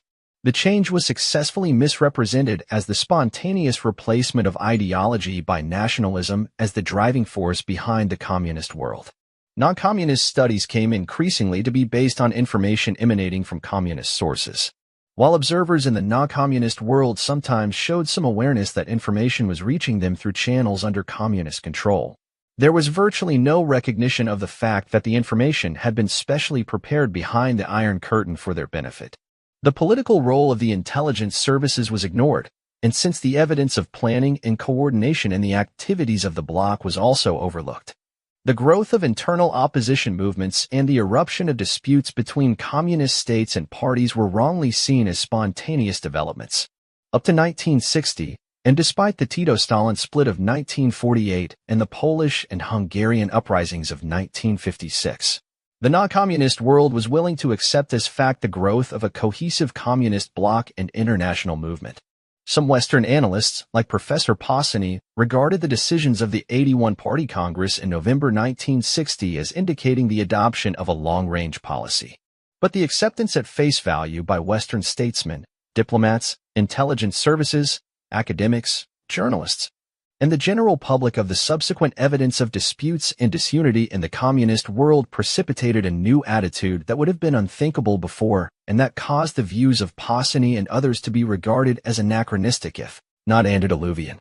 The 81 Party Manifesto came to be regarded as a temporary, patched-up compromise between the parties signifying their failure to adopt a common policy, and so was brushed aside.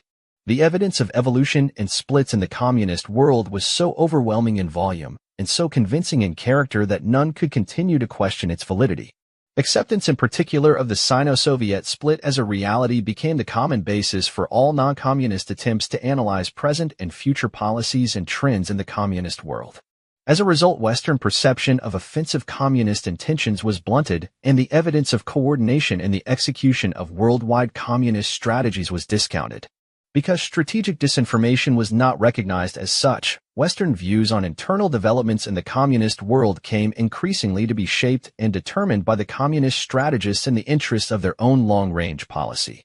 In the Soviet Union, the dropping of the dictatorship of the proletariat and the introduction of market-oriented enterprises and other measures of economic reform seemed to presage a reversion toward capitalism.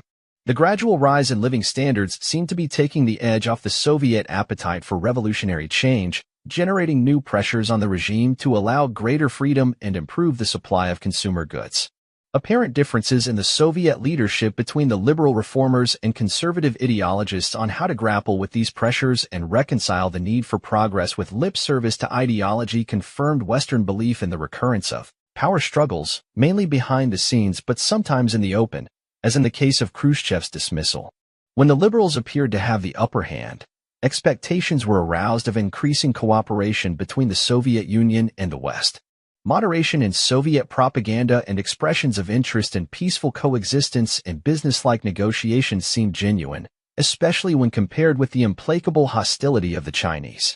Occasional aggressive Soviet actions were attributable to the survival within the leadership of a group of diehard Stalinists who had to be appeased from time to time by the liberal reformers. If the Stalinists were once more to regain control, détente would be reversed and there might be a Sino-Soviet reconciliation.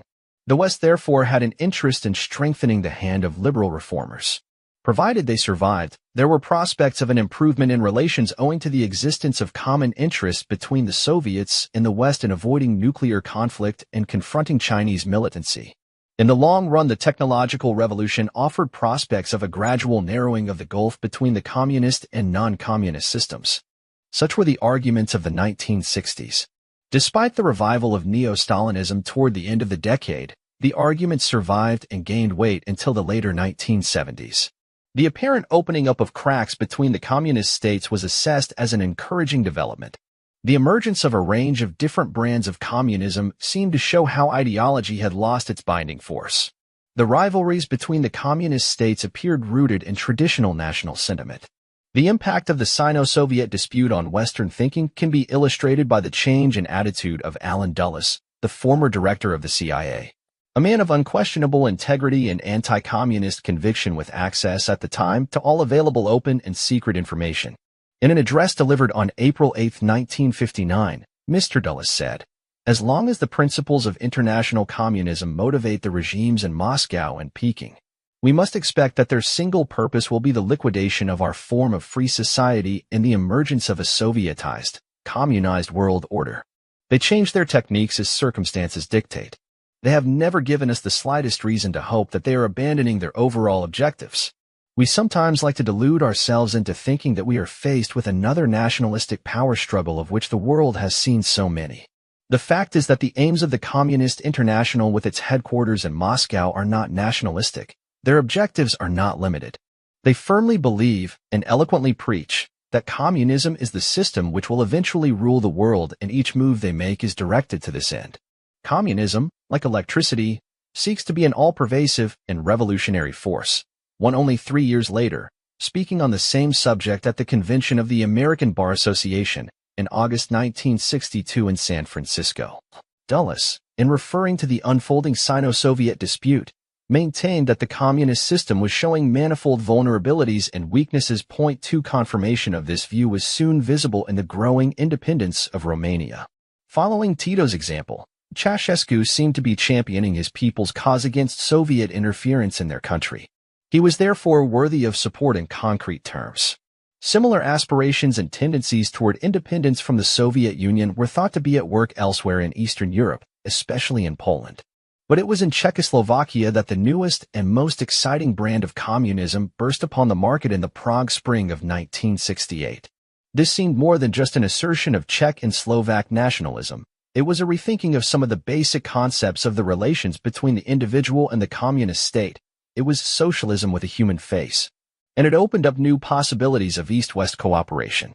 But because it threatened the foundations of the communist system, it was crushed by brutal Soviet military intervention.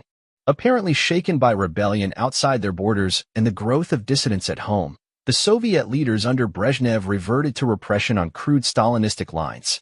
It was therefore with reservations that the West received communist proposals for a conference on European security.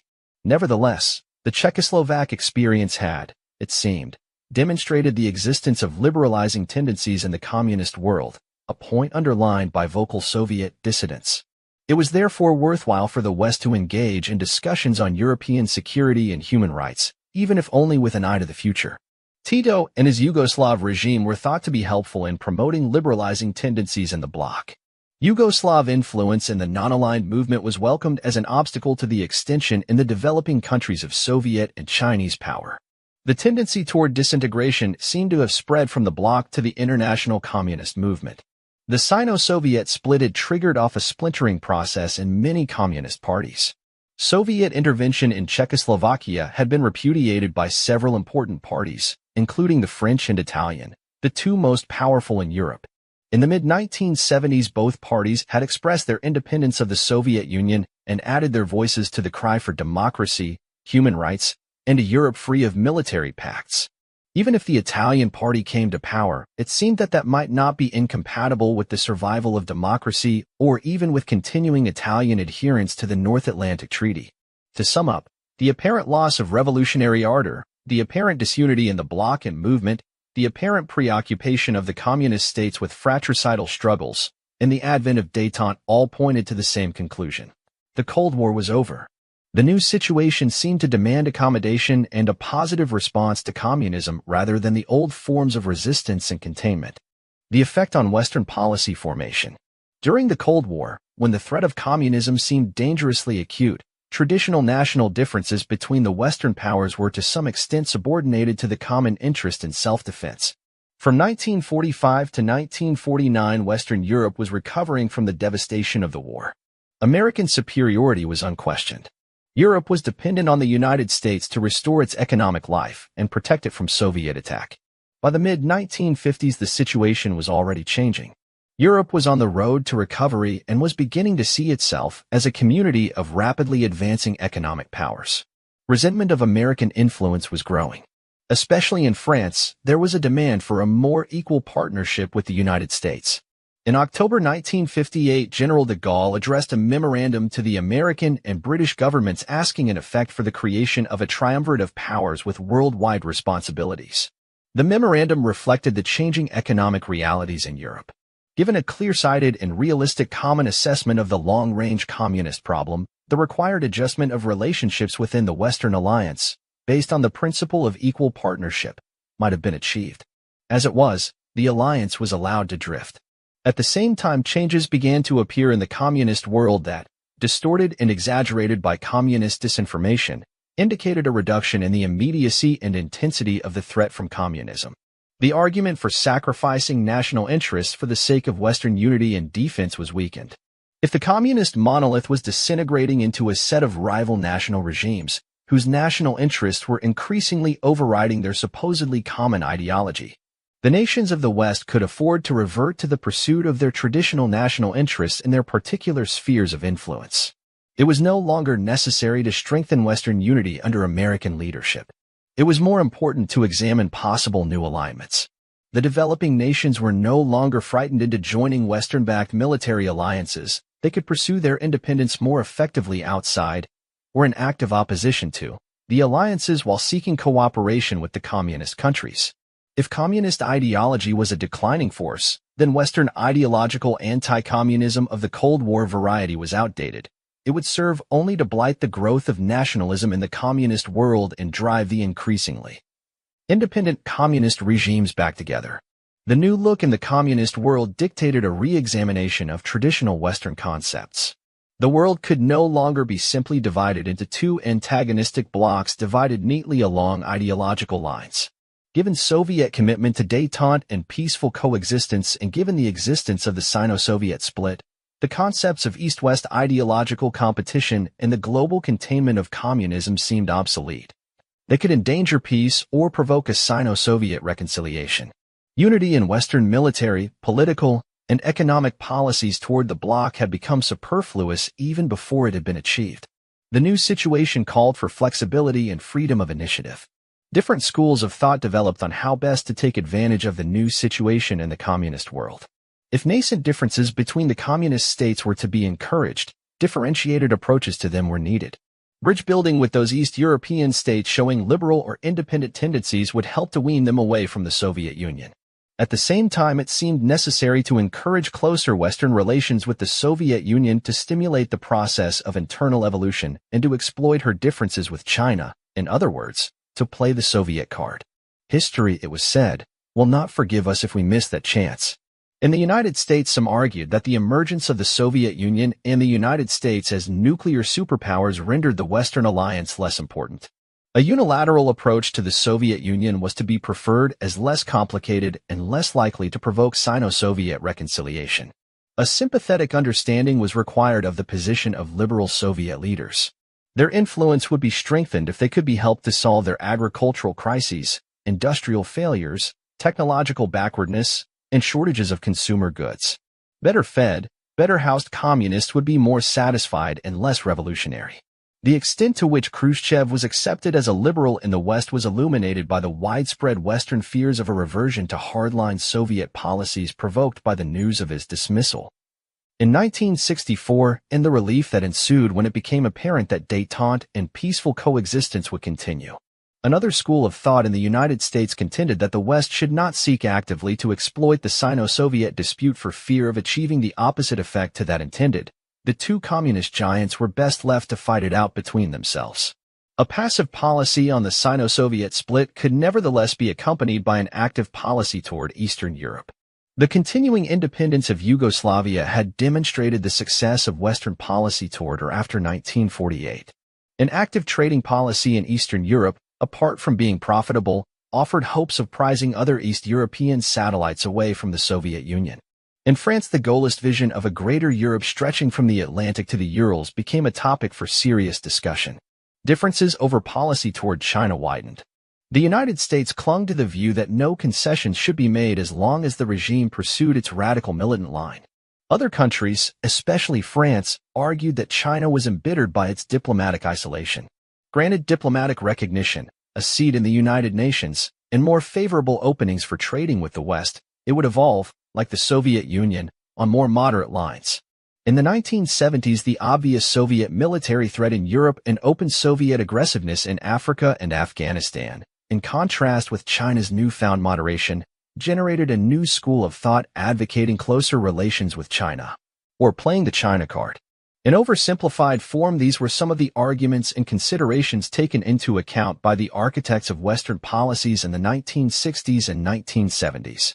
The major criticism of these policies is not that they were influenced by crypto-communists or fellow travelers, though this factor should not be disregarded. The policies were, in the main, honestly developed from certain basic premises, namely, that the Soviet system was evolving, that the Sino-Soviet split was genuine, and that the communist monolith was in the process of disintegration. The policies were wrong because the premises were false. They were the product of communist disinformation. The practical effects on Western policies. Apparent disunity in the East provoked real disunity in the West. Antagonisms and disputes between the Western allies came out into the open. For a while, they made headline news. Soon they were accepted as normal. The trend toward the pursuit of national interest was most evident in France. It entailed a sharp decline in cooperation with the United States, the adoption of a new national defense policy, a withdrawal from France's military commitments to NATO in 1966, concentration on France's leading role in the common market, and the revival of interest in her traditional allies in Eastern Europe, Russia, Poland, and Romania. The deterioration in relations with some of the NATO allies was sharp. Cries were heard of France for the French, Europe for the Europeans, America for the Americans. Suspicions were fanned that the defense of Europe was not a vital United States interest. American reactions to the reassertion of French identity and interest were not always tactful or far-sighted. The United States refused to share its nuclear technology with France. The Americans failed to consult the French adequately over the Cuban crisis. France was not a party to the test ban treaty signed by the United States and Britain with the Soviet Union in 1963. The French openly flouted American policy on the recognition of Communist China. As the American military commitment in Vietnam built up, so did the intensity of West European, especially Swedish, criticism of American policy there. Franco-American hostility spilled over into Franco-British relations. Because of this special relationship, Britain was cast in the role of an American agent in Europe. Britain's application to join the common market was vetoed by France. Britain focused on relations with EFTA and the Commonwealth and on cutting back her overseas commitments. These developments were accompanied by unjustified fears of a revival of the German threat in Europe and by the questioning of the wisdom of Franco-German rapprochement, which, though desirable in the interest of Western European unity, was in itself no substitute for it. Elsewhere, quarrels multiplied. The Austrians and Italians quarreled over the Tyrol, the French and the Canadians over Quebec, Greece and Turkey over Cyprus, Britain and Iceland over fish, Pakistan and India over Kashmir and other issues. Arab-Israeli hostility reached new levels of intensity. These conflicts had their roots in historical problems that had little or nothing to do with communism. Nevertheless, the apparent weakening of the communist threat permitted a degree of indulgence in emotive nationalistic disputes that might have been more muted in the face of a common danger commonly perceived. In the atmosphere of détente, NATO, which had been created to contain the obvious post-war Soviet military threat to Western Europe, lost momentum. Not only were there political conflicts among its members, but the effort to establish standardized arms and equipment languished. Joint NATO programs were stillborn or half-hearted. In 1974, Greece followed France in withdrawing from its military commitments. Tension with Turkey gravely weakened NATO's southern flank. In 1965, a Western observer who, like everyone, accepted the authenticity of the Sino-Soviet split commented thus on NATO: "The basic Soviet blackmail strategy in the past decade has been to splinter NATO. This was the purpose behind the Berlin crisis. If the trends within NATO are not reversed, this objective may be accomplished, not by the more militant Soviet strategy, but by the temporary reduction of Soviet militancy, encouraging disarray within the alliance." How true it is that the use of force is often not the best strategy. The Soviets may in retrospect count the Sino-Soviet split more than compensated by a NATO split. As for the West, any breakup of NATO into power clusters, or a balkanization of West Europe, could produce miscalculations or appeasement. 3. The abandonment by the West of concerted policies toward the communist world led to changes in Western diplomatic practice. Personal contacts, including confidential talks, negotiations, and understandings between leading communist and non-communist statesmen, even if initiated by the communist side, were welcomed in the West. A unilateral approach to relations with communist countries became the norm. General de Gaulle's visit to Moscow in 1966 revived talk of the Franco-Russian alliance of the 1890s and the Franco-Soviet pact of the 1930s. The United States agreed to conducting the SALT negotiations with the Soviet Union on a bilateral basis.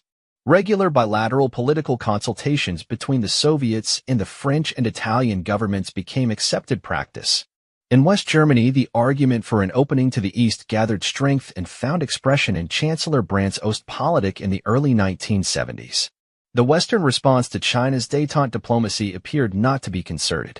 There were conspicuous examples of failure to consult. For example, the Japanese were not warned by the Americans of the Nixon-Kissinger initiative in China in 1971. President Giscard d'Estaing gave his allies little or no notice of his meeting with Brezhnev in Warsaw in May 1980. The widening of the range of the contacts between communist diplomats and politicians in the non-communist world was as warmly greeted as the widening of Western contacts with the communist world. With the advent of détente, Western business interests pressed for the expansion of trade with communist countries. Normally without consultation or regard for any common Western policy or interest, individual non-communist countries took their own initiatives.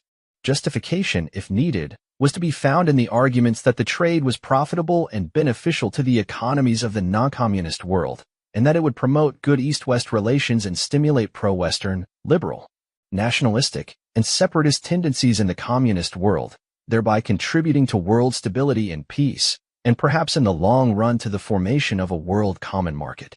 Many Western firms, attracted by apparently golden opportunities, sent their representatives to explore the communist market.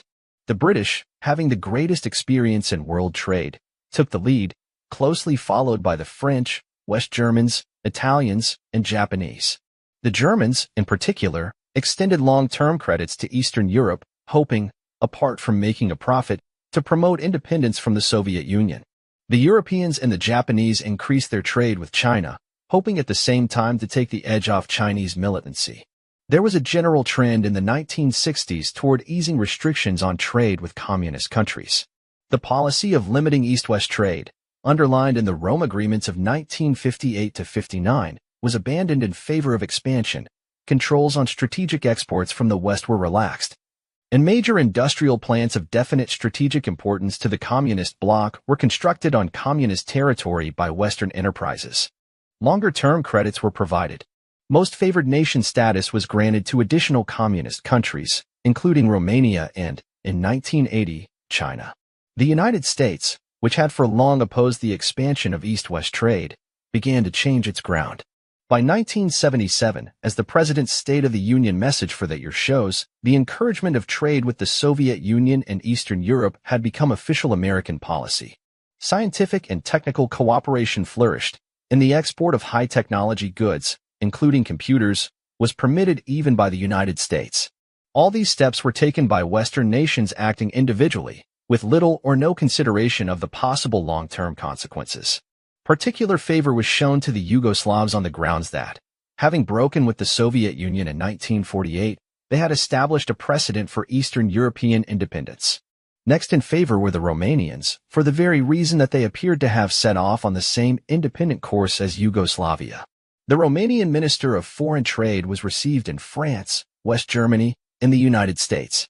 Romania was given most favored nation status.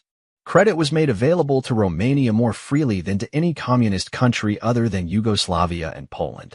By the end of the 1970s, the expansion of trade and credit had allowed overall communist indebtedness to the Western world to rise to a total of about $70 billion. The growth of East-West trade had a pronounced effect on the overall Western approach to the communist world, since it built up powerful vested interests in the continuance of détente despite the growth of communist military power and other indications of aggressive communist intentions.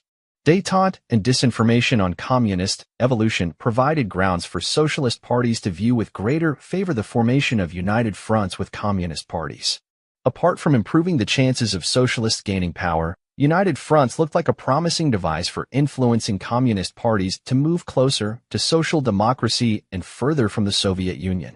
Such ideas were strong in the Italian, West German, French, and Finnish socialist parties. In general, socialist parties looked less favorably on coalitions or electoral alliances with center parties. The general leftward trend of the 1960s had a polarizing effect. It widened the gulf between conservative and progressive parties and between the reforming and revolutionary wings of socialist parties. More often than not, the moderate center suffered. The pragmatic relationship between conservative American and socialist European tendencies seemed to have outlived its usefulness. Opposition to communism in principle became unfashionable. The basic differences between democracy and communism were lost from sight. It was considered more rewarding to seek out common interests through increasing East-West scientific, cultural, and sporting exchanges that, it was thought, would contribute to the liberalization of communist regimes. In the 1960s, anti-communist writers virtually lost their admission tickets to the communications media. Their attitude was deemed inimical to détente. 4 European radio and television organizations negotiated their own arrangements with their official Soviet government counterparts. The need for anti-communist broadcast was called into question. The direct anti-communist content was drastically reduced. 5 Attention was focused instead on the Sino-Soviet split, other fissures in the bloc, and the growth of dissident movements. Official and semi-official funding of non-communist cultural and student organizations for the purpose of countering communist fronts was largely discontinued. Soviet expansionism in Africa and the intervention in Afghanistan at the end of 1979 drew attention to underlying Soviet aggressiveness. Some of the more naive Western illusions about détente were shattered. At the same time, Western reactions to the Soviet action demonstrated the extent to which vested interests in détente had been built up in the West, not least in West Germany and France. Despite American opposition, the West Germans and French have shown themselves determined to proceed with the construction of a gas pipeline from the Soviet Union to Western Europe. It is doubtful if the Afghan situation will alter long-term Western attitudes to détente any more than did the Cuban crisis of 1962. It has not dissipated long-term Western expectations, fostered by 20 years of communist disinformation, that the decay of ideology and the growth of internal opposition will lead eventually to the liberalization of the Soviet regime. Meanwhile, China's vigorously expressed hostility to the Soviet Union offers apparent prospects of alliance with the West on the basis of a common interest in containing Soviet expansionism. Because there has been no understanding in the West either of disinformation or of long-range communist policy, in the scissors strategy, playing the China card, is now regarded as a serious strategic option for the United States. Conclusion. Communist strategic disinformation has had a profound influence on international relations. Western governments and their professional advisors have remained oblivious of the problem. The fundamental purpose of the disinformation program has been to create favorable conditions for the fulfillment of long-range communist policy. The communist strategists have achieved their purpose thus far by misleading the West on developments in the communist world with three main aims in view: to relieve Western pressure on the communist regimes while they are building socialism, and laying the groundwork for an eventual worldwide federation of communist states, to provoke the Western responses they desire to their activist diplomacy and international communist strategy, and to prepare the ground for a major shift in communist tactics in the final phase of policy in the 1980s. The success of the communist disinformation program has engendered a state of crisis in Western assessments of communist affairs and therefore a crisis in Western policy toward the communist world. The meaning of developments in the communist bloc is misunderstood and the intentions behind communist actions are misinterpreted. Enemies are accepted and treated as though they were allies of the West. The Soviet military threat is recognized, but the strategic political threat is not comprehended and is therefore underestimated. Communist political offensives, in the form of détente diplomacy and disarmament negotiations, are seen as indications of communist moderation. Communist strategy, instead of being blocked, is unwittingly assisted by Western policies. The first communist strategy of strengthening and stabilizing the bloc politically and economically has been assisted by Western economic aid and by the acceptance of détente and cooperation with communist governments. By responding favorably to communist initiatives on SALT and collective security in Europe, the West has helped the communist strategists to prepare the ground for the dissolution of NATO and the withdrawal of U.S. troops from Europe. By accepting Yugoslavia as independent, the West has given her the opportunity to organize much of the Third World into a socialist-orientated bloc with a pro-communist, anti-Western bias. By accepting Sino-Soviet rivalry as genuine and considering China as a possible ally against Soviet expansionism, the West is creating opportunities for the construction of new alignments that will rebound, in the long run, to its own detriment. By engaging in SALT talks and agreements with inadequate awareness of communist long-range policy and strategy, and by providing advanced technology first to the Soviet Union, then to China, the West has helped to shift the balance of military power against itself. Failing to appreciate the control over communist intellectual and religious figures and taking détente at its face value, the West has been ready to accept the notion of a long-term evolution of communism and its ultimate convergence with the democratic system. The West has assisted communist ideological strategy by its own unilateral ideological disarmament. The spurious notion of a common interest between the United States and the Soviet Union against China in the 1960s was deliberately contrived and successfully exploited in the interests of communist strategy. The same can be said of the common interest between Eastern and Western Europe in seeking collective security against West German revanchism and American interference, or the common interest between communist and developing countries in the struggle against imperialism, or the common interest between China, Japan, and the West in resisting Soviet expansionism. Even the genuine common interest between the Soviet Union and the United States in avoiding nuclear conflict has been successfully exploited to swing the military balance in favor of the communist bloc. The Western strategy of a mildly activist approach to Eastern Europe, with emphasis on human rights, is doomed to failure because it is based on misconceptions and will lead ultimately into a trap when a further spurious liberalization takes place in Eastern Europe in the final phase of long-range communist policy. Not the least disturbing aspect of the present crisis in Western assessments and policy is that, if it is recognized at all, its causes are misunderstood. As matters stand, the West is acutely vulnerable to the coming major shift in communist tactics in the final phase of their policy. Part 3. The final phase and the Western counter-strategy. 25. The final phase. The contention of this book has been that, during the past 2 decades, the communist bloc has substantially achieved the objectives of the first 2 phases of its long-range policy. The individual communist regimes have been consolidated. The bloc communist parties, with the help of the security services, have built up their active forces within revitalized national and international front organizations, especially those concerned with trade unions, intellectuals, and young people. The importance of this drive is demonstrated by the appointment of Shelepin as head of the Soviet Trade Union Organization from 1967 to 1975. The credibility abroad of dissidents as a serious internal political factor in the communist world has been established. A degree of accommodation with organized religion has been achieved.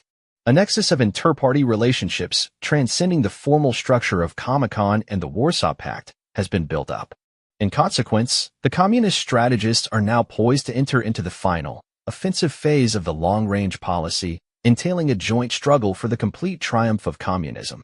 Given the multiplicity of parties in power, the close links between them, and the opportunities they have had to broaden their bases and build up experienced cadres, the communist strategists are equipped, in pursuing their policy, to engage in maneuvers and stratagems beyond the imagination of Marx or the practical reach of Lenin and unthinkable to Stalin. Among such previously unthinkable stratagems are the introduction of false liberalization in Eastern Europe and, probably, in the Soviet Union and the exhibition of spurious independence on the part of the regimes in Romania, Czechoslovakia, and Poland. Western misinterpretation of events in Poland. Because the West has failed either to understand communist strategy and disinformation or to appreciate the commitment to it of the resources of the bloc security and intelligence services and their high-level agents of political influence. The appearance of solidarity in Poland has been accepted as a spontaneous occurrence comparable with the Hungarian Revolt of 1956 and as portending the demise of communism in Poland. The fact that the Italian, French, and Spanish communist parties all took up pro-solidarity positions gives grounds for suspecting the validity of this interpretation. Western misreading of events led to predictions of Soviet intervention in Poland in 1981, which turned out to be unjustified. It may lead to more serious errors in the future. A new analysis. There are strong indications that the Polish version of democratization, based in part on the Czechoslovak model, was prepared and controlled from the outset within the framework of bloc policy and strategy. For 20 years, the Polish Communist Party had been working on the construction of a mature socialist society in which the party and its mass organizations would play a more active and effective political role. In 1963, the party's ideological commission was set up. In 1973, new means of coordinating the activities of youth organizations were established. In 1976, a new law was adopted on the leading role of the party in constructing communism and on the party's interaction with the peasant and democratic parties. In the same year, all youth organizations, including those of the army, were merged into one union of Socialist Polish Youth. Party membership increased from 1 million in 1960 to 3 million in 1980. In the same period, Polish trade unions increased their membership from 5 to 13 million. The Union of Socialist Polish Youth had 2 million members in 1980. By the end of that year, 85% of the Army's officer corps were party members. All Poles of Jewish origin had been eliminated from the Army. Throughout the 20-year period, Polish leaders have been fully involved in the coordinating mechanisms of the bloc, such as Comecon and the Warsaw Pact, as well as in bilateral meetings with other communist parties. The Polish Security Service took part in the conference in Moscow in 1959 of bloc security services at which their new political role was discussed and means of coordination were improved. Poland was among the countries visited by Mironov, the originator of this new political role, when he was head of the CPSU's administrative department. Developments in the 1970s. Significantly, two of the key figures in recent Polish events, the so-called renewal, took up important positions soon after the Prague Spring in 1968. Jaruzelski became Minister of Defense, and Kania became head of the Polish Communist Party's administrative department, with responsibility for the affairs of the Polish Security Service. In 1971, Gierek took over from Gomulka, and the future leader of Solidarity, Walesa, began his political activity. Gierek and members of other important departments, including Kama's administrative department, consulted with their Soviet counterparts in Moscow. In the same year, the Polish and Czech leaders had several meetings. In 1973, an agreement on ideological cooperation was signed between the two parties. In 1977, a delegation led by Gierek signed an agreement on the further strengthening of cooperation between them. Gierek also took part in Crimean summit meetings in the 1970s at which strategic questions were discussed. In the course of the 1970s, Kania was promoted to be Minister of the Interior and a member of the Politburo with responsibility for supervising the army and the security police. He also acted as the government's principal link with the politically active Catholic Church. After the renewal had begun, Kania was further promoted to be leader of the party. Two other security chiefs were also promoted, Moxer to membership in the Politburo and Kowalczyk to be deputy premier. These promotions are the clearest indication of the involvement of Kania in the security services and the preparation of the Polish renewal. Final preparations for the renewal. There was intensive consultation between Polish and Soviet leaders and party officials in the 2 years preceding the renewal. Among the more significant items, apart from Comecon and Warsaw Pact meetings, were the appointment of a new Soviet ambassador to Poland in 1978, Aristov, a senior party official from Leningrad. A conference in Moscow of bloc officials, including Poles, on organizational matters and mass organizations, Jaruzelski's visit to Moscow in 1978. The meeting of Jaruzelski and the commander-in-chief of the Warsaw Pact forces in 1979, two meetings in 1978 and 1979 between Soviet and Polish party officials responsible for strategy and coordination of the communist movement, at which there were discussions on international and ideological questions, visits to Moscow by Khrushchev, the chairman of the Polish Trade Union Organization, and by Szydliak, head of the Polish-Soviet Friendship Society, who discussed the strengthening of Soviet-Polish cooperation with his Soviet counterpart, Shydakov. This last visit is particularly interesting, since between February and August 1980, just before the renewal, Szydliak was head of the Polish trade unions. In 1979, Gierek had two meetings with Brezhnev and separate meetings with the Czechoslovak, East German, West German, and French Communist Party leaders. At the meeting with Brezhnev in the Crimea in August 1979, the discussion focused on favorable new conditions for joint action in Europe. In February 1980, a Soviet publication referred to the strengthening of fraternal relations between the two countries resulting from agreements reached at their meetings. A Polish party delegation attended a 29-party conference in Hungary in December 1979 that discussed relations between communists and social democrats and perspectives for European security. Suslov, the late leading Soviet ideologist and strategist, headed the Soviet delegation to the Polish Party Congress in February 1980. At the Congress, Gierek attacked NATO and the deployment of nuclear missiles in Western Europe and offered to act as host to an East-West disarmament conference in Warsaw.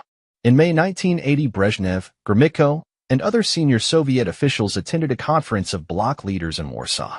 In his introductory speech, Gierek said that the conference would open new prospects for peace and security in Europe and the world. His speech was the only part of the proceedings to be published. There were frequent consultations between Polish party officials responsible for the press, TV, and radio with their Soviet colleagues, suggesting preparation of the Soviet and Polish media for a forthcoming important event.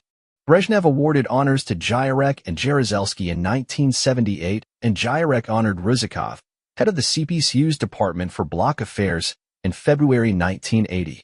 The awards can be seen as recognition of the contributions made to the preparation of the renewal by some of its key figures. It may also be surmised that Gierek's departure from the scene was envisaged at this stage. He doubtless had good reason for saying, shortly after his dismissal, that proper appraisal of the Polish developments in the 1970s could only be made from a certain distance in time.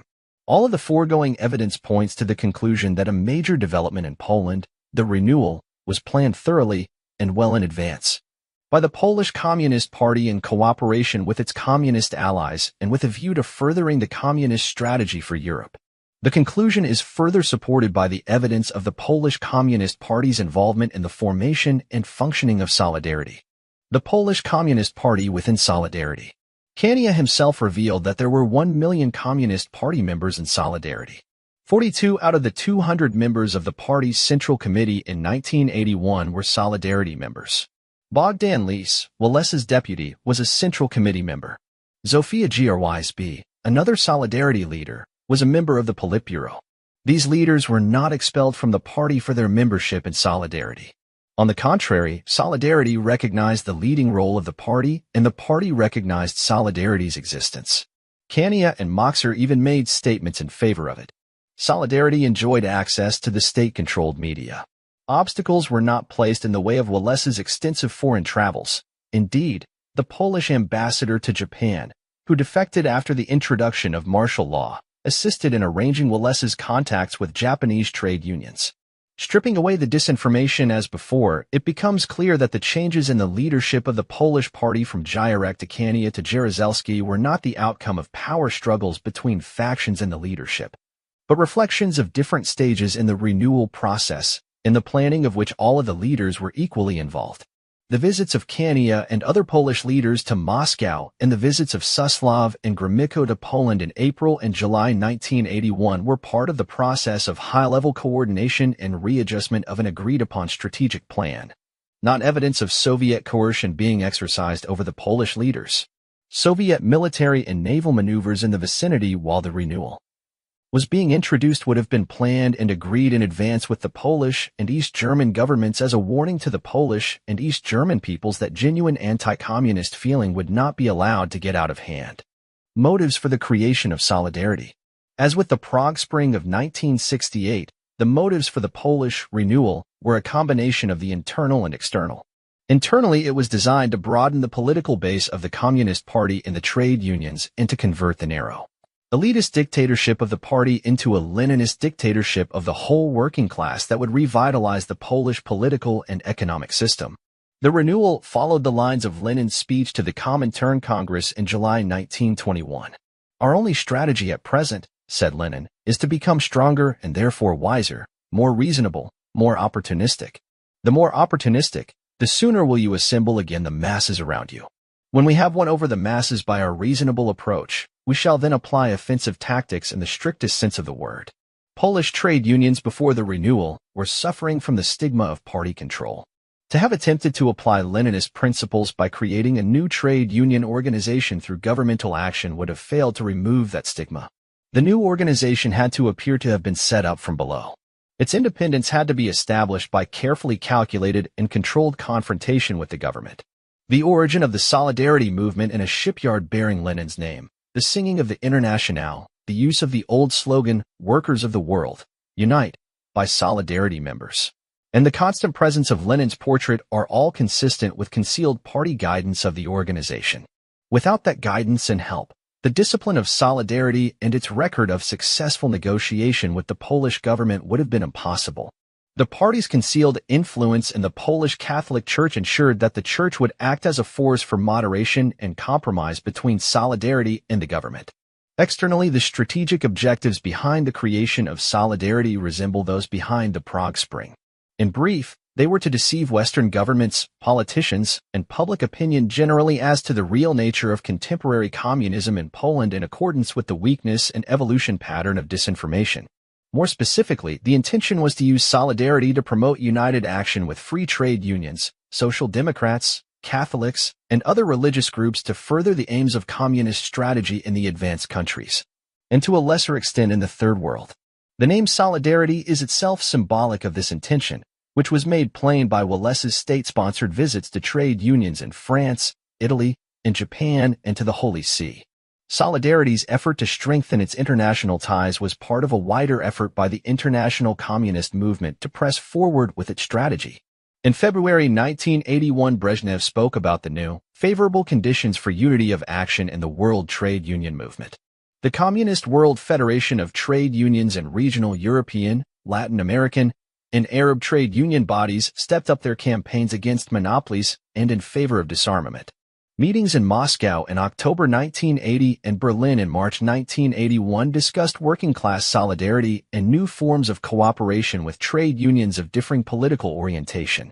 A Soviet trade union delegation visited Italy for talks with three major Italian trade union federations.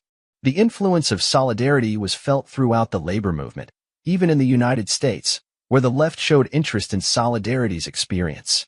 The communist intention was, and will remain, to exploit this influence for strategic ends. The creation of Solidarity in the initial period of its activity as a trade union may be regarded as the experimental first phase of the Polish renewal. The appointment of Jaruzelski, the imposition of martial law, and the suspension of Solidarity represent the second phase, intended to bring the movement under firm control and to provide a period of political consolidation. In the third phase, it may be expected that a coalition government will be formed, comprising representatives of the Communist Party, of a revived solidarity movement, and of the Church. A few so-called liberals might also be included. A new-style government of this sort in Eastern Europe would be well-equipped to promote communist strategy by campaigning for disarmament, for nuclear-free zones in Europe, perhaps for a revival of the Rapacki Plan, for the simultaneous dissolution of NATO and the Warsaw Pact, and ultimately for the establishment of a neutral, socialist Europe. The revival of other elements of communist strategy for Europe, Eurocommunism and CSC negotiations, for example, would be timed to coincide with the emergence of such a government. Intensified solidarity campaigns between East and West European trade unions and peace movements could be expected. Preparations are, in fact, already in train. In October 1980, a new all-European structure for youth organizations was set up at a conference of 500 national youth organizations held in Budapest. A meeting of the World Parliament was held in Sofia in September 1980, in which leading communist authorities on united action took part. The Soviet and East European Committee for European Security was reactivated. A meeting of parliamentarians from communist states was held in Moscow in March 1981, at which Shaitakov was much in evidence. There are increasing signs of preparation for a communist initiative on Germany, the key to progress toward a neutral, socialist Europe. Among these were the meeting between Brezhnev and the East German leader, Honecker, in the Crimea in 1980, at which a European conference on disarmament was discussed. Similar discussions took place between the Soviet and West German peace committees in February 1980. A specialist on Germany, Zyrek, was appointed Polish foreign minister. Another specialist on Germany, Kwitsinski, was chosen late in 1981 to be chief negotiator for the Geneva nuclear arms reduction talks. 1 Winkelmann, former head of the International Department of the East German Communist Party, was appointed ambassador to the Soviet Union in March 1981. Fallon, a senior CPSU official and former ambassador to West Germany, was appointed deputy head of the USSR West Germany Society, and Zamayadin, a CPSU Central Committee official, was appointed head of the section of Soviet parliamentarians in contact with West Germany. A revived solidarity movement could be expected to extend its influence in Latin America, drawing together social democrats, Catholics, and progressives against military dictatorships. Here again there are signs of preparation. There was a meeting of Soviet and Latin American trade union leaders in Moscow in April 1981, and there were other, WFT-sponsored, preparatory meetings for a World Congress of Trade Unions of different orientation in Cuba. The threat to the West from the Polish renewal. A coalition government in Poland would in fact be totalitarianism under a new, deceptive, and more dangerous guise. Accepted as the spontaneous emergence of a new form of multi-party, semi-democratic regime, it would serve to undermine resistance to communism inside and outside the communist bloc. The need for massive defense expenditure would increasingly be questioned in the West. New possibilities would arise for splitting Western Europe away from the United States, of neutralizing Germany, and destroying NATO. With North American influence and Latin America also undermined, the stage would be set for achieving actual revolutionary changes in the Western world through spurious changes in the communist system. If in a reasonable time, liberalization can be successfully achieved in Poland and elsewhere, it will serve to revitalize the communist regimes concerned. The activities of the false opposition will further confuse and undermine the genuine opposition in the communist world. Externally, the role of dissidents will be to persuade the West that the liberalization is spontaneous and not controlled. Liberalization will create conditions for establishing solidarity between trade unions and intellectuals in the communist and non-communist worlds. In time, such alliances will generate new forms of pressure against Western militarism, racism, and military-industrial complexes, and in favor of disarmament and the kind of structural changes in the West predicted in Sakharov's writings. If liberalization is successful and accepted by the West as genuine, it may well be followed by the apparent withdrawal of one or more communist countries from the Warsaw Pact to serve as the model of a neutral, socialist state for the whole of Europe to follow. Some dissidents are already speaking in these terms. Yugoslavia may be expected to play a conspicuous role in the new scenario. A display of Sino-Soviet rivalry for influence in Europe may be expected on the lines of the struggle for hegemony already being witnessed in Southeast Asia. Its purpose would be to assist in the creation of new, false alignments between communist and non-communist powers, and to break up the existing NATO structure and replace it with a system of European collective security entailing the ultimate withdrawal of the American military presence from Western Europe and the growth of communist influence there. It is through flexible maneuvers such as these that the ruling communist parties, in contrast with the damaging rigidities of their performances during the Stalinist period, will provide the international communist movement with the kind of strategic backing Togliatti had in mind. The recent travels of Chairman Hua to Yugoslavia and Romania and the closer ties between the French and Italian communist parties and the Chinese are portents of things to come. In fact, using the new methodology, more and more signs can be detected that the onset of the final phase of communist long-range policy is imminent.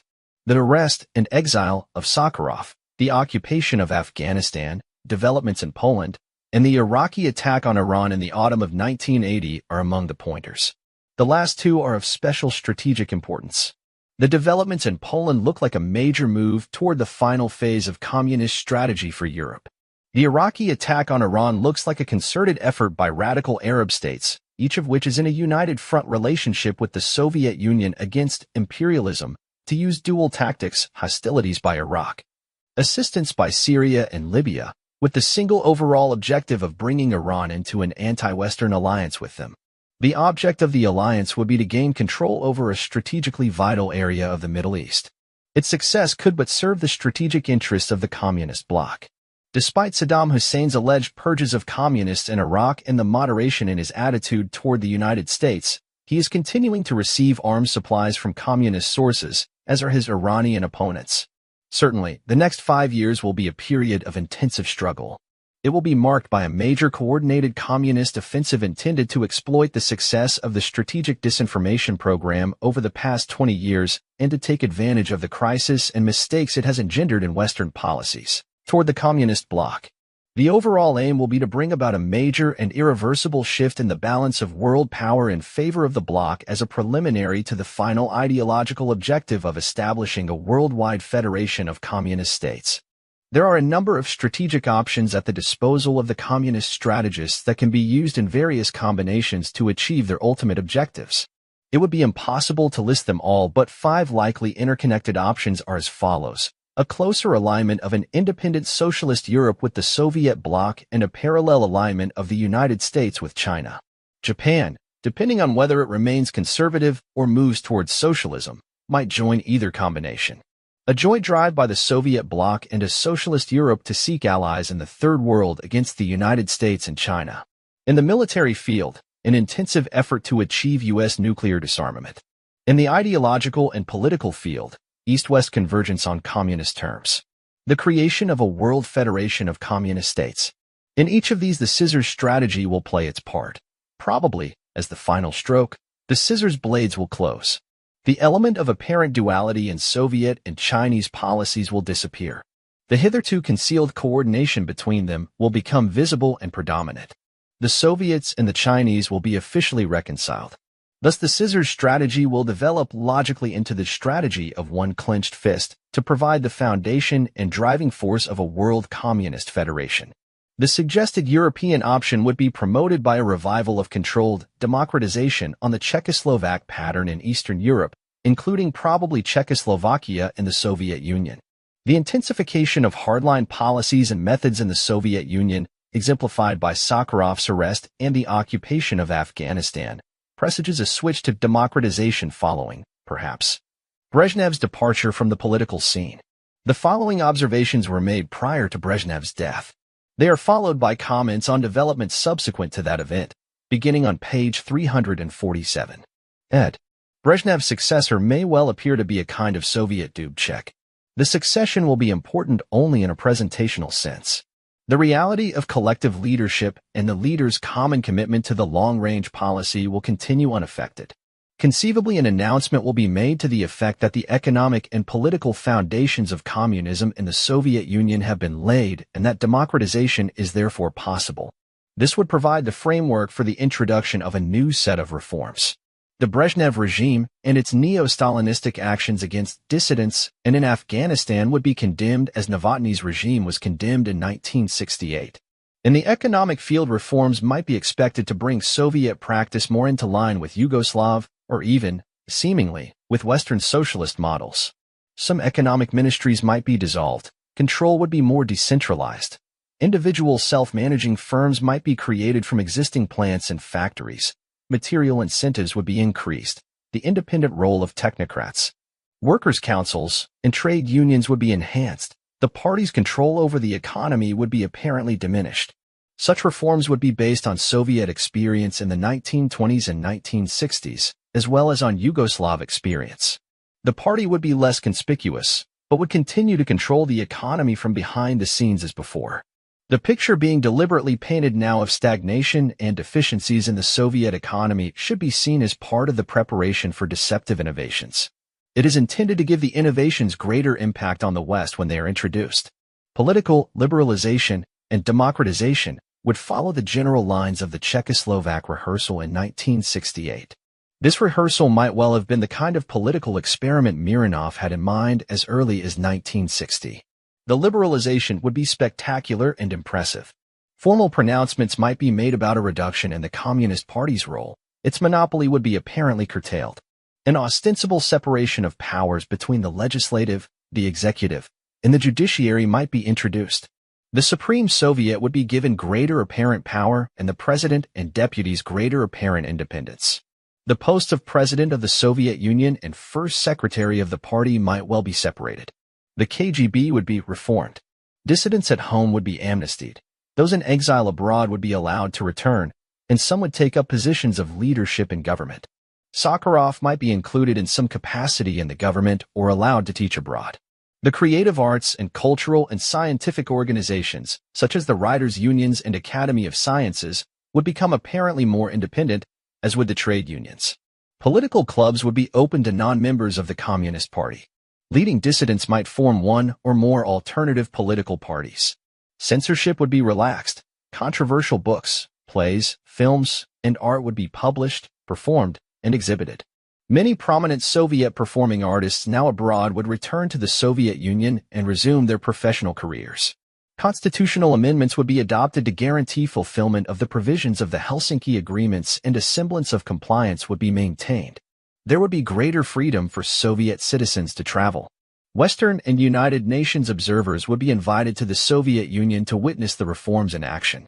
But, as in the Czechoslovak case, the liberalization would be calculated and deceptive in that it would be introduced from above. It would be carried out by the party through its cells and individual members in government, the Supreme Soviet, the courts, and the electoral machinery, and by the KGB through its agents among the intellectuals and scientists. It would be the culmination of Shilpin's plans. It would contribute to the stabilization of the regime at home and to the achievement of its goals abroad. The arrest of Sakharov in January 1980 raises the question of why the KGB, which was so successful in the past in protecting state secrets and suppressing opposition while concealing the misdemeanors of the regime, is so ineffective now. Why in particular did it allow Western access to Sakharov, and why were his arrest and internal exile so gratuitously publicized? The most likely answer is that his arrest and the harassment of other dissidents is intended to make a future amnesty more credible and convincing. In that case, the dissident movement is now being prepared for the most important aspect of its strategic role, which will be to persuade the West of the authenticity of Soviet liberalization when it comes. Further high-level defectors, or official émigrés, may well make their appearance in the West before the switch in policy occurs. The prediction on Soviet compliance with the Helsinki Agreements is based on the fact that it was the Warsaw Pact countries and the Soviet agent Timo who initiated and pressed for the CSC process. Since the Soviets signed the CSC agreements, they may be expected at some stage, at least, to go through the motions of complying with them. Their present ostentatious non-compliance, noted at the follow-up conferences in Belgrade and Madrid, is intended to heighten the effect of their switch to apparent compliance in the final phase of policy. Liberalization in Eastern Europe would probably involve the return to power in Czechoslovakia of Dubček and his associates. If it should be extended to East Germany, demolition of the Berlin Wall might even be contemplated. Western acceptance of the new liberalization as genuine would create favorable conditions for the fulfillment of communist strategy for the United States, Western Europe, and even, perhaps, Japan. The Prague Spring was accepted by the West, and not only by the left, as the spontaneous and genuine evolution of a communist regime into a form of democratic, humanistic socialism, despite the fact that basically the regime, the structure of the party, and its objectives remain the same. Its impact has already been described. A broader-scale liberalization in the Soviet Union and elsewhere would have an even more profound effect. Euro-communism could be revived. The pressure for united fronts between communist and socialist parties and trade unions at national and international level would be intensified. This time, the socialists might finally fall into the trap. United front governments under strong communist influence might well come to power in France, Italy, and possibly other countries. Elsewhere, the fortunes and influence of communist parties would be much revived. The bulk of Europe might well turn to left-wing socialism, leaving only a few pockets of conservative resistance. Pressure could well grow for a solution of the German problem in which some form of confederation between East and West Germany would be combined with neutralization of the whole and a treaty of friendship with the Soviet Union. France and Italy, under united front governments, would throw in their lot with Germany and the Soviet Union. Britain would be confronted with a choice between a neutral Europe and the United States. NATO could hardly survive this process. The Czechoslovaks, in contrast with their performance in 1968, might well take the initiative, along with the Romanians and Yugoslavs, in proposing in the CSC context the dissolution of the Warsaw Pact in return for the dissolution of NATO. The disappearance of the Warsaw Pact would have little effect on the coordination of the communist bloc, but the dissolution of NATO could well mean the departure of American forces from the European continent and a closer European alignment with a liberalized Soviet bloc. Perhaps in the longer run, a similar process might affect the relationship between the United States and Japan, leading to abrogation of the Security Pact between them. The EEC on present lines, even if enlarged, would not be a barrier to the neutralization of Europe and the withdrawal of American troops. It might even accelerate the process. The acceptance of the EEC by Euro-communist parties in the 1970s, following a period of opposition in the 1960s, suggests that this view is shared by the communist strategists. The efforts by the Yugoslavs and Romanians to create stronger links with the EEC should be seen not as inimical to Soviet interests, but as the first steps in laying the foundation for a merger between the EEC and Comecon. The European Parliament might become an all-European socialist parliament with representation from the Soviet Union and Eastern Europe. Europe from the Atlantic to the Urals would turn out to be a neutral, socialist Europe. The United States, betrayed by her former European allies, would tend to withdraw into Fortress America or, with the few remaining conservative countries, including perhaps Japan, would seek an alliance with China as the only counterweight to Soviet power. The greater the fear of a Soviet socialist European coalition, the stronger the argument for playing the China card, on the false assumption that China is a true enemy of the Soviet Union. Liberalization in Eastern Europe on the scale suggested could have a social and political impact on the United States itself, especially if it coincided with a severe economic depression. The communist strategists are on the lookout for such an opportunity. Soviet and other communist economists keep a careful watch on the American economic situation. Since the adoption of the Long-Range Policy, an Institute of World Economy and International Relations, originally under Arzamanian and now under Inozemtsev, has been analyzing and forecasting for the Central Committee the performance of the non-communist, and especially the American, economic system. Inozemtsev is a frequent visitor to the United States and was a member of a Soviet delegation received by the U.S. Congress in January 1978. The Communist bloc will not repeat its error in failing to exploit a slump as it did in 1929-32. At that time, the Soviet Union was weak politically and economically. Next time, the situation would be different. Politically, the bloc would be better poised to exploit economic depression as proof of the failure of the capitalist system. Information from communist sources that the bloc is short of oil and grain should be treated with particular reserve, since it could well be intended to conceal preparation for the final phase of the policy and to induce the West to underestimate the potency of the bloc's economic weapons. The bloc would certainly have an interest in secretly building up reserves of oil and grain that could be used for political purposes in a time of crisis to support newly established pro-communist governments in Europe or elsewhere. It is worth noting that the scale of Soviet oil exports to India is already producing political dividends for the Soviet Union. Sino-Soviet relations. Liberalization in the Soviet Union could well be accompanied by a deepening of the Sino-Soviet split. This might include a rupture in trade and diplomatic relations, an increase in spectacular frontier incidents, and perhaps deeper incursions into one another's territory on the lines of the Chinese invasion of Vietnam in 1979. An invasion that could well have been intended as a rehearsal for a future Sino-Soviet operation. A deepening of the split would sharpen the scissors strategy. It would encourage an even closer alignment with China of the United States and any other surviving conservative nations against a Soviet Socialist European coalition. Military cooperation would be included in this alignment, and China might go so far as to offer bases in return for help in building up her military potential. In this connection, the agreements on bases between the United States and Somalia and Egypt may be a portent. A breach in diplomatic relations between the Soviet Union and China might complicate but would not interrupt the process of policy coordination between them. They have now had 20 years in which to build up experience and mutual confidence in handling a bogus split. The existing Sino-Soviet bilateral links, political, diplomatic, and economic, could have been used for the purpose of coordinating Sino-Soviet disinformation activity connected with the split. Interruption of those channels might be a handicap, but there has been time in which to prepare alternative solutions to the problem of coordination. The breach in Soviet-Albanian diplomatic relations in 1960 was not followed by a breach in relations between Albania and all the other East European communist states. Following this precedent, Romania and Yugoslavia at least might be expected to maintain their representation in Peking if the Soviets were to withdraw or be thrown out. To some extent, Sino-Soviet coordination could be carried on through Romanian and Yugoslav intermediaries. Another possibility is that direct, secret communications links exist between the Soviet Union and China that are not accessible to the West.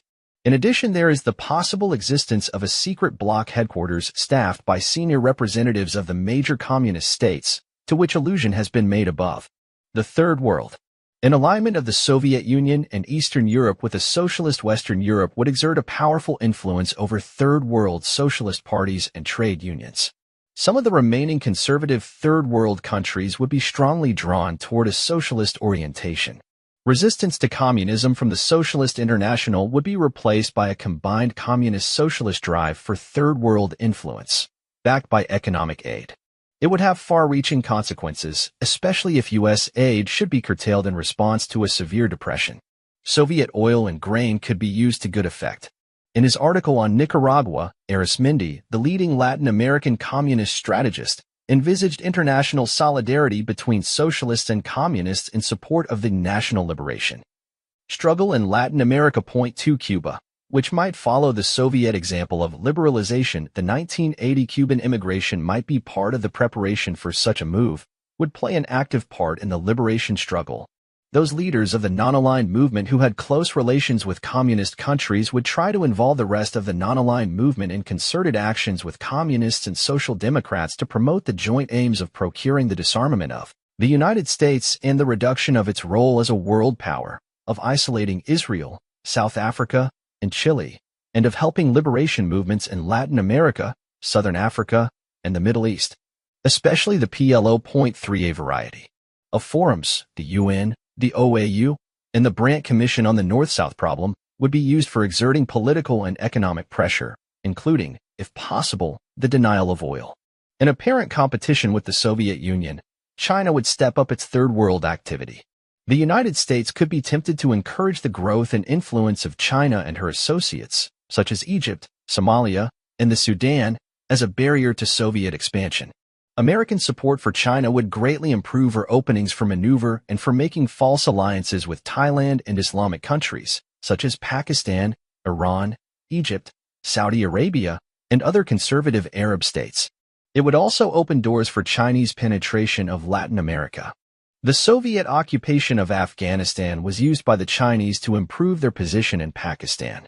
Following this pattern, more Soviet and Chinese interference could be expected in the affairs of neighbor states.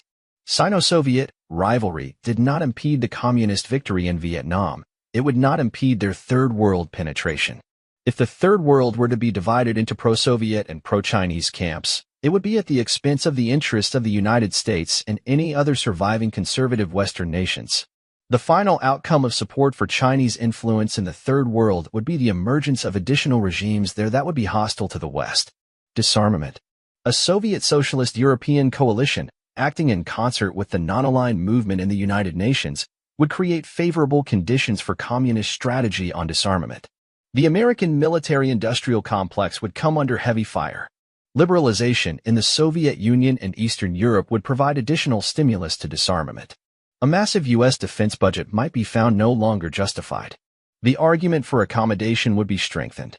Even China might throw in its weight in favor of a Soviet socialist line on arms control and disarmament. Convergence.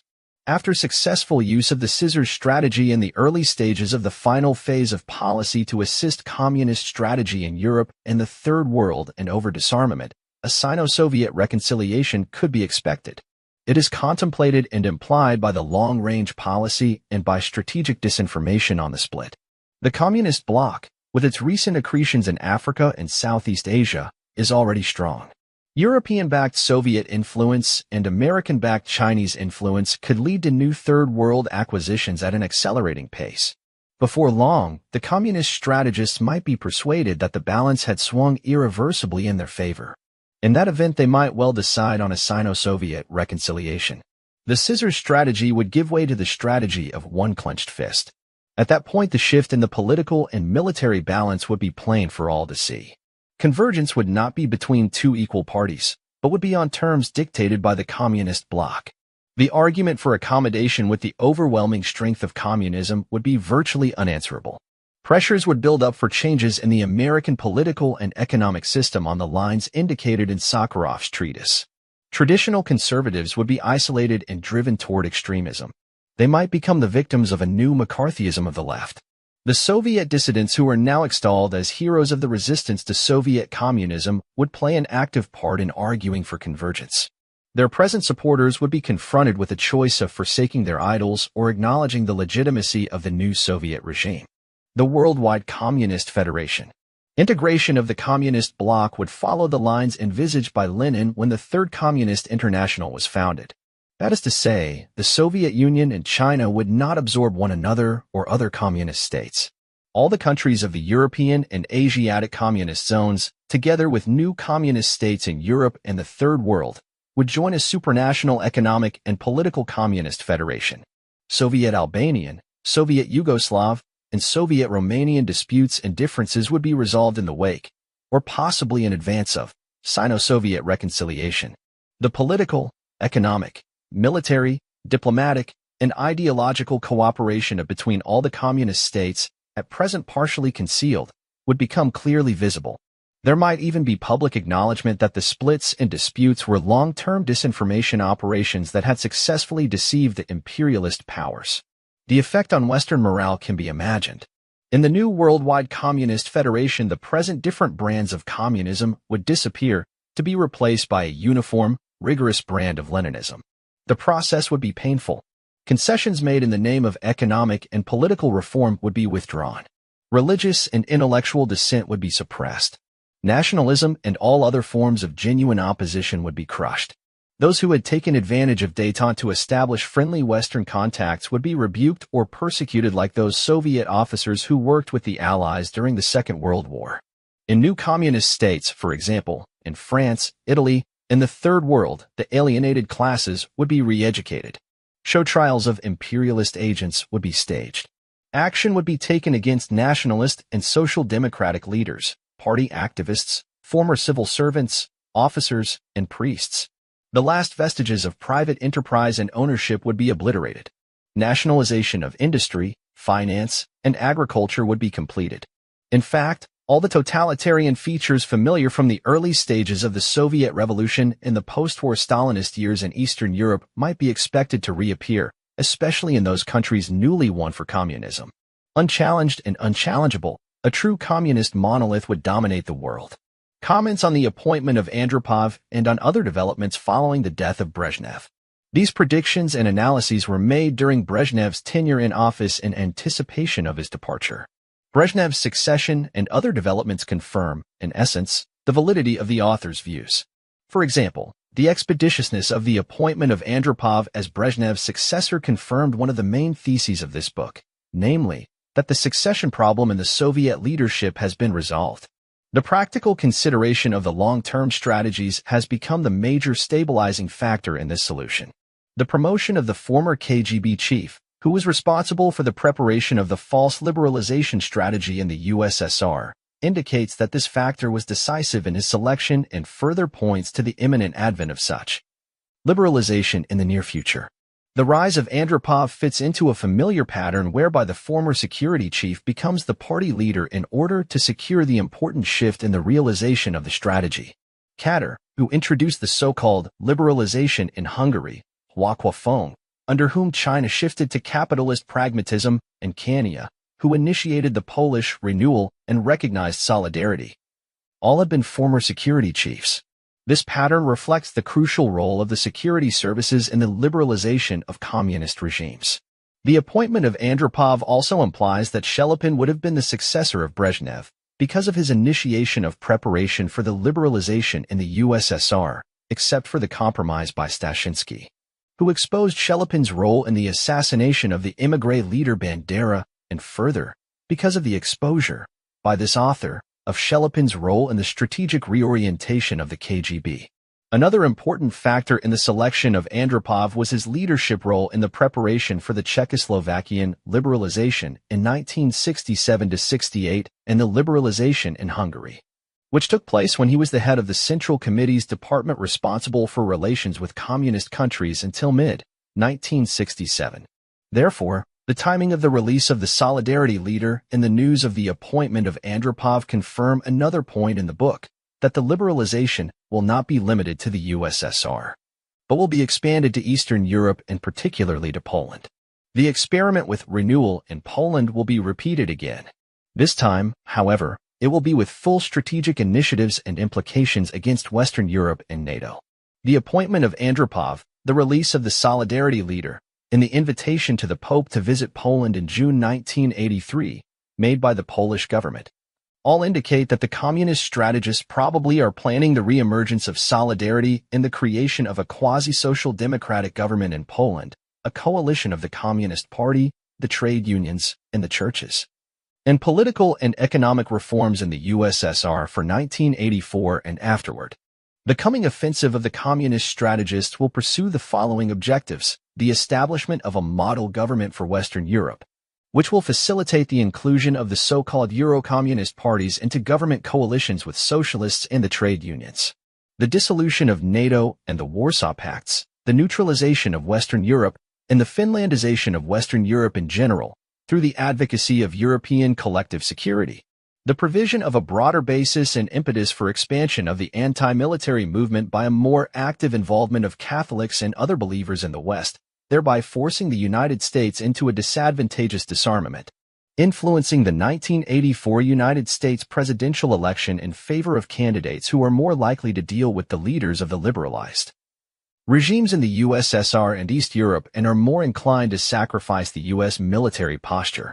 The dialectic of this offensive consists of a calculated shift from the old, discredited Soviet practice to a new, liberalized model with a social democratic facade, to realize the communist planners' strategy for establishing a united Europe. At the beginning, they introduced a variation of the 1968 Czechoslovakian democratization. At a later phase, they will shift to a variation of the Czechoslovakian takeover of 1948.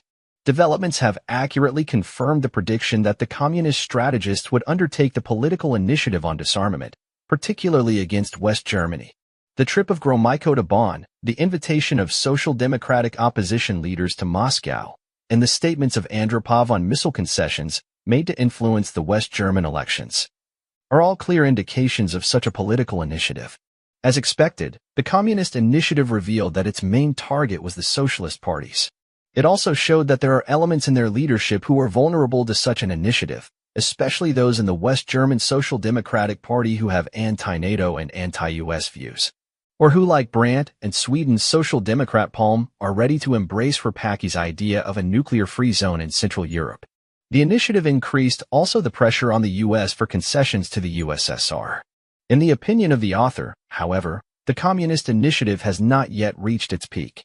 How will the Western German Social Democrats respond when the communist regimes begin their liberalization by making concessions on human rights, such as easing immigration, granting amnesty for the dissidents, or removing the Berlin Wall. One can expect that Soviet agents of influence in Western Europe, drawing on these developments, will become active. It is more than likely that these cosmetic steps will be taken as genuine by the West and will trigger a reunification and neutralization of West Germany and further the collapse of NATO. The pressure on the United States for concessions on disarmament and accommodation with the Soviets will increase. During this period, there might be an extensive display of the fictional struggle for power in the Soviet leadership. One cannot exclude that at the next Party Congress or earlier, Andropov will be replaced by a younger leader with a more liberal image who will continue the so-called liberalization more intensively. Sino-Soviet developments. It is also necessary to comment on developments in Sino-Soviet relations and their actions. The sending by China of a high-level delegation to the funeral of President Brezhnev, headed by Foreign Minister Huang Hua, the conduct of talks between Huang Hua and Gromyko, and the unusual statement made by Huang Hua characterizing Brezhnev as an outstanding statesman of the Soviet Union all have some significance. Especially significant and contradictory was a reference to the loss of Brezhnev, a great statesman. This characterization ignores the fact that the worst hostilities with China, if one accepts the conventional point of view, took place under Brezhnev. Such a favorable assessment of Brezhnev seems accurate and sound, however, if one accepts Sino-Soviet hostilities as strategic disinformation. According to the analysis developed in this book, these developments add to and strengthen the validity of the author's argument that the Sino-Soviet split was a disinformation mask over their secret coordination for the realization of their common strategies. Because of the secret strategic Sino-Soviet cooperation, still according to this analysis, the primary objective for the Soviet move into Afghanistan, aside from achieving its Sovietization, was not to encircle China, but to force the United States and Pakistan into a close political and military cooperation with China. It is not inconceivable that the Soviets will make concessions on Afghanistan in order to gain new strategic advantages. Andropov's proposals about improving relations with China are not aimed at undermining China's relations with the United States, but at stimulating a revival of an American interest in closer relations with China, which are presently perceived as weakened after the departure of such strong proponents of United States-Chinese military cooperation as Brzezinski and others. Its main purpose is to facilitate the acquisition by China of American weaponry and military technology. The Soviet occupation of Afghanistan also may be designed to create more favorable conditions for China's penetration into Muslim countries, capitalizing on China's success with Pakistan. The recent trip of China's premier to Africa, which included visits to Egypt, Algeria, and Morocco, confirms another point in the book about the existing division of labor between the Soviet Union and China. It seems that the influencing of Muslim countries has been left to China by the Soviet strategists. As for China's role in the realization of communist strategy in Europe, the Sino-Soviet rivalry might be exploited by China's intervening in European politics under the pretext of resisting Soviet hegemony. In this case, the Chinese strategists might try to gain a Rapallo type of arrangement with some conservative governments of Western Europe. The attempted assassination of the Pope. It is also necessary to comment on the attempt to assassinate the Pope. The author is not naive about the attitude, involvement, and practice of political terrorism by the KGB. Earlier in the book, he expressed the view that the Soviet and other communist services were behind the political terrorism of the Red Brigade in Italy and terrorism in Western Germany. The question here, however, is not whether the Soviets control the Bulgarian services as they control other communist services, or whether the Soviets and Bulgarians are involved in terrorism in Western Europe, but whether the KGB and the Bulgarian services are involved in this particular attempted assassination. In order to make an assessment of the assassination attempt against the Pope, it is not enough to refer to Soviet control of the Bulgarian service. One must first examine the Soviet rationale for political assassinations, and then address the basic question, whether the Soviet strategists have a political interest and a real need to get involved in such an affair. The author does not share the view that the KGB and the Bulgarian service are involved in the assassination attempt against the Pope perpetrated by Agca, a Turkish gunman. This conclusion is based on the following reasons. 1. This assassination attempt does not fit into the rationale of assassinations as practiced by the KGB.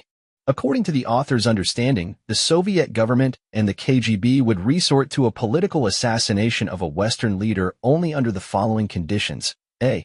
if a Western leader, who is a recruited Soviet agent, is threatened in office by a political rival. This is based on a statement made by Zinnikov, a former KGB resident in Finland.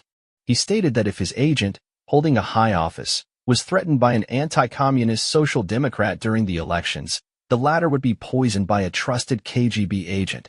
B. If a Western leader became a serious obstacle to communist strategy and to the strategic disinformation program, he would be quietly poisoned at a summit meeting during negotiations or while visiting a communist country, since détente provides such opportunities in abundance. The practical lesson here is that a Western leader who is involved in furthering an effective counter-strategy against the communists should not visit communist countries or take part in any summit meetings with their leaders. The technique for a poisoning was described in a statement made by a KGB general, Zheleznyakov, at an operational briefing devoted to an assassination proposal against Tito in 1953 in Moscow. Zheleznyakov stated that the major requirement for success is mere physical contact with the target, as the Soviet service has technical means, special poisons, to inflict mortal diseases without leaving traces of the poison, so that death will be attributed to natural causes. C. If the assassination of a leader provides the opportunity for a controlled Soviet agent to take over the position. According to Levinov, a KGB advisor in Czechoslovakia, this rationale was used by both the Soviet and the Czech services in the assassination of President Beneš, thus vacating a place for a communist leader, Gottwald. D. If a communist leader decided to eliminate his communist rival. It is a well-known fact that, based on this rationale, Stalin got rid of many of his rivals, including Trotsky in Mexico. According to the author, this rationale is not used any longer because of the cessation of the struggle for power in the Soviet Party leadership. 2. In view of the arguments and reasoning made about Polish developments in this book, particularly those concerning solidarity as a product of mature socialism, it is clear that there is no motive for such an assassination of the Pope by the KGB and their communist partners. 3. The author regards as erroneous the perception that the KGB is a primitive and inefficient service that would resort to the use of the Bulgarian service to recruit a killer for hire, especially one who was guilty of murdering a progressive editor in Turkey and who had earlier escaped from prison and had somehow made a strange visit to Bulgaria. According to the author's understanding, the KGB is always apprehensive about using escapees, suspecting the possibility of there being police provocateurs. The KGB would not consider such a candidate, unknown to them and over whom they had no control, for an operation of such importance and sensitivity. 4. If the Soviet strategists had reason for such assassinations, they would not attempt to act through the Bulgarian service. More likely, the KGB would undertake such a mission through their trusted illegals or through opportunities available to the Polish service. It is well known that the Pope maintains a vast staff of secretaries and kitchen help, almost all consisting of Polish nationals. He further receives visitors from Poland. The Polish Security Service, through its anti-religious department, would study the relatives of people on the Pope's staff and would use them as hostages in the preparation of such an operation. It would be a quiet, secret operation. 5. The author is also of the opinion that the Italian services, which are seriously weakened by recent scandals and investigations, are too inexperienced to assess the strategic complexity and implications of such an operation. This affair can be assessed and understood only in terms of communist strategies, communist liberalization, and Western disarmament and its implications for the West. 6. The author is more inclined to agree with the views of the Israeli and West German services, as expressed in a December 17, 1982, New York Times article written by Henry Kamm, in which he states that implicating the KGB in the assassination affair is outright disinformation. The author, however, does not agree with the article as to the purpose of such disinformation. In his opinion, the purpose was not to undermine or discredit Andropov, but to confuse the strategic implications. 7. There is also a serious contradiction in the actions of the Polish and Soviet governments regarding this affair. If the Soviet government perceives the Pope as an anti-communist involved in subversive activities against Poland and other communist countries, as implied in a task statement, it is incongruous that the Polish government would invite the Pope to visit Poland in June of 1983, since all such matters are coordinated with the Soviets. Another relevant comment probably should be added here. In view of the ardent public statements of some Italian socialist ministers regarding their acceptance of the communist involvement in this affair, Such a position strengthens their vulnerability to an erroneous response to future Polish developments. Despite their genuine anti-communism, they would be pressured to accept the Polish liberalization as spontaneous. 26. Where now? This book has tried to give an objective assessment of the current long-range communist policy and the threat it poses for the West. The assessment has been based partly on secret information available only to an insider, partly on an intimate understanding of how the communist strategist thinks and acts, partly on knowledge of political readjustments, the use of strategic disinformation, and the extent of KGB penetration of and influence on Western governments, and partly on research and analysis, using the new methodology of open records of Soviet and communist developments over the past 20 years. It leaves no doubt in the author's mind that the threat is more serious, its scope wider, and its culmination more imminent than scholars and politicians in the West have led him to believe. This is not because they have consciously played down the threat. It is due to a genuine and, to some extent, excusable lack of understanding. They accept at face value what the communists choose for them to see and hear. They accept the existence of communist tactical disinformation in the form of covert political actions and forgeries of Western government documents, but fail to appreciate the problem of strategic disinformation in the shape of communist forgeries of differences, splits, and independence in the communist bloc. Tactical forms of disinformation are intended to divert attention from the onset of the communist offensive in the final phase of policy. Strategic disinformation is a root cause of the current crisis in Western foreign policies. Even those who recognize the dangers of disinformation cannot conceive that it can be practiced on so grand a scale and with a subtlety so disarming. They forget, or perhaps have never fully realized, that their predecessors were similarly deluded in the 1920s. And they fail to take into account that communist penetration of Western governments and intelligence services provides an accurate early warning and monitoring service of Western reactions to disinformation. It is not easy, living in a democracy, to accept that total, obsessive commitment to world revolution could survive through 60 years and then be rekindled with fresh zeal. The West, basing itself on its own experiences, expects splits and cracks to appear in the communist bloc. Any hint of differences between communist states or parties is avidly seized on, while evidence of cooperation is ignored or misinterpreted. Diplomatic overtures, based on what the West sees as common interests, are hastily pursued. Détente and disarmament are discussed in all seriousness. The West recognizes the communist military threat but misinterprets the political threat. With the best of intentions, United States policy has labored hard to bring about a liberalization in the USSR and Eastern Europe with its human rights policy and encouragement for the internal dissident movement. But it has failed to realize that the dissident movement has been shaped and controlled by the party apparatus and the KGB, and that a sham liberalization may well be the next major step in the disinformation program. Pursuit of a realistic foreign policy by the United States has been made even more difficult by the demoralization of their intelligence and counterintelligence services that followed the Watergate exposures and the overblown campaign to restrict the functions of the CIA and FBI. The CIA's capacity for political action was curtailed and 2,000 experienced officers were retired. Particular damage was done to U.S. counterintelligence, whose task it should be to analyze communist policy and tactics, forecast communist intentions, and so help to protect the nation and its intelligence services from communist penetration, subversion, agents of influence, and disinformation. What, at the 11th hour, can now be done? With all due diffidence, the author feels that his book would not be complete until he has sketched in the direction in which he feels the West should now move. For the sake of brevity, the difficulties of accomplishment are brushed aside. The aims are stated baldly and uncompromisingly. Although time is fast running out, the balance of forces between East and West has not yet tilted irrevocably. It is still possible for the West to recover the initiative and to frustrate the communist strategy to isolate Western Europe, Japan, and the Third World from the United States, but it is a difficult road to travel. The initial lead must be positive, and it must come from the United States. Reassessment. The logical consequence of the argument of this book, and of the new methodology which it introduces, is that a group of acknowledged American experts should re-examine and re-evaluate communist policy, tactics, and strategy of the past 20 years.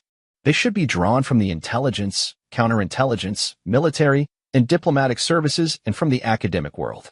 They should have the support of their heads of services or institutions in providing research facilities and should have access to all information and records relating to communist state and party affairs since the 1950s. Their report should define the communist long-range strategy, predict its course of action, estimate its timescale, assess the political strength of the communist bloc and the subversive potential of the communist movement, expose communist disinformation, and estimate the extent and impact of communist penetration of and agents of influence within the United States and other governments. Having set and train its own fact-finding and mind-clearing exercise, the United States should then seek to inspire a revival of Allied unity on a new basis. Since the provocation of division and friction between member nations of the Western Alliance is one of the prime objectives of communist long-range strategy, it is essential that all Western governments and their peoples should have a clear understanding of that strategy and of the disinformation which supports it, before any other remedial measures can become effective. That is why reassessment of the threat comes first. Ideally, each major Western country should, like the United States, set up its own commission of inquiry into communist policy, tactics, and strategy as reflected in its own intelligence, counterintelligence, military intelligence, and diplomatic records of the past 20 years. To counter communist strategy and regain the initiative for the West, a new Western strategy is needed, based on a true understanding of the situation, policy, and strategic disinformation of the communist bloc. Without a clear appreciation of the deceptive nature of Sino-Soviet rivalry and of liberalization and splits in the communist world, Western governments, whatever their political complexion, cannot recover from the crisis in their foreign policy and are at risk of sliding into false alliances with one communist state against another. If possible, a moratorium should be imposed on any form of rapprochement with any member of the communist bloc while the re-evaluation takes place. The publication could then follow of an Allied defense document setting out calmly and clearly the agreed overall Western assessment of current communist bloc policy and the means being used to implement it.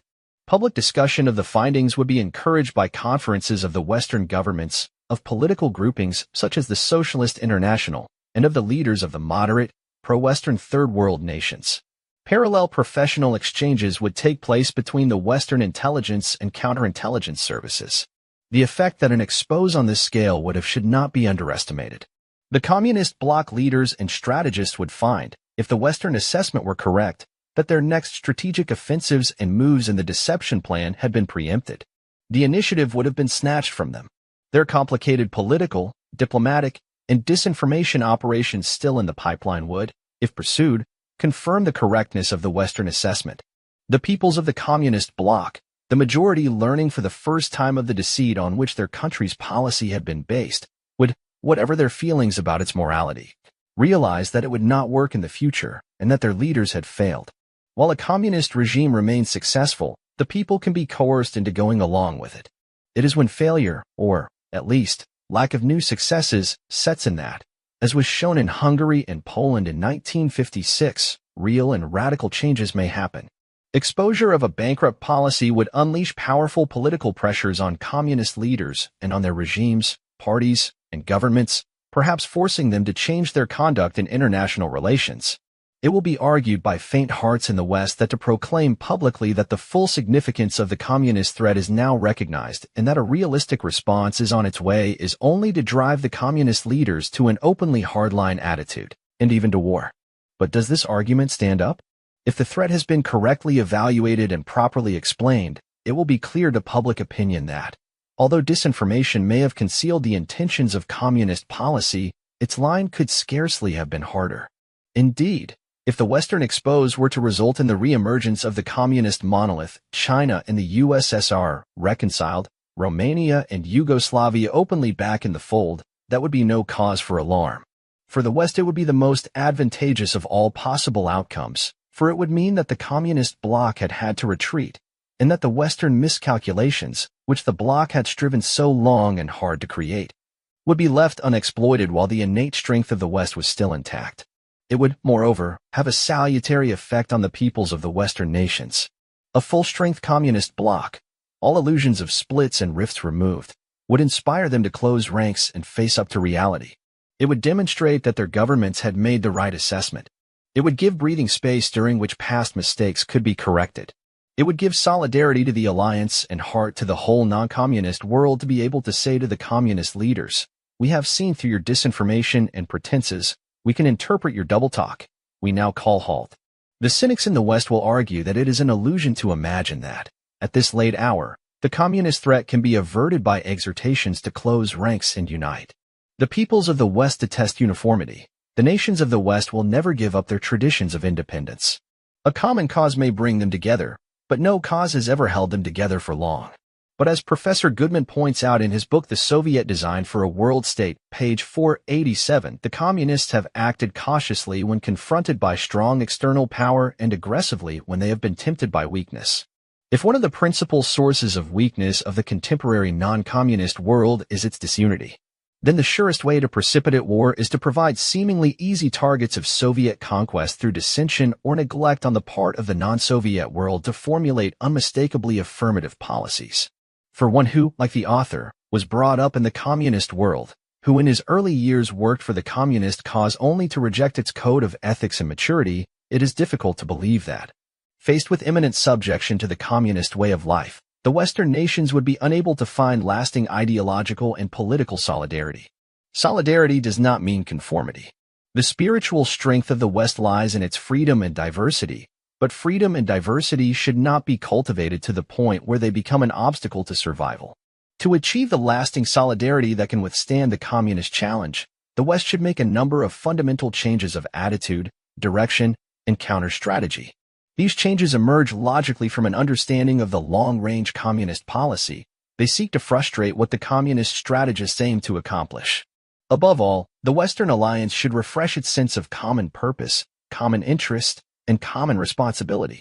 The main causes of internal dissension should be removed or mollified.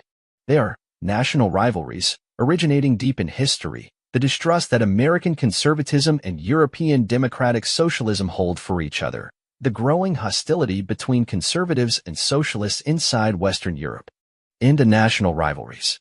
The deep-seated national rivalries and suspicions between the nations of Western Europe, between Western Europe and America, and between America and Japan must somehow be controlled.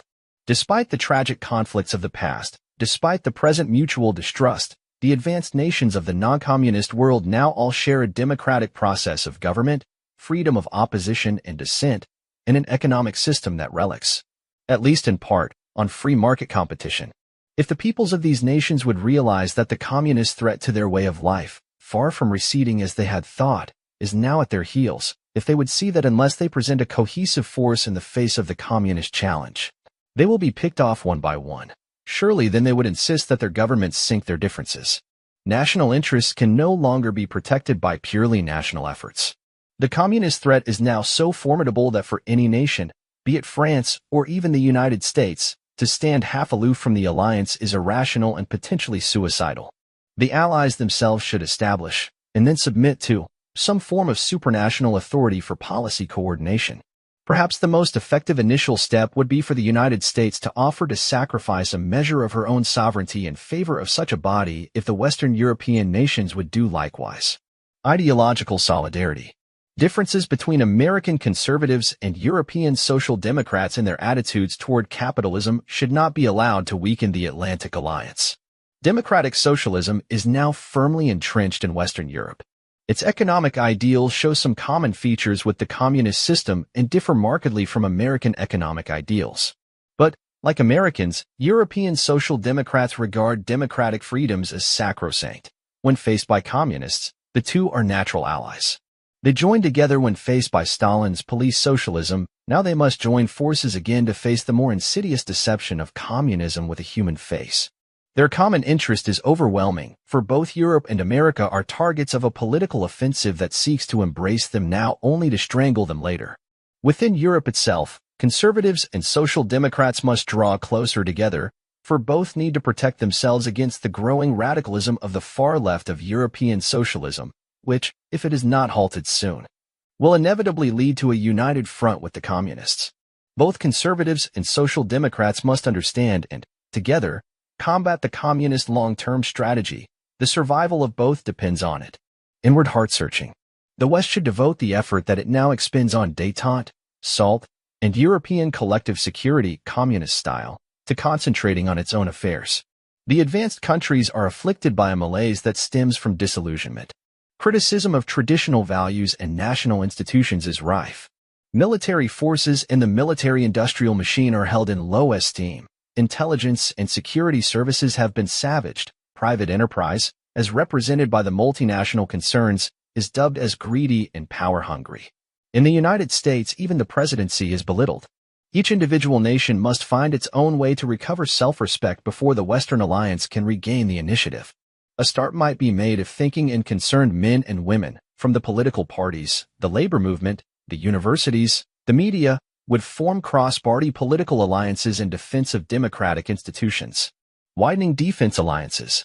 As a major strategic goal, the West should seek to widen its defensive organization by inviting other threatened countries to share the security and the responsibilities of NATO membership. Japan, Australia, Brazil, Indonesia, Singapore, Nigeria, Pakistan, Saudi Arabia, and Israel are examples, taken at random, of countries with an incentive to join the non-communist defense alliance. By doing so, they would lift Western defense planning from regional to global dimensions. The benefits would be mutual, guaranteeing oil supplies for the West, extending beyond strict defense considerations. The case for unity of the non-communist nations was made by H.C. Allen in his book The Anglo-American Predicament. It is still valid today. Complementary to the expansion of formal alliances, closer relations should be forged with the developing nations. Public exposure of the long-term communist bloc policy toward them, and of the Trojan horse role of Yugoslavia, Romania, and Cuba, should by itself alert the leaders of these nations to the danger. But the Western objective should be not merely to frustrate communist intentions, but to strengthen the political and economic basis for their independent development. National rivalries, spheres of influence, and patronage would be replaced by joint efforts to give aid, trade, and credit to enterprising young nations not only for future commercial gain, but to mold their national traditions along democratic lines and against communist subversion. The Western military alliance should maintain superiority in nuclear weapons, not mere parity. Reorientation of intelligence services. The intelligence, counterintelligence, and security services of the Western nations should be strengthened and reorientated to match the changed direction of the communist threat. Overriding priority should no longer be given to countering traditional KGB espionage and information gathering. The main task now should be to neutralize the political damage caused by communist agents of influence and their disinformation. Appreciation of the problem of disinformation should be raised from the tactical to the strategic level. To interpret communist actions and detect communist agents of influence, the Western services should use the new methodology. A central coordinating staff, working on behalf of the security and diplomatic services of the whole Western alliance, should be set up to exchange experience, coordinate operations, and provide research on patterns of disinformation. Security screening should be resumed for all important recent immigrants, including dissidents. Their background and activities should be reviewed in the light of communist long-range policy and disinformation. Diplomatic disengagement. To protect themselves from communist strategic disinformation and activist diplomacy, the Western powers should probe every political action for its true motive. Détente discussions, SALT negotiations, and communist proposals for European collective security should be broken off or declined. There should be no independent consultations between communist leaders and member nations of the alliance. The number of Western missions on communist territory should be reduced to the minimum, preferably no more than 2 or 3, and strict reciprocity should be maintained when allowing communist missions and delegations into the West. Denial of trade and technology.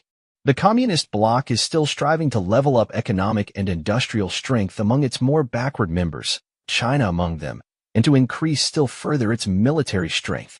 Denial of trade, credit facilities, and technological know-how delays completion of these programs, strains the economies of the more advanced members, such as the USSR and Czechoslovakia, and, in the long run, breeds public discontent. The denial of credit facilities has a further advantage in that it limits communist opportunity to damage Western economies. Economic action by the West hits the communist bloc where it is most vulnerable and should be relentlessly pursued against every bloc country, including Yugoslavia, Romania, and Poland. A central coordinating and planning staff should be set up to conduct the economic offensive. Isolating communist parties. The long-range strategy of the communist movement is to broaden its political base in non-communist countries by forming a united front with socialist and nationalist parties. When a parliamentary majority has been won, the communists will seek, through the development of extra-parliamentary mass action, to bring about fundamental changes in the democratic system. The stratagem will only succeed if the democratic parties being wooed are either ignorant of communist intentions or imagine that they can control the outcome. Exposure of the communist long-range policy, strategy, and tactics in the coming sham liberalization in Eastern Europe, with its implications for the West, in particular, for countries with Euro-communist parties, should warn the unwary and detach the deceived. Addressing the peoples of the communist bloc. It is not the communist leaders or the dissidents, brain children of the KGB, on whom the West should pin its hopes for genuine changes in the communist empire. It is the people, Russians, Chinese, and the Eastern European nationals, who, despite Western errors and miscalculations, are still potential allies. It is to the peoples of the communist bloc that Western foreign policy should be addressing itself. They should be distinguished from their rulers and from the false opposition their rulers have invented. They expect to be addressed as equals and allies. They want to be told the truth in plain, unvarnished terms about both communist and Western policies, successes, and failures. They will respect a true picture, blemishes included, of the guiding moral, political, and economic principles of the West. They will listen to exposes of their own country's policies and malpractices, provided they are factual and dispassionate, but they will expect to be told, equally plainly, the implications of what the West is doing to combat them. If over a period of years the peoples of the communist bloc could be kept informed, objectively and scrupulously fairly, of what is taking place in the world around them, one day they might find ways to turn their thoughts into actions. The next half-century. Suppose all that has been suggested here were to happen. Suppose the Western Alliance did publicly proclaim its realization that it had been deceived by communist disinformation, that its policies of détente and arms limitation had been misguided, that the alliance was now united in its determination to face the challenge. What then? It is obvious that there can be no quick solution to an ideological struggle that has continued unabated since 1917. Perhaps there never can be a solution. Perhaps the two camps, each representing a way of life abhorrent to the other, must for all foreseeable time oppose each other. But is this so bad a thing? Is it unthinkable that ideological and political competition should become permanent? Might not open competition between two fundamentally opposed systems be the best way to sort things out? Might not the two systems, in vying with one another, improve each other? There seem to be three possible scenarios around which the history of the next half-century will be written. In the first, communism, meeting neither ideological nor political resistance from the West, continues along its present course to disarmament, then to convergence with the West on its own terms, and so to world domination. In the second, the West realizes in time the nature of the communist threat, solves its own national problems, unites the non-communist world, and adopts a policy of open competition between the two systems. As a result, the peoples of the communist bloc repudiate their leaders, and the communist empire disintegrates. The third scenario resembles the second except that both systems remain intact and competition continues for a very long time. And who shall say that unrelenting competition between two opposing systems of government, each secured by the nuclear deterrent, would not prove fruitful? But where are the statesmen who will recognize this path to possible safety and guide their peoples along it? Notes. Chapter 1. The problem facing Western analysts 1. Recognition of this may be found in, for example, the Communist Party of the Soviet Union, Random House, New York, 1960, by Leonard Shapiro, page 542. The secrecy with which the USSR has been able to surround itself had broken down, largely as the result of the testimony which thousands of Soviet citizens who had been displaced during the war, and who did not return, were able to provide. For the first time, serious academic study of Soviet history, politics, and economics was providing the non-communist countries with a basis for countering Soviet propaganda claims about itself. 2. Great Soviet Encyclopedia, Volume 13, 1952, page 566, hereafter cited as G.C. Publishers, the State Scientific Agency, Great Soviet Encyclopedia in Moscow. This is the second edition published at the end of the 1940s and the early 1950s.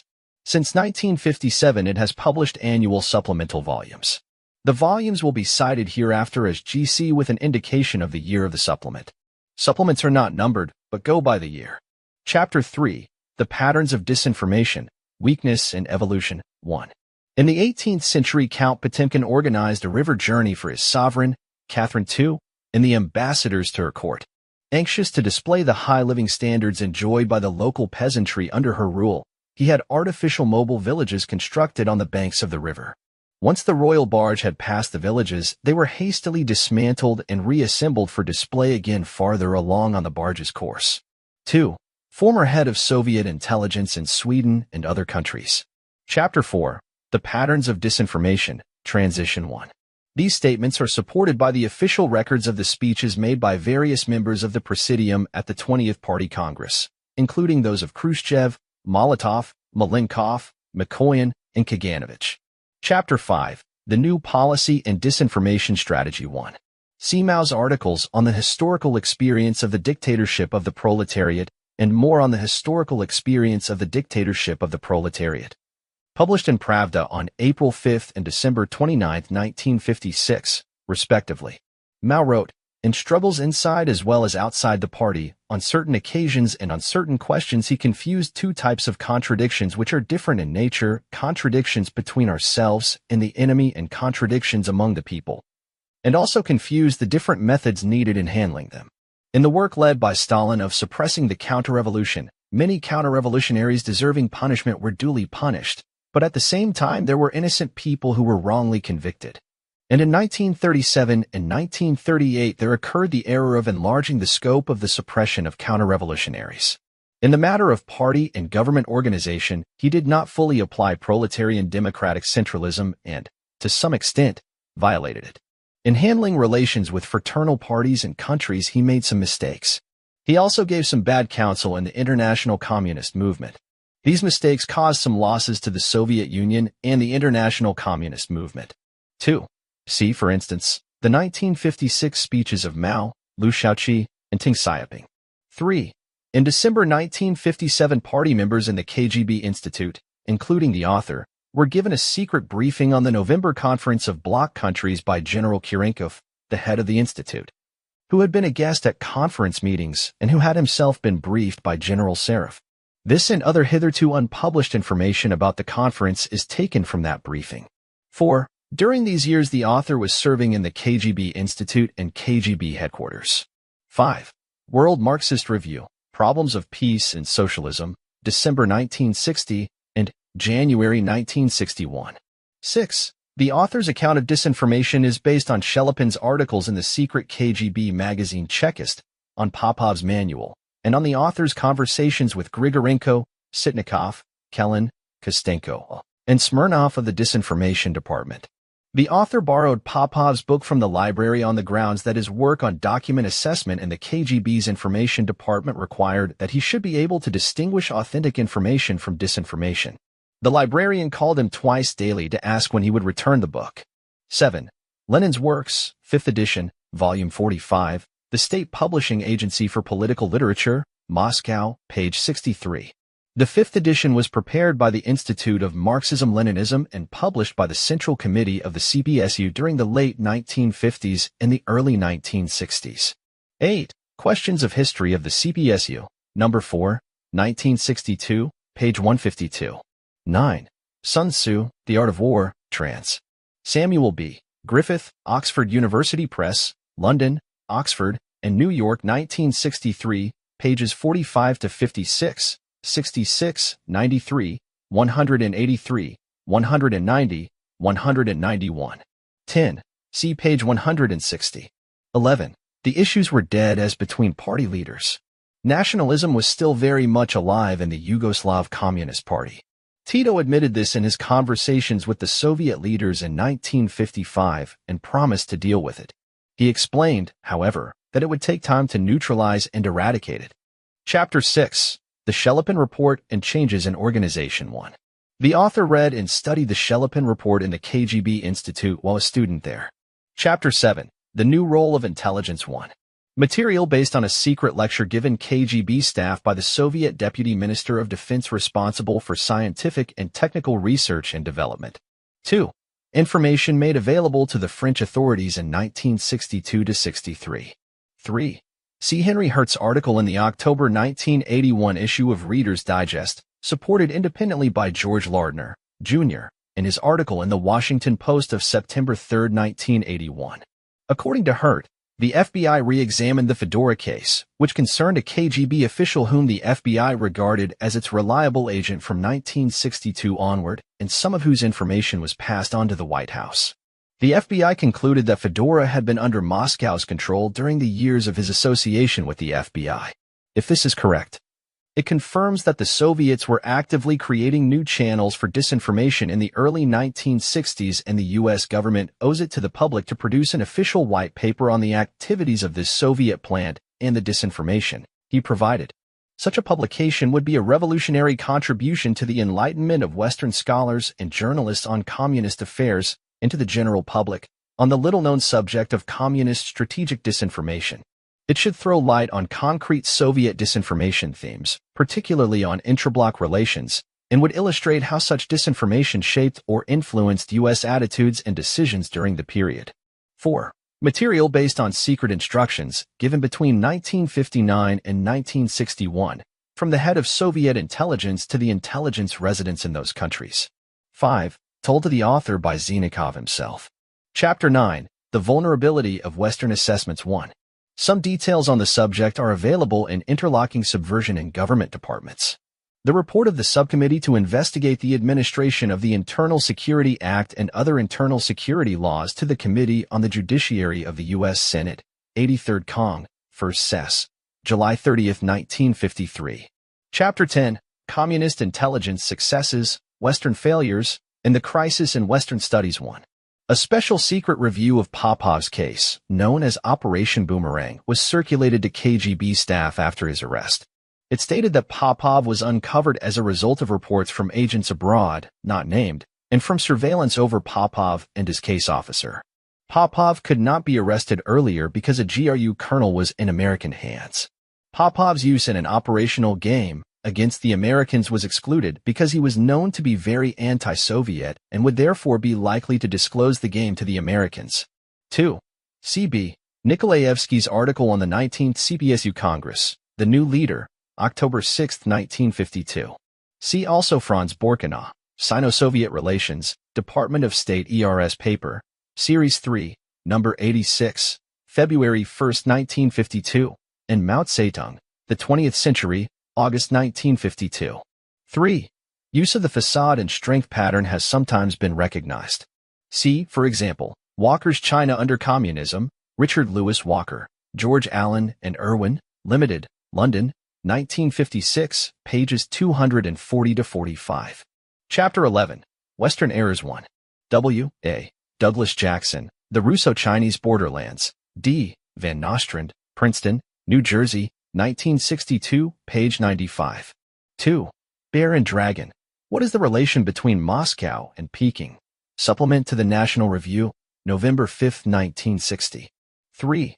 Suzanne Laban, The Anthill. The Human Condition in Communist China, Stevens and Sons Limited, London 1960, pages 419-20, in which the author quotes Dr. Tang. The fact that in all questions basic to their survival both regimes always agree helps us to understand that their disagreements on tactical questions simply stem from a division of labor by which Russia and China take turns in throwing the ball. For example, where the one makes an aggressive move, the other comes forward to play the role of mediator, and so calm the free world's fears. It is, I think, what is called in American slang, working both sides of the street. Please remember, madam, that until comparatively recently the Soviet Union alone staged the international moves on behalf of the whole communist world. And thus the Soviet Union itself had to alternate the tough and the soft lines according to the reactions of the West. But in recent years communist China has come onto the international scene as a partner, and the two of them working together can now follow these disparate policies simultaneously, the one from Moscow, the other from Peking. This gives the communist powers great advantage and increases the disarray of the West. 4. Tibor Mind, China and Her Shadow, Thames and Hudson, London 1960, pages 162, 180-81. There are indeed few imaginable developments in the world today which could more completely alter the existing balance of forces than the eventual drifting apart of the two major communist powers. For the same reason, there are few subjects on which, based on so little concrete evidence, so much speculation has been built. If, at the beginning, fascination with the immense impact of the Sino-Soviet collaboration tended to discount signs of disagreements, now the danger is rather that, under the influence of political mystery literature, the importance of existing differences may be vastly exaggerated. The outside world's understandable interest in the detection of the symptoms of discord inevitably leads to a distorted picture in which dissension is magnified at the expense of the much more important field where there is coincidence of interests. To mistake the occasional creakings of the Moscow-Peking axis for symptoms of deep-seated conflict is, and is likely to remain for many years to come, a dangerous miscalculation. The image of a Russia frightened by a reckless China is a poor substitute for a coherent Western policy in Asia. The illusion that the West can thrust a wedge between the two allies is likely to remain fashionable for some time, even though its victims continue to do their utmost to weld the two countries even closer together. When China and the Soviet Union meet, it is not merely to bargain but also to concert their action. 5. Supplement to the National Review, November 5, 1960. 6. According to Diversity in International Communism, edition Alexander Dolan, New York, Columbia University Press, 1963. Page 38, Note 4, the term esoteric communications came into use through Myron Rush's Rise of Khrushchev, Washington, D.C., Public Affairs Press, 1958, which made extensive use of this technique of analysis. In his note on methodology in the Sino-Soviet conflict, 1956 to 1961, Donald S. Zagoria wrote, "Since the time 5 or 10 years ago when systematic analysis of communist communications was dismissed as kremlinology, Western students have developed a considerable amount of sophistication in using these sources. Although this approach is still regarded in some circles as a black art, there can be no reasonable doubt that a rich body of work has grown up which provides important insights into various aspects of communist politics. Because factionalism and open airing of differences have been proscribed, communists are forced to differ with one another through the employment of esoteric communication or Aesopian language. As often as not, differences over policy or strategy alternatives are heavily veiled in doctrinal exegesis.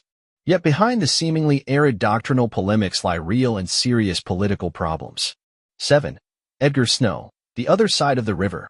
Read China Today, New York, Random House, 1961, pages 97 to 100. 431. 8. See, for example, Zbigniew K.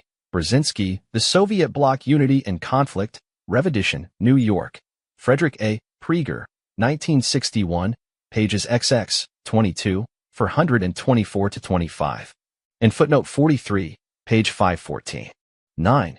See also William E. Griffith, The November 1960 Moscow Meeting, A Preliminary Reconstruction, China Quarterly, number 11. July-September 1962. Chapter 12, The New Methodology 1. See Lenin's Works, Volume 8, page 96. 2. An alternative possibility would be a deceptive Chinese alignment with a conservative Japan and the United States. 3. Edvard Kardelj, Socialism and War, A Survey of the Chinese Criticism of the Policy of Coexistence, Methuen, 1961, page 11. 4. Ibid, page 238. 5. Ibid, page 229. 6. Ibid, page 9. 7. Quoted from Yugoslav Facts and Views, New York, Yugoslav Information Center, number 50, May 5, 1958. 8. Yuri Krasin, The International and the National in the Revolutionary Process, Novoye Vremya, number 7, February 13, 1981. 9. Dennis Warner, Hurricane from China, New York, Macmillan, 1961, page 123. 10. Documentary Record of the Extraordinary 21st CPSU Congress, Current Soviet Policies, Volume 3, Leo Grulio, Editor, Prieger, January 1959, page 206, hereafter cited as CSP. Chapter 13, The First Disinformation Operation, The Soviet-Yugoslav Dispute of 1958 to 61. Pravda, June 4, 1958. 2. The author was a subordinate of Grigorenko in the Counterintelligence Department in 1951. On one occasion in December 1959, Grigorenko visited the Information Department, where the author was then working, seeking staff with expertise on Yugoslavia and Albania for service in his department. The nature of this quest obliged Grigorenko to give information on the kind of work for which the officers were required. The information on Pushkin's involvement in this operation was confirmed to the author independently by another KGB officer, Kurinishev. 3. Georgy Maximovich Pushkin, Soviet diplomat since 1937, ambassador in East Germany until the beginning of 1958, with previous experience in Hungary, Xinjiang, and Middle East affairs. Listed officially as Deputy Minister of Foreign Affairs from 1959. 4. Yugoslav Facts and Views, number 56, 1958. 5. CSP, Leo Grulio edition, New York, Frederick A. Prieger, 1959, volume 3, page 62. Khrushchev stated, "On many questions of foreign policy we speak a common language." 6. History of the Communist Party of the Soviet Union, English edition, Moscow, Foreign Languages Publishing House, 1960, pages 701-2. 7. Ibid.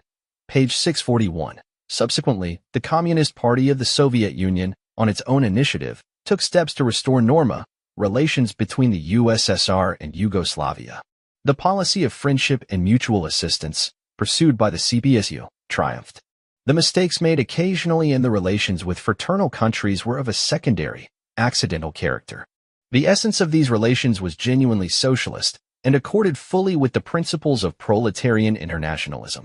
The CPSU directed all its efforts to strengthening friendship with People's China and the other people's democracies, and this policy was entirely successful. The joint activities of the CPSU and the other communist parties standing at the helm of their respective states resulted in the establishment of a fraternal community of socialist countries. And no amount of intrigue on the part of their enemies could, or can, shake their solidarity and unity. This unity is a source of the strength of the socialist camp.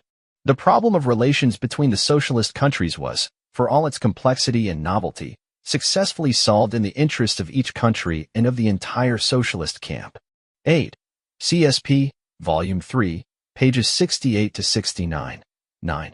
GC, 1961, page 374. Chapter 14, The Second Disinformation Operation, The Evolution of the Soviet Regime, Part 1. The Major Changes in the USSR. 1. For an example, see Pravda, September 9, 1962. 2. Officially introduced in 1961. 3. Izvestia, May 19, 1959. 4. Izvestia, January 28, 1959, page 9. There is not now condemnation by the courts in the Soviet Union for political crimes. It is a big achievement which speaks for the exceptional unity of the political views of the people with the Central Committee of the party. 5. Communist, number 11, 1960, page 44. 6. The author learned this from Grigorenko, whose department helped Shulgin to write and publish the brochure. 7. See, for example, the letter from Soviet Foreign Minister Gromyko to the United Nations, September 20, 1958, about a 10 to 15% reduction in the military budgets of the major powers. Pravda, September 1958, 8. On June 6, 1958, Pravda published Khrushchev's letter of June 2 to President Eisenhower, in which he forwarded to the American government the Soviet government's proposal for joint measures for an increase in trade. The letter stated that the Soviet Union and the U.S., as the two most economically powerful states, could carry on trade with one another on a wide scale. 9. See Khrushchev's report to the 22nd CPSU Congress in October 1961, CSP, Volume 4, page 69. The Soviet Union is giving particular attention to the development of ties with its neighbors. The differences between our social and political systems have not been preventing the development of friendly, mutually beneficial relations between the USSR and such countries as Afghanistan and Finland. Our relations with Austria and Sweden are coming along quite well. We have been making efforts to improve our relations with Norway and Denmark and shall continue doing so. Relations with neighboring Turkey have been improving of late. We want these relations to develop still further. 10. See, for example, Khrushchev's report to the 22nd CPSU Congress, CSP, Volume 4, page 46. Today, the USA, which has become the center of world reaction, takes the role of the chief aggressive nucleus. The U.S. imperialists are acting in alliance with the West German militarists and revanchists and threatening the peace and security of peoples. Ibid. Page 45. Comrades, the 20th Party Congress, analyzing the situation in the countries of capitalism, came to the conclusion that they were moving steadily toward new economic and social upheavals. Has this conclusion been borne out? Yes, it has. In the years that have elapsed, there has occurred a further sharpening of contradictions, both within the capitalist countries and among them. Colonial empires have collapsed, and the struggle of the working class and the People's National Liberation Movement have assumed tremendous proportions. 11. Détente, Cold War Strategies in Transition, edition Eleanor Lansing Dulles and Robert Dixon Crane, published for the Center for Strategic Studies, Georgetown University, by Frederick A. Prieger, New York, 1965. Page 268. 12. Lazar Pistrak, The Grand Tactician, New York, Prieger 1961, page 269. 13. G. A. von Stackelberg, Bulletin of the Institute for the Study of the USSR, Volume 7, Number 4, April 1960, pages 16 to 20. 14. A penetrating explanation of Soviet provocation of the Berlin crisis as being based, in large part, on Lenin's left-wing communism, an infantile disorder was given by Nikolai Gally, Berlin and Soviet Foreign Policy. Bulletin of the Institute for the Study of the USSR, Volume 6, Number 6, June 1959. 15. CCSP, Volume 4, page 23. Having brought about the complete and final victory of socialism, the first phase of communism. The dictatorship of the proletariat has fulfilled its historical mission and has ceased to be essential in the USSR from the point of view of internal development. The state which arose as a state of the dictatorship of the proletariat has turned into a state of the entire people, which expresses the interests and will of the people as a whole. 16. Satyukov said, CSP, Volume 4, page 176, the delegates to the 22nd Congress should know that in October of this year, just before the Congress opened, Molotov sent a letter to the Central Committee. Without having a word to say about his subversive, factionalist work against the Leninist Party and against the decisions of its 20th Congress. He tries afresh in this letter to pose as interpreter of Leninism and again attack the Central Committee in the draft of the CPSU program. Molotov declares in his letter that the draft program fails to coordinate communist construction in the USSR with the prospects for the revolutionary struggle of the working class in capitalist countries, with the prospects for socialist revolution on an international scale. And this at a time when the draft program has been unanimously approved not only by our party and the Soviet people but by the international communist movement. His contentions lead to the conclusion that it is impossible to continue the advance to communism without the most serious political conflicts with the imperialist countries and hence without war. We say to Molotov, no, the CPSU has been and is doing everything possible to ensure peace for the Soviet people, the people who are building communism. The Leninist principle of peaceful coexistence has been and remains our general line in foreign policy. This is plainly stated in the new program, and the party will pursue this line consistently. 17. The Soviet Academy of Sciences includes historians, lawyers, and economists as well as scientists in the conventional sense. The expression Soviet scientists should be interpreted as including these additional categories. 18. Moselle, Harvey, Leon Gower, and Vladimir Prokofiev, Science and Technology as an Instrument of Soviet Policy, Center for Advanced International Studies, University of Miami, 1972, pages 93 to 94. Chapter 15, The Third Disinformation Operation, The Soviet-Albanian Dispute and Split, 1. See Albania in the Sino-Soviet Rift by William E. Griffith, Cambridge, Massachusetts, MIT Press, 1963, page 37. 2. Izvestia, January 10, 1981. 3.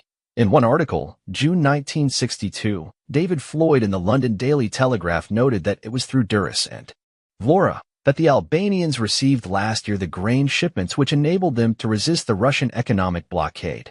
It was the Chinese who brought the wheat from Canada, paid for it in clearing rubles, and shipped it to Albania in West German ships. 4.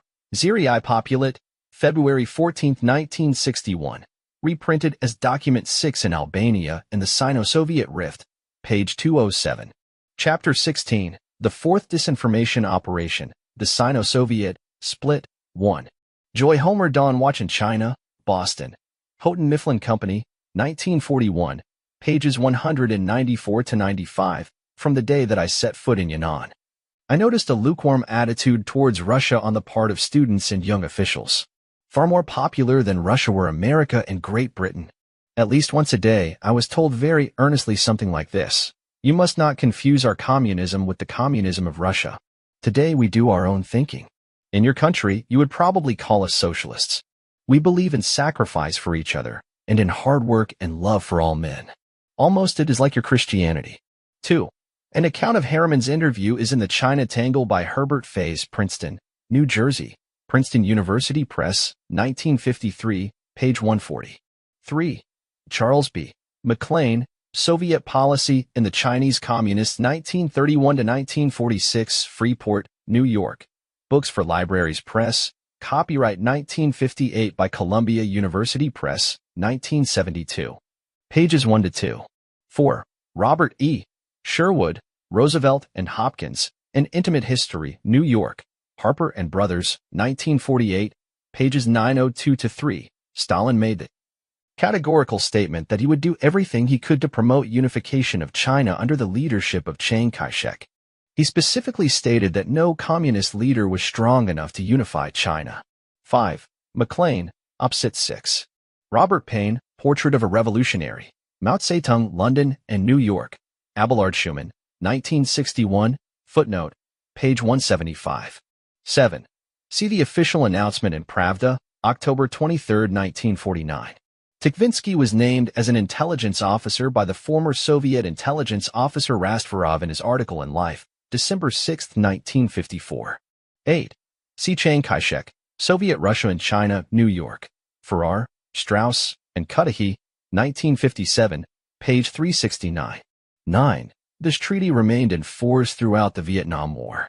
On its expiry in April 1980, it was not renewed. By then, there was no discernible threat to China from any Western nation. 10. Walt Whitmer Rostow in the Prospects for Communist China, Cambridge, Massachusetts. Technology Press of Massachusetts Institute of Technology, 1954, pages 216-220. Notes. Under what circumstances, if any, is a breakup of the alliance to be foreseen? In a technical sense, the evidence of an alliance lies in the relative weakness of China vis-a-vis the Soviet Union. This means that 3 conditions are probably required to effect a Chinese withdrawal from the Sino-Soviet alliance. 1. Acute dissatisfaction among an effective group of Chinese leaders with the workings of the Soviet alliance, and probably with the consequences of applying Soviet technique to the problem of China's economic growth. 2. Assurance that withdrawal would be met by more favorable terms of association with the West. 3. The neutralization of potential Soviet strength vis-a-vis China either by severe internal Soviet difficulties or by some third power. In the light of this basic situation, there are several conditions, now beyond the horizon of immediate possibility. The Sino-Soviet tie might be definitively altered if the uneasy process of adjustment in the Soviet Union created by Stalin's death should break into open conflict, resulting in either a drastic weakening of Moscow's power on the world scene or a drastic shift in its internal and external political orientation. Even the present Chinese communist rulers might be prepared to rethink their relationship to Moscow and move towards a greater degree of independence from the Soviet Union or association with the non-communist world. Their precise course of action would depend on many factors, notably the character and probable duration of changes in the Soviet Union and the terms the free world might offer for a change in Chinese orientation. 11. CCSP, Volume 3, page 129, in the U.S. I was asked many questions about the relations between the Soviet Union and China. I must assume that these questions derived from the revisionist anti-Chinese propaganda in the Yugoslav press, which recently published insinuations about incipient disagreements, if you please, between the Soviet Union and China.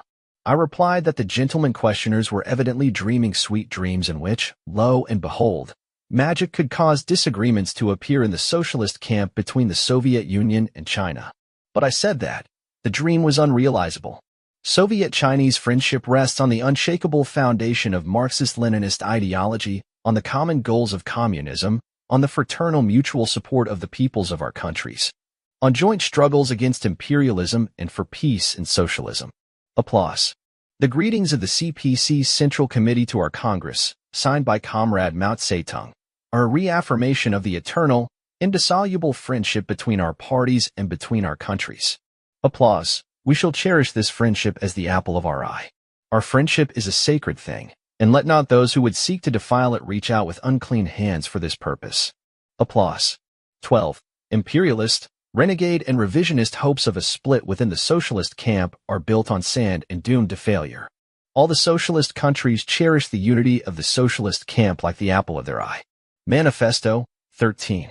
I want to emphasize our constant effort to strengthen the bonds of fraternal friendship with the CPC, with the great Chinese people. The friendship of our two great peoples, the unity of our two parties, are of exceptional importance in the struggle for the triumph of our common cause. The CPCU and the Soviet people will do their utmost to further increase the unity of our parties and our peoples, so as not only to disappoint our enemies but to jolt them even more strongly with our unity. To attain the realization of our great goal, the triumph of communism. Khrushchev's speech, January 6, 1961, 14. In his speech to the 21st CPSU Congress, CSP, Volume 3, pages 77 to 78, Zhou Enlai said, "The Soviet Union and China are fraternal socialist countries. The close friendship of the peoples of our two countries is eternal and indestructible." In an interview published in Peking Review on November 8, 1960, he said, "The solidarity between the two great countries, China and the Soviet Union, is the bulwark of the defense of world peace. What the imperialists and all reactionaries fear the most is the solidarity of the socialist countries. They seek by every means to sow discord and break up this unity." 15. The Sino-Soviet Dispute, an article by Jeffrey Francis Hudson, Richard Lowenthal, and Roderick McFarher, which was published by the China Quarterly, 1961, page 35. 16. A timely warning against false historical analogies was given by former leading American communist J. Lovestone in testimony before the Internal Security Committee of the U.S. Senate Committee of the Judiciary on January 26 and February 2, 1961. We must guard against the temptation to resort to historical analogies. Since Communist Russia and Communist China are bound together by this overriding common objective, communist conquest and transformation of the world, it would be dangerously false to equate their differences or jealousies with the hostility and clash of interests between Tsarist Russia and pre-World War I China. 17. Communist, number 5, 1964, page 21. 18. Party Life, number 10, 1964, page 65. 19. Ibid, number 7, 1964, page 9. 20. Problems of Philosophy, October 1958. 21. See his speech at Leipzig on March 7, 1959, reprinted in World Without Arms, World Without Wars, Moscow, Foreign Languages Publishing House, 1960, Volume 1, page 198. Broad cooperation is developing between the sovereign countries of the socialist camp in every sphere of economic, public, political, and cultural life. Speaking of the future, I believe that the socialist countries' further development will in all likelihood follow the line of consolidating the single world socialist economic system. The economic barriers that divided our countries under capitalism will be removed one after another, and the common economic basis of world socialism will be steadily strengthened, eventually making the question of boundaries pointless. 22.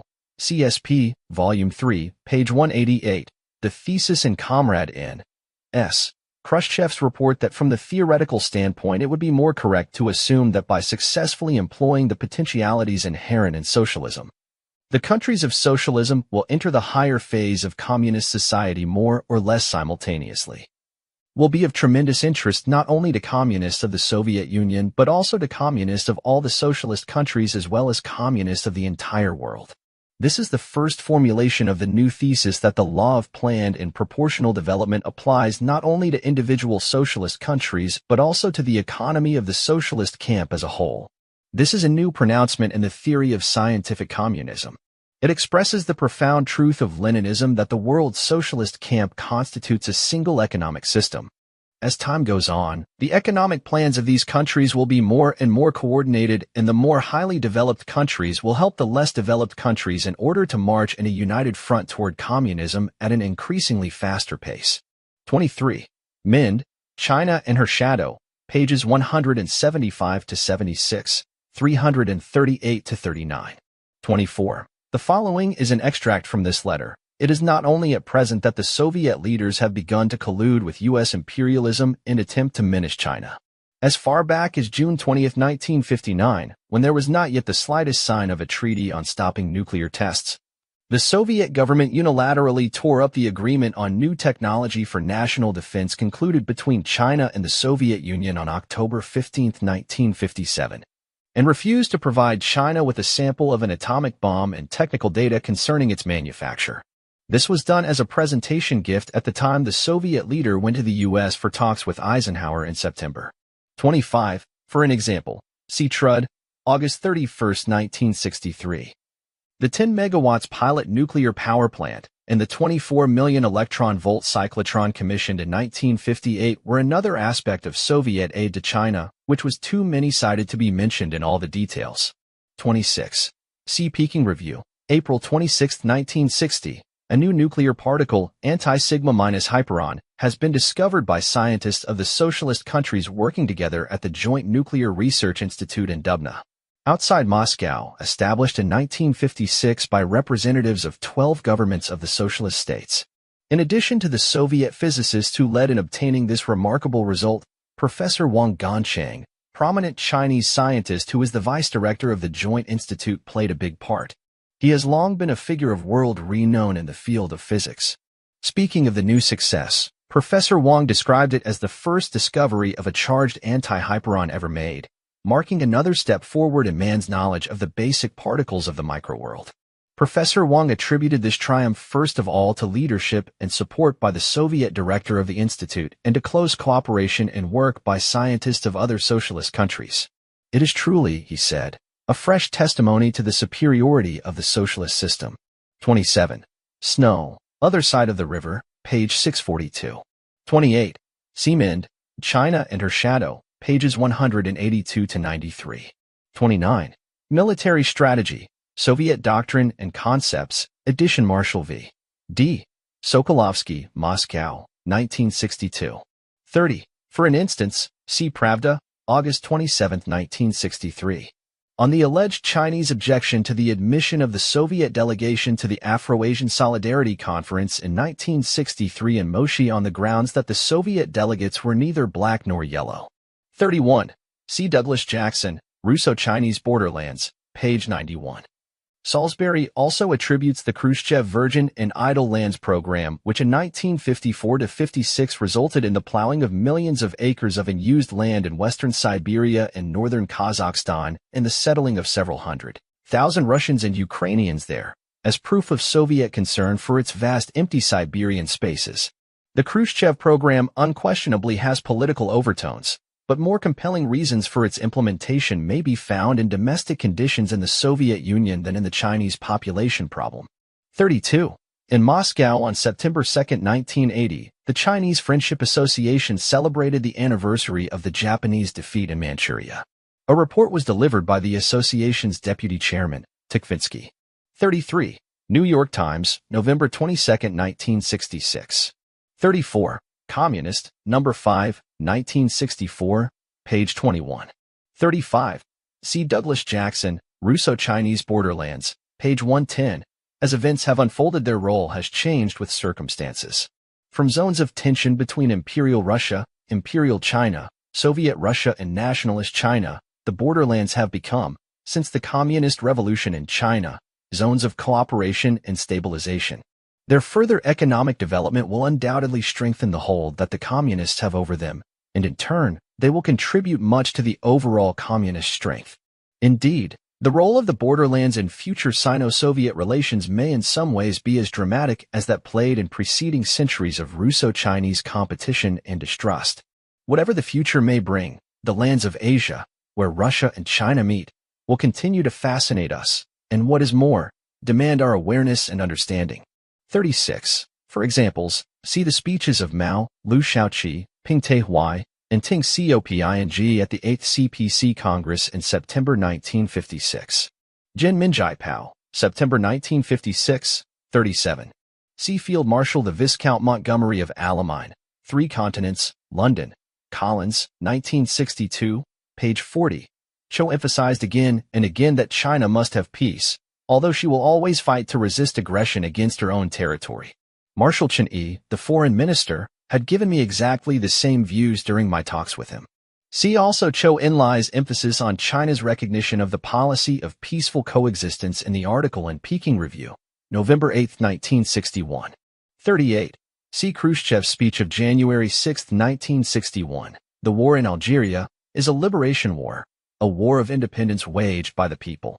It is a sacred war. We recognize such wars. We have helped and shall continue to help peoples fighting for their freedom. Is there a likelihood of such wars recurring? Yes, there is. Are uprisings of this kind likely to recur? Yes, they are. But wars of this kind are popular uprisings. Is there the likelihood of conditions in other countries reaching the point where the cup of the popular patience overflows and they take to arms? Yes, there is such a likelihood. What is the attitude of the Marxists to such uprisings? A most favorable attitude. These uprisings cannot be identified with wars between countries, with local wars, because the insurgent people are fighting for the right to self-determination, for their social and independent national development. These uprisings are directed against the corrupt reactionary regimes, against the colonialists. The communists support just wars of this kind wholeheartedly and without reservations. 39. The interests of the struggle for the working class cause demand of each communist party and of the great army of communists of all countries ever closer unity of will and action. Manifesto 40. Communist, number 13, 1964, page 21. In Jinmin Jai Pao, in Alunsi, February 4, 1964. 41. World Marxist Review, Problems of Peace and Socialism, number 6, 1964, page 33. Chapter 17, The Fifth Disinformation Operation, Romanian Independence 1. See, for examples, David Floyd, Romania, Russia's dissident ally, New York. Frederick A. Prieger, 1965. 2. Ibid 3. Ibid, pages 119 to 20. 4. Ibid, page 108. Chapter 18, The Sixth Disinformation Operation, The Alleged Recurrence of Power Struggles in the Soviet, Chinese, and Other Parties 1. In the author's opinion, Robert Conquest and Myron Rush both misinterpreted the change of leadership from Khrushchev to Brezhnev in their books, respectively, Russia After Khrushchev, New York. Frederick A. Prieger, 1965, and Political Succession in the USSR, New York Research Institute on Communist Affairs, Columbia University Press, 1965. According to Conquest's interpretation, Khrushchev was removed as the result of a sudden secret coup in accordance with Kremlin traditions for his mistakes in domestic and foreign policy, the conservatives uniting with modernizing moderates and defectors from Khrushchev's own faction Brezhnev to oust him. The reasons were objections to his ill-prepared schemes. It is very notable that by far the most powerfully urged complaints were the fact that he acted without consulting them, that he turned Central Committee meetings into crowd scenes to carry his proposals by a claim, that he used his son-in-law, Alexei Adzabay, as a personal agent in foreign affairs without informing the Presidium, and so on. But the crucial point was reached when Khrushchev openly proposed to them the installation of Adzabay in the machinery of power. Here was a threat to old Khrushchevites and non-Khrushchevites alike. The former must have remembered how Stalin, too, had replaced his old followers with men of his personal entourage. Conquest bases his interpretation on the parallel with the struggle for power after Stalin's death. The present situation differs in many important respects from that which followed Stalin's death in March 1953. However, the events of that time are the only parallel we have, and some further examination of them must certainly prove fruitful.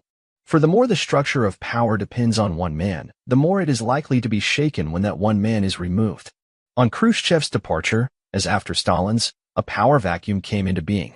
There were then a number of figures of the second rank with long experience at the top and high prestige in the apparat ready to move. According to Russia's interpretation, struggles for power in the Soviet Union continue as after Lenin's and Stalin's deaths, since the problem of the political succession has not been solved.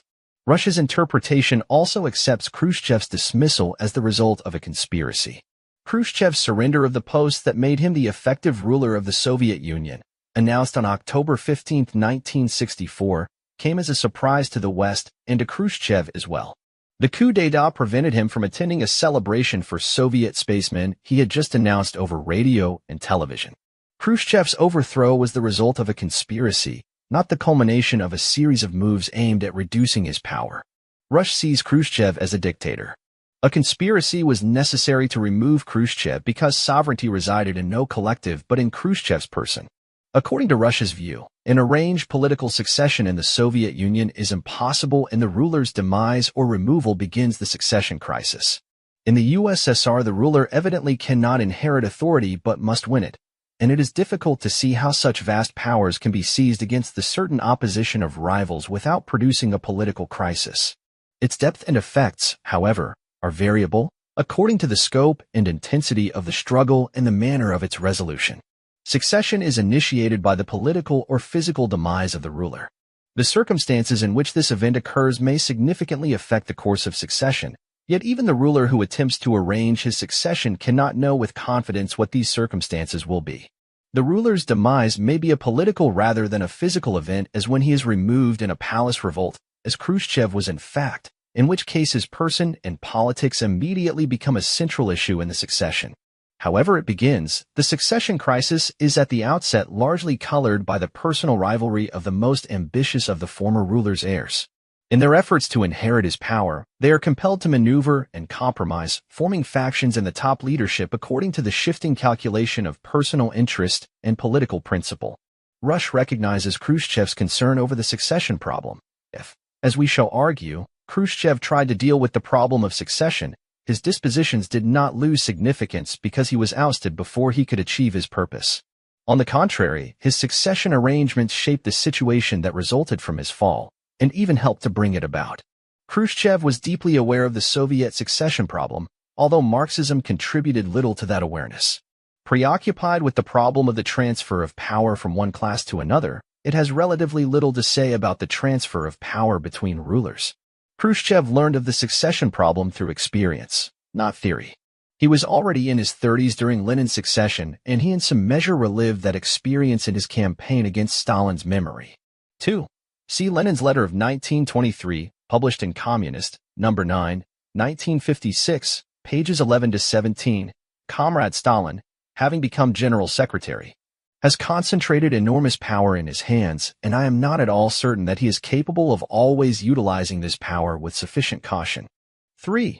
Russia's analysis of the succession problems after Lenin's and Stalin's deaths, given in Political Succession in the USSR, is in general accurate. See pages 39 to 43. Lenin's effort to influence the succession with respect to personalities, policy, and organization met complete defeat. His advice, offered after serious deliberation and with due gravity, was disregarded even while he lived by men who professed to serve him. They not only failed to act on Lenin's recommendations, they also failed to learn from the arguments by which he justified them. Stalin, however, may be an exception to this. Lenin's testament may have taught him caution and dissimulation even beyond what was natural to him. Lenin's last writings had not exhausted their historical significance in 1930. A third of a century later, they were finally handed over to the party's Congress by a new pretender to Lenin's mantle, who had learned that his ambitions could be advanced by attacking Stalin. Khrushchev's use of Lenin's testament in 1956 serves as a reminder that it remained an important part of the Soviet political scene even after the 13th Congress decided to suppress it. Stalin's chief preoccupation was assuredly the continued exercise of his own authority rather than arranging its transfer to his heirs, so that the need to preserve his own vast power intact narrowly limited his succession arrangements. 4. See his concluding remarks to the 22nd CPSU Congress, CSP, Volume 4, page 200. It is wrong, comrades. It is simply impossible to permit the inception and development of instances when the merited prestige of an individual may assume forms in which he fancies that everything is permissible to him and that he no longer has need of the collective. In such a case, this individual may stop listening to the voices of other comrades who have been advanced to leadership, just as he was, and may begin suppressing them. Our great teacher V.I. Lenin resolutely fought against this, and the party paid too dear a price for not heeding his wise counsel in good time. So let us be worthy disciples of Lenin in this important matter. 5. Ibid. But each leader must also understand the other side of the matter, never to plume himself on his position, to remember that in holding this or that post he is merely fulfilling the will of the party and the will of the people, who may have invested the greatest power in him but never lose control over him. The leader who forgets this pays heavily for his mistake. I would add that he will pay while he is alive, or even after his death the people will not forgive him, as has happened with the condemnation of the cult of Stalin. A person who forgets that he is obliged to fulfill the will of the party and of the people cannot, properly speaking, be called a true leader. There must be no such leaders, either in the party or in the state apparatus. 6. Ibid. Page 198. In the conditions of the cult of the individual, the party was deprived of normal life. People who usurp power cease being accountable to the party, they escape from under its control. Herein is the greatest danger of the cult of the individual. The situation in the party must always be such that every leader is accountable to the party and its agencies, and the party can replace any leader when it considers this necessary. 7. Ibid. Page 200. I would like to say a few words about the following question. In many speeches at the Congress, and not infrequently in our press as well, when mention is made of the activity of our party's Central Committee, a certain special emphasis is placed on me personally, and my role in carrying out major party and government measures is underlined. I understand the kind feelings guiding these comrades. Allow me, however, to emphasize emphatically that everything that is said about me should be said about the Central Committee of our Leninist Party and about the Presidium of the Central Committee. Not one major measure, not one responsible pronouncement has been carried out upon anyone's personal directive. They have all been the result of collective deliberation and collective decision. And this concluding speech, too, has been considered and approved by the executive collective. Our great strength, comrades, lies in collective leadership, in collegial decisions on all questions of principle. 8. Ibid. Pages 199 to 200. The 22nd Congress is confirming this beneficial course. The party program and statutes and the resolutions of the Congress set forth new guarantees against relapses into the cult of the individual. The role of the party as the great inspiring and organizing force in the building of communism is rising higher still. 9. Stenographic records of the 22nd Congress, Moscow, 1962, Volume 3, pages 356 to 60. 10. The information about the relationship of these leaders to Khrushchev was obtained from KGB officials in the Ukraine and Moscow, Kolesnikov and Kocherov, and was partially confirmed in Zhukov's attack on Khrushchev at the meeting of the Politburo in the fall of 1957. Chapter 19. The 7th Disinformation Operation, Democratization in Czechoslovakia in 1968-1. The Soviet leaders contributed to the promotion of this analogy. For instance, while visiting Sweden in the summer of 1968, Kosygin 3 times made a slip of the tongue confusing Czechoslovakia and Hungary. 2. CSE, 1962, page 458. 3. CSE, 1962, page 16. 4. GSE, 1963, page 18. 5. C. Prague Notebook, The Strangled Revolution, Boston. Little, Brown and Company, 1971, page 30. M. Salomon, however, misinterpreted this evidence, attributing Khrushchev's proposal not to long-range bloc policy, but to the example of President Kennedy's brain trust. 6. Ibid. Page 30, note 1. Salomon overlooked the significance of the close relations between Barak and Sikh. 7. Ibid. 8. Ibid. Pages 101 to 10. 9. Ibid. Page 69. 10. Ibid. Page 229. 11. See the following extract from the Czechoslovak Communist Party letter to the 5 Warsaw Pact powers, dated July 20, 1968, quoted in Salomon, Prague Notebook, page 121. The maneuvers of the armed forces of the Warsaw Treaty on Czechoslovakian territory constitute a concrete proof of our faithful fulfillment of commitments of alliance. In order to assure the success of these maneuvers, we have, on our side, taken all necessary steps. Our people as well as the members of our army have welcomed the Soviet army and the Allied armies to our territory in a friendly way. The supreme leaders of the party and the government, by their presence, have testified to the importance we attach to these maneuvers and the interest we take in them. The confusion and certain doubts expressed in our public opinion appeared only after the reiterated changes in the date of departure of the Allied armies from Czechoslovakia at the end of the maneuvers. 12. See the Czechoslovak Party's letter of July 20, 1968, quoted, Salomon, in Prague Notebook, pages 120 to 21. We will never accept that the historic achievements of socialism and the security of the nations of our country should be threatened, or that imperialism, in a peaceful manner or by violence, should shatter the socialist system and modify the balance of power in Europe in its favor. The principal content of our evolution after January is just this tendency to increase the internal strength and the stability of the socialist regime, and thus that of our relationships of alliance. 13. Prague Notebook, Michel Salomon, page 243. 14. See the Czechoslovak Party letter dated July 20, 1968, quoted in Prague Notebook, pages 118 to 19. Our alliance and our friendship with the USSR and the other socialist countries are deeply rooted in the social regime, in the traditions and the historical experiences of our nations, in their interests, their sentiments, and their thoughts. We behave in such a way that friendly relationships with our allies, the countries of the world's socialist community, will deepen on a basis of mutual respect, sovereignty and equality of rights, and international solidarity. In this sense, we contribute more actively to the common activity of Comecon and the Warsaw Treaty. 15. Here, while maintaining that democratization was on the whole controlled, one can allow for the existence of genuine anti-regime individuals either inside or outside the country, who, without realizing what was really going on, acted completely independently during the last months of the crisis, thereby revealing themselves to the regime as counter-revolutionary elements. No doubt they were registered as such. Chapter 20. The Second Disinformation Operation, The Evolution of the Soviet Regime, Part 2.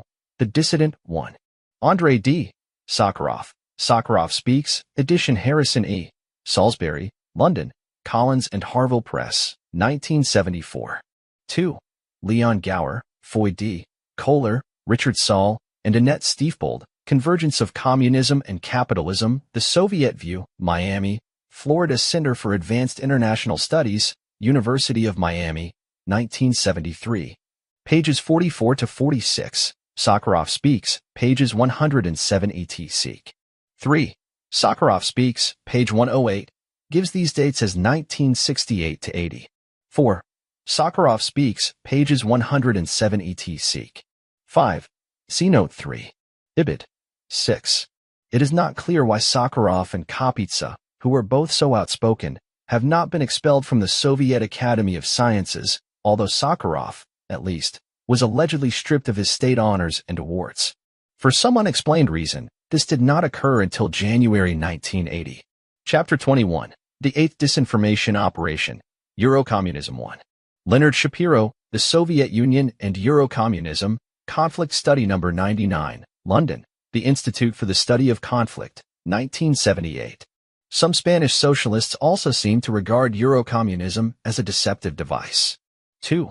See, for examples, World Marxist Review, Problems of Peace and Socialism, No. 6, 1974, Pravda, August 6, 1975, and Novoye Vremya, No. 9, 1976. 3. Shapiro, Soviet Union and Eurocommunism, page 2. 4. Ibid, page 5. 5. B. In Ponomarev, The World Situation and the Revolutionary Process, World Marxist Review, Problems of Peace and Socialism, No. 6, 1974. Détente strengthens the realistically minded elements within the bourgeois camp and helps to isolate the more reactionary, imperialist forces, the war parties, and the military-industrial complexes. 6. Paul Wilkinson, Terrorism, International Dimensions, Conflict Study No. 113, London, The Institute for the Study of Conflict, 1979. 7. See Kevin Devlin, The Challenge of Eurocommunism, Problems of Communism, Washington, D.C., January-February 1977. 8. G.C., 1968, pages 480 to 481. 9. Devlin, The Challenge of Eurocommunism, page 3. 10. Shapiro, Soviet Union and Eurocommunism, page 811. World Marxist Review, Problems of Peace and Socialism, No. 7, 1964, pages 1, 2. 12.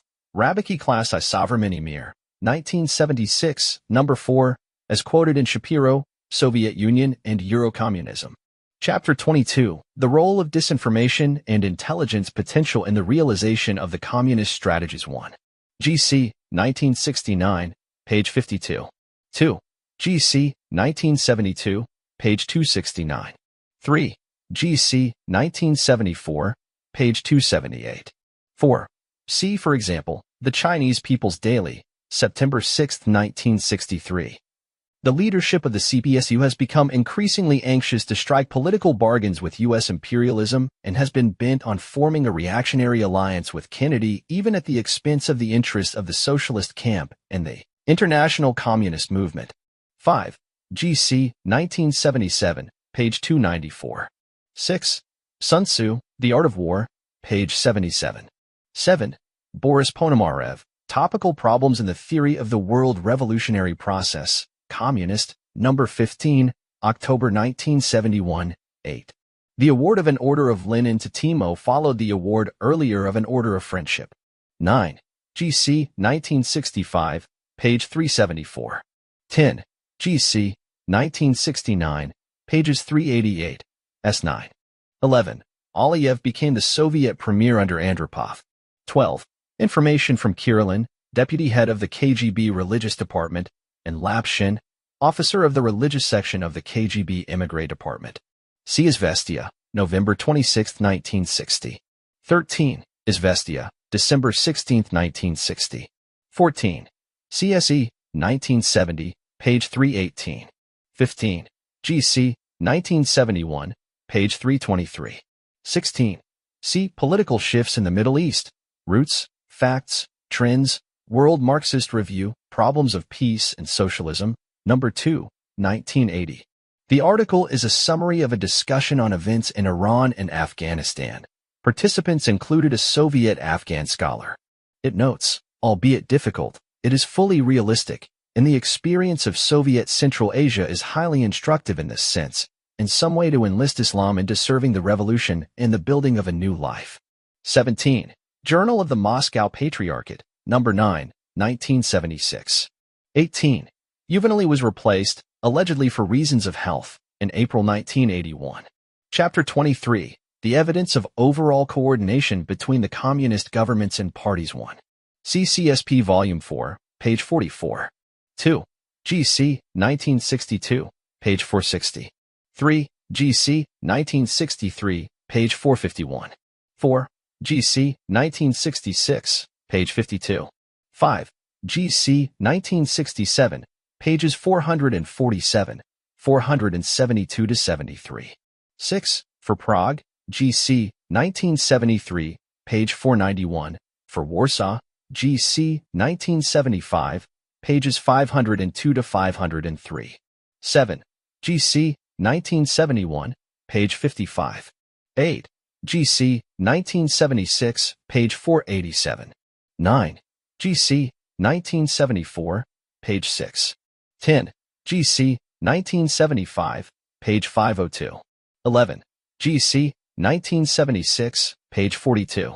12. GC, 1977, pages 18, 44. 13. GC, 1977, page 454. 14. See, for example, GC, 1967, page 35. 15. GC, 1966, page 598. 16. See the section on the development of communist contacts in GC each year from 1958 onward. 17. GC, 1969, page 468. 18. GC, 1962, page 283. 19. GC, 1964, page 15. 20. GC, 1965, page 285. 21. GC, 1965, pages 47, 69, 75, for 159, also GC, 1970, page 63. 22. GC, 1966, pages 26, 51. 23. GC, 1967, pages 473, for 175. 24. GC, 1970, pages 53, 62. 25. GC, 1970, page 53. 26. GC, 1971, page 80. 27. Ibid. 28. GC, 1971, page 66. 29. GC, 1974, page 310. 30. GC, 1975, page 64. 31. GC, 1976, page 59. 32. GC, 1977, pages 65, 295. 33. GC, 1978, page 56. 34. GC, 1980, page 64. 35. New York Times, March 25, 1982. 36. In 1980-81 he led the Soviet delegation to the CSC conference in Madrid. 37. GC, 1970, pages 9 to 22. 38. GC, 1966, pages 466 to 67. 39. GC, 1971, page 34. Chapter 24. The Impact of the Disinformation Program 1. Quoted in Alvin Z. Rubinstein, The Foreign Policy of the Soviet Union, New York, Random House, 1960, page 405. 2. New York Times, August 10, 1962. 3. David M. Absher, Grand Strategy Reconstructed, An American View, in Détente, Cold War Strategies and Transition, edition Eleanor Lansing Dulles and Robert Dixon Crane, New York, Frederick A. Prieger, 1965. Page 269. 4. The New Drive Against the Anti-Communist Program, hearing before the Subcommittee to investigate the administration of the Internal Security Act and other internal security laws of the Senate Committee on the Judiciary, Washington, D.C. July 11, 1961, page 10. 5. R. Strauss-Hupe, W. R. Kintner, J. E. Doherty, and A. J. Cottrell, Protracted Conflict, New York, Harper Brothers, 1959, pages 115 to 16. It is no exaggeration to say that in recent years the Western governments have shown neither enthusiasm for, nor skill in, the conduct of their official information programs, which are a poor substitute for ideological political warfare. Western peoples, in general, are hardly exercised about the future of the free way of life. So defensive has the Western mentality become that many intellectuals devote most of their time to apologizing for the institutions and the processes of liberal society. Paradoxically, even those intellectuals who are most dedicated to the cause of individual freedom within their own nations do not manifest as profound a concern over the threat which communist expansion poses to human freedom. Chapter 25. The Final Phase 1. New York Times, December 1, 1981. 2. Questions of History, Number 2, 1980. 3.